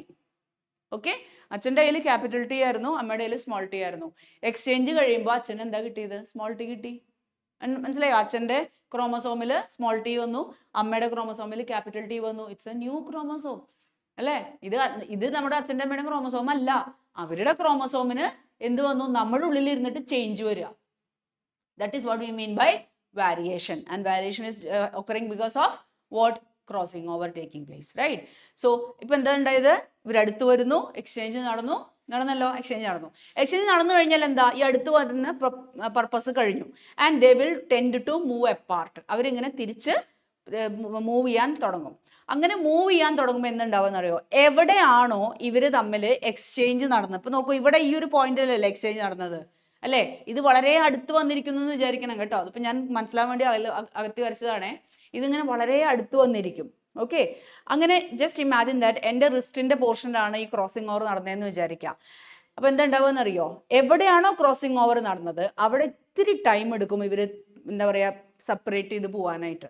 അപ്പോൾ they will tend to separate like this. നോക്കൂ, ഇതിങ്ങനെ പോകും കണ്ടോ, മുകളിലത്തെയും താഴത്തെയും ഭാഗമൊക്കെ അങ്ങോട്ടും ഇങ്ങോട്ടും അവർ they are trying to separate and move away. വന്നല്ലോ, പെയർ ചെയ്ത് വന്ന പോലെ അവർ തിരിച്ചു പോവാണ്. പക്ഷെ തിരിച്ചു പോകുമ്പോൾ എന്താ പ്രശ്നം, എവിടെയാണോ ക്രോസിംഗ് ഓവർ നടന്നത് അവിടെ ഒരു ഇത്തിരി ടൈം ലാഗ് ഉണ്ടാവും. മനസ്സിലായോ? അപ്പോൾ അവിടെ നമുക്ക് ഒരു പെർട്ടിക്കുലർ സ്റ്റേജിൽ ഇതുപോലത്തെ സ്ട്രക്ചർ കാണാം. It appears to be like an X അല്ലേ. ഈ എക്സ് ഷേപ്ഡ് സ്ട്രക്ചറിന്റെ പേരാണ് chiasma. So actually what does chiasma indicate? Chiasma indicate the precise position where crossing over has occurred between the homologous chromosomes. എവിടെയാണ് crossing over നടന്നത് ആ point ആണ് കയാസ്മ കൊണ്ട് നമുക്ക് മനസ്സിലാവുന്നത്. ഓക്കെ, അത് കഴിഞ്ഞാലോ, അപ്പൊ കയാസ്മ കഴിഞ്ഞു. ഇതിങ്ങനെ നിൽക്കൊന്നുമില്ല, ഇത് just for the time being, കുറച്ച് സമയം നമുക്ക് ഇങ്ങനെ കാണാം. അത് കഴിഞ്ഞാൽ normally what happens, this also has to get separated. മനസ്സിലാക്കുക, ഇത് ഇങ്ങനെയല്ല സെപ്പറേറ്റ് ചെയ്യുക, this will be separating like this. കണ്ടോ, ഇങ്ങനെയാണ് ഇത് സെപ്പറേറ്റ് ചെയ്യുക. റൈറ്റ്, ഇങ്ങനെ ഇരിക്കുന്ന കയാസ്മ ദാ ഇവിടെ എത്തി, ഇങ്ങനെ വന്ന് means we call it as terminalisation of chiasma. Terminalisation of chiasma. Okay, അപ്പൊ ഇത്രയും നേരം എന്താ സംഭവിച്ചത്? ഇതൊക്കെ നടക്കുന്നത് പ്രൊഫേസിലാണ് കേട്ടോ. ഇപ്പൊ പ്രൊഫേസിൽ എന്താ ഉണ്ടാവണേ? കോയിലിംഗ് ആൻഡ് കണ്ടൻസേഷൻ നടക്കുന്നു പറഞ്ഞില്ലേ? അതേ സമയത്ത് സംഭവിക്കുന്ന കാര്യങ്ങളാണ് എന്ത്? അച്ഛൻ്റെ അമ്മയുടെ ക്രോമോസോംസ് അടുത്ത് വരുന്നു, അവർ തമ്മിൽ ജനറ്റിക് എക്സ്ചേഞ്ച് നടക്കുന്നു, പതുക്കെ അവർ tend to move apart and then they separate apart. Right, അപ്പോൾ എന്താണ് പ്രൊഫേസിൽ? ഇപ്പം ഞാൻ കുറേ ഇടയിൽ കാര്യങ്ങൾ പറഞ്ഞില്ലേ. Hence we divide that into sub phases. Prophase 1നെ നമ്മൾ സബ് ഫേസസ് ആയിട്ട് ഡിവൈഡ് ചെയ്യണു. ദാറ്റ് ഈസ് ഏതൊക്കെയാ പ്രൊഫേസ് 1ന്റെ sub phase? We have got as leptotene, കണ്ടോ, leptotene, then zygote, then we have pachytene, then we have diplotene and diakinesis. Okay, the diplotene stage beginning okay, diplotene and then for diakinesis. Okay, so again നമുക്ക് ഒന്നുകൂടെ ഒന്ന് revise ഒന്ന് rewind ചെയ്ത് നോക്കാം. എന്താ ഉണ്ടാവണേ? Coiling and condensation start ചെയ്തു എന്ന് പറഞ്ഞില്ലേ? That is leptotene. അത് കഴിഞ്ഞ് എന്താ ഉണ്ടാവണേ? അച്ഛൻ്റെ അമ്മയുടെയും ക്രോമസോംസ് അടുത്ത് വരുന്നു, പെയറിംഗ് അപ്പ്, സൈഗോട്ടീൻ. ഓക്കെ, അപ്പോൾ പെയറിംഗ് അപ്പ് ചെയ്യാൻ വേണ്ടിയിട്ട് കുറച്ച് ആൾക്കാരുടെ ആവശ്യമുണ്ട്. അപ്പോൾ പെയറിംഗ് അപ്പിന് ഒരു ടെക്നിക്കൽ ടേം ബുക്കിൽ പറഞ്ഞിട്ട് that is synapses. Don't confuse synapses with synapse. Synapse എന്ന് പറയുന്നത് നിങ്ങളുടെ ന്യൂറോ ജംഗ്ഷൻസിൽ വരുന്ന ഒരു പർട്ടിക്കുലർ റീജിയൻ ആണ് സിനാപ്സ് എന്ന് പറയുന്നത് അല്ലേ. അപ്പോൾ അവിടെ ഒരു പെർട്ടിക്കുലർ എൻസൈമാറ്റിക് ആക്ഷൻ ഒക്കെ ഉണ്ട്. ഇതല്ല, ഇത് pairing up of homologous chromosomes. അതിന് ടെക്നിക്കലി നമ്മുടെ ബുക്കിൽ കൊടുത്തിരിക്കുന്ന പേരാണ് സിനാപ്സിസ്. SIS കേട്ടോ, സിനാപ്സിസ്. അപ്പോൾ സിനാപ്സിസ് നടക്കാൻ വേണ്ടിയിട്ട് സിനാപ്റ്റോണിമൽ കോംപ്ലക്സ് എന്നൊക്കെ പറഞ്ഞിട്ട് കുറേ കോംപ്ലക്സുകൾ അല്ലെങ്കിൽ കുറേ കോംപ്ലക്സ് പ്രോട്ടീൻസ് ആവശ്യമുണ്ടെന്ന് ബുക്കിൽ പറഞ്ഞിട്ടുണ്ട്. That's it. അതൊന്ന് വായിച്ചു വെച്ചാൽ മതി. ഏതാ സ്റ്റേജ് എന്ന് മനസ്സിലാക്കുക. ഏതാ സ്റ്റേജ്? രണ്ടാമത്തെ സ്റ്റേജ്. അപ്പോൾ ആദ്യത്തെ സ്റ്റേജ് leptotene, സൈഗോട്ടീനിലാണ് പെയറപ്പ് ചെയ്യുന്നത്. ഓക്കെ, പെയറപ്പ് ചെയ്യുന്നു. പക്ഷെ പെയർ ചെയ്തത് കൃത്യമായിട്ട് നമുക്ക് ഭംഗിയായിട്ട് പെയർ ചെയ്ത് ഒബ്സർവ് ചെയ്യുന്നത് എവിടെയാണെന്ന് അറിയോ? പാക്കറ്റീനിലാണ്. അതൊന്ന് ടെക്സ്റ്റിൽ നന്നായിട്ട് വായിക്കുക. നമ്മൾ വിചാരിക്കും പെയറിംഗ് അപ്പ് നടക്കുന്നത് സൈഗോട്ടീനിലാണല്ലോ, പക്ഷെ ബുക്കിനകത്ത് കൊടുത്തിട്ടുണ്ട് നല്ല വിസിബിൾ ആയിട്ട് paired chromosomes are clearly visible during pachytene എന്ന് പറഞ്ഞിട്ട് കൊടുത്തിട്ടുണ്ട്. അപ്പോൾ അത് ശ്രദ്ധിച്ചിട്ട് വേണം അത് ആൻസർ ചെയ്യാനായിട്ട് കേട്ടോ. ഓക്കെ, ഇനി പാക്കറ്റീനിൽ എന്താ നടക്കുന്നത്? ഓഫ് കോഴ്സ് ക്രോസിംഗ് ഓവർ നടക്കും. പാക്കറ്റീനിൽ ക്രോസിംഗ്. അപ്പോൾ crossing over means otherwise recombination നടക്കാനുള്ള എൻസൈമിന്റെ പേര് എന്താണ്? റീകോമ്പിനേസ് എൻസൈം ബുക്കിൽ കൊടുത്തിട്ടുണ്ട്. Okay, then we have what? അത് പതുക്കെ എന്താ പറയുന്നത്? ക്രോസിംഗ് ഓവർ കഴിഞ്ഞു. They are trying to move apart. That is what? Formation of X shaped stage. എന്താണ്? Diplotene stage. ഈ ഡിപ്ലോട്ടീൻ സ്റ്റേജിൽ ഒരു പ്രത്യേകത ബുക്കിൽ കൊടുത്തിട്ടുണ്ട്. എന്താണ്? Beginning of diplotene is recognised by the dissolution of the synaptonemal complex and tendency of the recombined homologous chromosomes of the bivalents to separate from each other except at the site of the crossovers. ഉണ്ടല്ലോ, these X-shaped structures are called as chiasma. അപ്പോൾ എന്ന് പറഞ്ഞാൽ ഇവിടെ hidden ആണ്. എവിടെയാണ്? Site of cross over ആണ് ആ X കാണിക്കുന്നത്. Okay, in oocytes of some vertebrates diplotene can last for months or years. നിങ്ങൾ സുവോളജിയിൽ പഠിക്കുന്നുണ്ട് അല്ലേ? ഊസൈറ്റ്സിൽ നമ്മുടെ കേസിൽ എന്ന് വെച്ചാൽ ഡിപ്ലോട്ടീനിൽ വന്നിട്ട് അത് മയോസിസ് അറസ്റ്റ് ചെയ്ത് നിൽക്കുകയാണ്. അത് കഴിഞ്ഞിട്ട് ഓരോ മന്തിലും മെൻസ്ട്രൽ സൈക്കിളിന്റെ ഓൺസെറ്റോട് കൂടിയിട്ടാണ് ഇവിടുന്ന് അങ്ങോട്ട് കംപ്ലീറ്റ് ആവുന്നത് കേട്ടോ. അപ്പോൾ ഏത് സ്റ്റേജിലാണ് പല വെർട്ടിബ്രേറ്റ്സിലും ഊസൈറ്റ്സ് അറസ്റ്റ് ചെയ്ത് നിൽക്കുന്നത് ഏത് സ്റ്റേജിലാണെന്ന് സാധാരണ ചോദിക്കാറുണ്ട്. That is during the diplotene stage. Okay, right. Temporary ആയിട്ട് അറസ്റ്റ് ചെയ്ത് അവിടെ നിൽക്കും. It can last for months or years എന്ന് പറയുമ്പോൾ അതാണ് പിന്നെ ഓരോ മെൻസ്ട്രൽ സൈക്കിളിലും അത് കംപ്ലീറ്റ് ആയിട്ട് വരും. Okay, then final stage of meiotic prophase 1 is diakinesis. This is marked by the terminalization of the chiasma. During this phase, chromosomes are fully condensed and കണ്ടോ അപ്പോഴേക്കും fully condense ചെയ്യും. എല്ലാം കണ്ടൻസ് ചെയ്ത് ഇപ്പോൾ ഡയാകൈനസിസോട് കൂടി പ്രൊഫേസ് 1 കഴിഞ്ഞു. മനസ്സിലാക്കുക, പ്രൊഫേസ് 1 കഴിഞ്ഞാൽ ഉടനെ അടുത്ത് ഏതാ മെറ്റാഫേസ് 1 ആണ്. മെറ്റാഫേസിൽ എന്താ ഫുള്ളി കണ്ടൻസ്ഡ് ക്രോമസോംസ്. അപ്പം മക്കളെ ശ്രദ്ധിക്കുക, ഇവിടെ പെയർ അടുത്തല്ലേ നിൽക്കണേ, ഈ pair they are tending to move apart. പക്ഷെ അങ്ങനെ അവർക്ക് ഒരുപാട് ഡിസ്റ്റൻറ്റിൽ മൂവ് ചെയ്യാൻ പറ്റുന്നതിന് മുമ്പ് തന്നെ ആര് വന്നിട്ട് അവരെ പിടിക്കും? സ്പിൻഡിൽ ഫൈബേഴ്സ് വന്നിട്ട് അവരെ പിടിച്ചു നിർത്തും. അപ്പം നമുക്ക് മിയോസിന്റെ കേസിൽ മെറ്റാഫേസിൽ നമുക്ക് എന്ത് കാണാമെന്നറിയോ? മിക്കവാറും ഹോമോലോഗസ് ക്രോമസോംസ് അടുത്തടുത്തായിട്ട് ഇരിക്കുന്ന കാണാം. മൈറ്റോസിന് അങ്ങനെയൊന്നുമില്ല. മൈറ്റോസിസ് തോന്നിയ സ്ഥലത്താണ് കിടക്കുക. 46 പല സ്ഥലത്തായിട്ട് കിടക്കുന്നത്. 4 സെന്റിമീറ്ററിന് അടുത്ത് 2 മില്ലിമീറ്റർ ഇരിക്കും, അതിൻ്റെ അടുത്ത് 5 സെന്റിമീറ്റർ ഇരിക്കും, അതിൻ്റെ അടുത്ത് 10 സെന്റിമീറ്റർ ഇരിക്കും. അത് ഒരു ഓർഡറും ഇല്ല. മൈറ്റോസിന് പ്രത്യേകിച്ച് ഒന്നുമില്ല, വെറുതെ ഇക്വറ്റോറിയൽ പ്ലെയിനിൽ 46 അറേഞ്ച് ചെയ്തിട്ടുണ്ടാവും. പക്ഷെ മിയോസിസിൽ അങ്ങനെയല്ല. കാരണം അതിന് തൊട്ട് മുമ്പ് അവരൊന്ന് പെയർ ചെയ്ത് നിൽക്കുന്നുണ്ടല്ലോ. ആ പെയറിങ് കംപ്ലീറ്റ് ആയിട്ട് വിട്ടു പോകുന്നതിന് മുമ്പ് തന്നെ നമുക്ക് ഈ സ്പിൻഡിൽ ഫൈബേഴ്സ് ഇങ്ങനെ വന്ന് നിൽക്കുന്നത് കാണാം. Means what? ഓൾമോസ്റ്റ് ആ ഹോമോലോഗസ് പെയർസ് നമുക്ക് ഇങ്ങനെ സെൻട്രലി അറേഞ്ച് ചെയ്ത് നിൽക്കുന്നുണ്ടാവും. That is metaphase 1. Okay, metaphase 1. ഇനി അനാഫേസ് 1 അടുത്ത സ്റ്റേജ്. ഇതാണ് ഭയങ്കര ഇമ്പോർട്ടൻറ്റ്. നമ്മൾ മൈറ്റോസിസിൽ എന്താ കണ്ടത്? മൈറ്റോസിസിൽ അനാഫേസ് 1 കൈനറ്റോകോറിൽ വന്നത് പിടിച്ചിട്ട് ഒരേ ക്രോമസോമിനെ 2ആയിട്ട് മുറിക്കില്ലേ ചെയ്യുക? സിസ്റ്റർ ക്രോമാറ്റിഡ് മുറിഞ്ഞു പോവില്ലേ? ഇവിടെ അങ്ങനെ മുറിയലൊന്നുമില്ല. ഇവിടെ എന്താ ഉണ്ടാവണമെന്ന് അറിയോ? ഒരു ക്രോമസോമിൽ ഒരു സ്പിൻഡിലേ പിടിക്കുള്ളൂ, 2 ഭാഗത്തുനിന്നും പിടിക്കണില്ല. ഓക്കെ, ഇപ്പൊ suppose we have a pair of chromosomes, right? ഇപ്പൊ തൽക്കാലം നമുക്ക് നമ്മുടെ ഇവിടെ ഒരു പെയർ ഓഫ് ക്രോമസോംസ് ഉണ്ടെന്ന് വിചാരിക്കാം. Suppose we have a pair of chromosomes over here. So this is paternal chromosome and this is maternal chromosome ആണെന്ന് വിചാരിക്കുക. ഓക്കെ, ആൻഡ് ഇവിടെ നമുക്ക് എന്താ ക്രോസിംഗ് ഓവർ കഴിഞ്ഞിട്ടുള്ള ഒരു അവസ്ഥ ഉണ്ടോ? ക്രോസിംഗ് ഓവർ കഴിഞ്ഞിട്ടുള്ള ഒരു അവസ്ഥയും കൂടി ഇവിടെ ഉണ്ട്, ലൈക്ക് ദിസ്, റൈറ്റ്? ഇനി എന്താ ഉണ്ടാവുക വെച്ച് കഴിഞ്ഞാൽ സ്പിൻഡിൽ ഫൈബേഴ്സ് വരുമല്ലോ. ആ സ്പിൻഡിൽ ഫൈബേഴ്സ് ഇതാ ഇങ്ങനെ ഉണ്ടോ, ഇതിനെ ഇങ്ങോട്ടും പിടിച്ചു വലിക്കും. അല്ലാണ്ട് ഇവിടെ സെപ്പറേഷൻ ഒന്നും ഇല്ല. വെറുതെ അങ്ങോട്ടും ഇങ്ങോട്ടും നീക്കി നിർത്തുന്ന ഒരു അവസ്ഥ എന്ന് പറഞ്ഞു കഴിഞ്ഞാൽ നമ്മുടെ ഇതിപ്പോൾ ഞാൻ ഒരു പെയറിലേ പറഞ്ഞുള്ളൂ. നമ്മുടെ കേസിൽ അങ്ങനെ എത്ര പെയർസ് ഉണ്ട്? 23 പെയർസ് ഉണ്ട് അല്ലേ? ആ 23 പെയർസിനെയും സെപ്പറേറ്റ് ചെയ്യും. അപ്പം ഈ 23 പെയറിന്റെ ഒരു കമ്പോണന്റ് മുകളിൽ പോവും, ഒരു കമ്പോണന്റ് താഴ്ത്തു വരും. അപ്പം മുകളിൽ എത്ര എണ്ണം വന്നു? 23 മുകളിലും വരും, 23 താഴെയും വരും. ഇവിടെ എന്തെങ്കിലും മുറിഞ്ഞോ ഇടയിൽ? ഒന്നുമില്ല, ജസ്റ്റ് അങ്ങോട്ടും ഇങ്ങോട്ടും നീക്കി വെച്ചു. ഈ നീക്കി വെക്കുന്നതിൽ പല കോമ്പിനേഷൻസ് വരാം. കാരണം എന്താണ്? നമ്മൾ ഈ നിൽക്കുന്നത് 46 നിൽക്കുന്നത് 23 അച്ഛൻ്റെ 23 അമ്മയുടെ ആണല്ലോ. അപ്പൊ ഈ ഒരു ഭാഗത്തേക്ക് 23 എന്ന് പറയുമ്പോൾ ചിലപ്പോൾ എത്ര എണ്ണം? 10 എണ്ണം ഫാദറിൻ്റെയും 13 എണ്ണം മദറിൻ്റെയും ആവാം. അതൊരു കോമ്പിനേഷൻ. അപ്പൊ ഇപ്പുറത്തെ കേസിൽ 10 എണ്ണം മദറിൻ്റെയും 13 എണ്ണം ഫാദറിൻ്റെയും. അങ്ങനെ നോക്കുമ്പോൾ you will be getting A combination of 2⁻23 ഉണ്ടോ? പോസിബിലിറ്റീസ് ആണ്. പിന്നെ എങ്ങനെയാണ് 2 കുട്ടികൾ ഒരുപോലെ ഇരിക്കുക? മനസ്സിലായി? അത്രയും വ്യത്യാസങ്ങൾ നമുക്ക് വരാം. ഓരോ തവണ മിയോസിസ് നടക്കുമ്പോഴും ഈ ഒരു അനാഫേസ് നടക്കുന്ന സമയത്ത് ഡിഫറെൻറ്റ് കോമ്പിനേഷൻസ് നമുക്ക് കിട്ടും. ഓക്കെ, അങ്ങനെ V have got 23 and 23 on the other 2 sides. എന്നിട്ട് എന്തുണ്ടാവുക? That is anaphase 1. അപ്പൊ അനാഫേസ് 1 ആക്ച്വൽ റിഡക്ഷൻ ഡിവിഷൻ നടക്കുന്നത്. ഇതിനെ നമ്മൾ ടെക്നിക്കലി ഒരു പേര് വിളിക്കും disjunction. What is disjunction? Separation of homologous chromosomes during anaphase 1 is called as disjunction. What if this disjunction is not happening?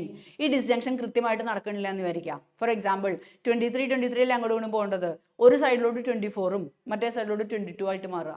അതെപ്പോഴും ഉണ്ടാവുക? ഏതെങ്കിലും ഒരു സ്പിൻഡിൽ ഫൈബർ പണിമുടക്കിയാൽ പോരെ. അപ്പോൾ എന്താ ഉണ്ടാവുന്നത്? ഒരു പെയർ സെപ്പറേറ്റ് ചെയ്യാണ്ട് അത് ഒറ്റയടിക്ക് ഒരു സ്ഥലത്തോട്ടാ പോകും. അപ്പോൾ മുകളിലത്തെ എണ്ണം കൂടി താഴത്തെ എണ്ണം കുറഞ്ഞു ഉണ്ടോ? അങ്ങനെയാണ് എന്ത് വരുന്നേ? ട്രൈസോമി, മോണോസോമി എന്നൊക്കെ പറയണില്ലേ? അതായത് ഇവിടുത്തെ ഗാമേറ്റ് ഫോം ചെയ്യുമ്പോൾ എന്തായി? നോർമലി 23 n വരേണ്ട സ്ഥലത്ത് ഒരു സ്ഥലത്ത് n+1 മറ്റേ സ്ഥലത്ത് n-1 ആവും. പിടിയോ? So this is a basic reason for what? Down syndrome, Turner syndrome, Klinefelter syndrome. We categorize them as what? എന്തെന്നാ അതിന് പറയാം? നമ്മൾ ക്രോമസോമൽ ഡിസോർഡേഴ്സ്. ടെക്സ്റ്റ് ബുക്കിൽ ഇഫ് യു റീകളക്ട് അവിടെ പഠിക്കും നിങ്ങൾ എന്താണ്? ഫെയിലിയർ ഓഫ് സെഗ്രിഗേഷൻ നടന്നില്ലെങ്കിൽ it will lead to what? monosomic or trisomic conditions. Okay, so this is very much related to genetics. മനസ്സിലാക്കുക. അപ്പോൾ അങ്ങനെ ഇപ്പോൾ നോർമലി ഡിസ്ജങ്ഷൻ നടന്നിട്ട് 23 രണ്ട് ഭാഗത്തോട്ട് മൂവ് ചെയ്തു. Further what will take place? Uncoiling and decondensation നടക്കുന്നു. ന്യൂക്ലിയർ മെംബ്രെയിൻ ഫോം ചെയ്യുന്നു. You got two nuclei and it is divided into 2 cells. കണ്ടോ? അപ്പോൾ പകുതി സ്റ്റേജ് കഴിഞ്ഞു.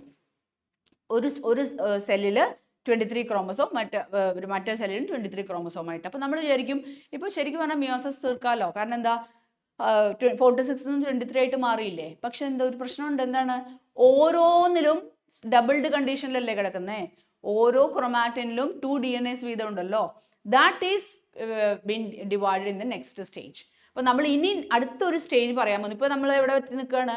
ടീലോഫേസ് 1 കഴിഞ്ഞു. നമ്മുടെ ടീലോഫേസ് 1 കഴിഞ്ഞിട്ട് ഒരു ബ്രീഫ് ഇന്റർവെൽ നിൽക്കും. That is called as interkinesis. അത് കഴിഞ്ഞാൽ will go to what? Prophase 2. Prophase 2ൽ എന്തുണ്ടാവും? പ്രൊഫേസ് 2 എന്ന് പറയുമ്പോൾ you have to consider 2 cells. നമ്മുടെ മുമ്പിലുള്ള 2 സെല്ലിലും ഈ ചേഞ്ചസ് നടക്കുന്നതായിട്ട് നമ്മൾ മനസ്സിൽ കാണണം. ഓക്കെ, പ്രൊഫേസ് 2ൽ എന്തുണ്ടാവണേ? In prophase 2 same as that. എന്താണ്? ഇവിടെ അൺകോയിൽ ചെയ്തില്ലേ? വീണ്ടും കോയിലിംഗ് ആൻഡ് കണ്ടൻസേഷൻ. നോക്കൂ, ഞാൻ 2 ഭാഗത്തും കാണിക്കുന്നുണ്ടോ? കോയിലിംഗ് ആൻഡ് കണ്ടൻസേഷൻ നടക്കുന്നു. ന്യൂക്ലിയർ മെംബ്രെയിൻ ഡിസോൾവ് ചെയ്യുന്നു. Okay, right. And what happens? That is prophase 1. അത് കഴിഞ്ഞിട്ട് മെറ്റാഫേസ് 1ലേക്ക് വരുമ്പോഴേക്കും എന്താ? Spindle fibres. അപ്പോൾ 2 കേസിലും ഇപ്പോൾ മുകളിലത്തേലും താഴത്തേലും ഇത് സംഭവിക്കുന്നു. സ്പിൻഡിൽ ഫൈബേഴ്സ് വന്ന് പിടിക്കുന്നു. So I will be just showing the upper case. മുകളിലത്തെ സെല്ലിൽ സ്പിൻഡിൽ ഫൈബേഴ്സ് വന്ന് പിടിച്ചു. ആ സ്പിൻഡിൽ ഫൈബർ, അല്ലെങ്കിൽ ഇങ്ങനെ പറയാം, സ്പിൻഡിൽ ഫൈബേഴ്സ് വന്ന് പിടിച്ചു. ആ സ്പിൻഡിൽ ഫൈബേഴ്സ് മുറിക്കും. എന്ത്? സിസ്റ്റർ ക്രൊമാറ്റിഡ്സിനെ സെപ്പറേറ്റ് ചെയ്യും. കണ്ടോ? അത് മുകളിലും താഴെ നടക്കും. സോ ഇവിടെ എത്ര എണ്ണം ഉണ്ട്? 23 എണ്ണം ഉണ്ട് അല്ലേ? 23ൽ ശരിക്കും പറഞ്ഞാൽ എത്ര സിസ്റ്റേഴ്സ് ഉണ്ട്? 46 സിസ്റ്റേഴ്സ് ഉണ്ടല്ലോ.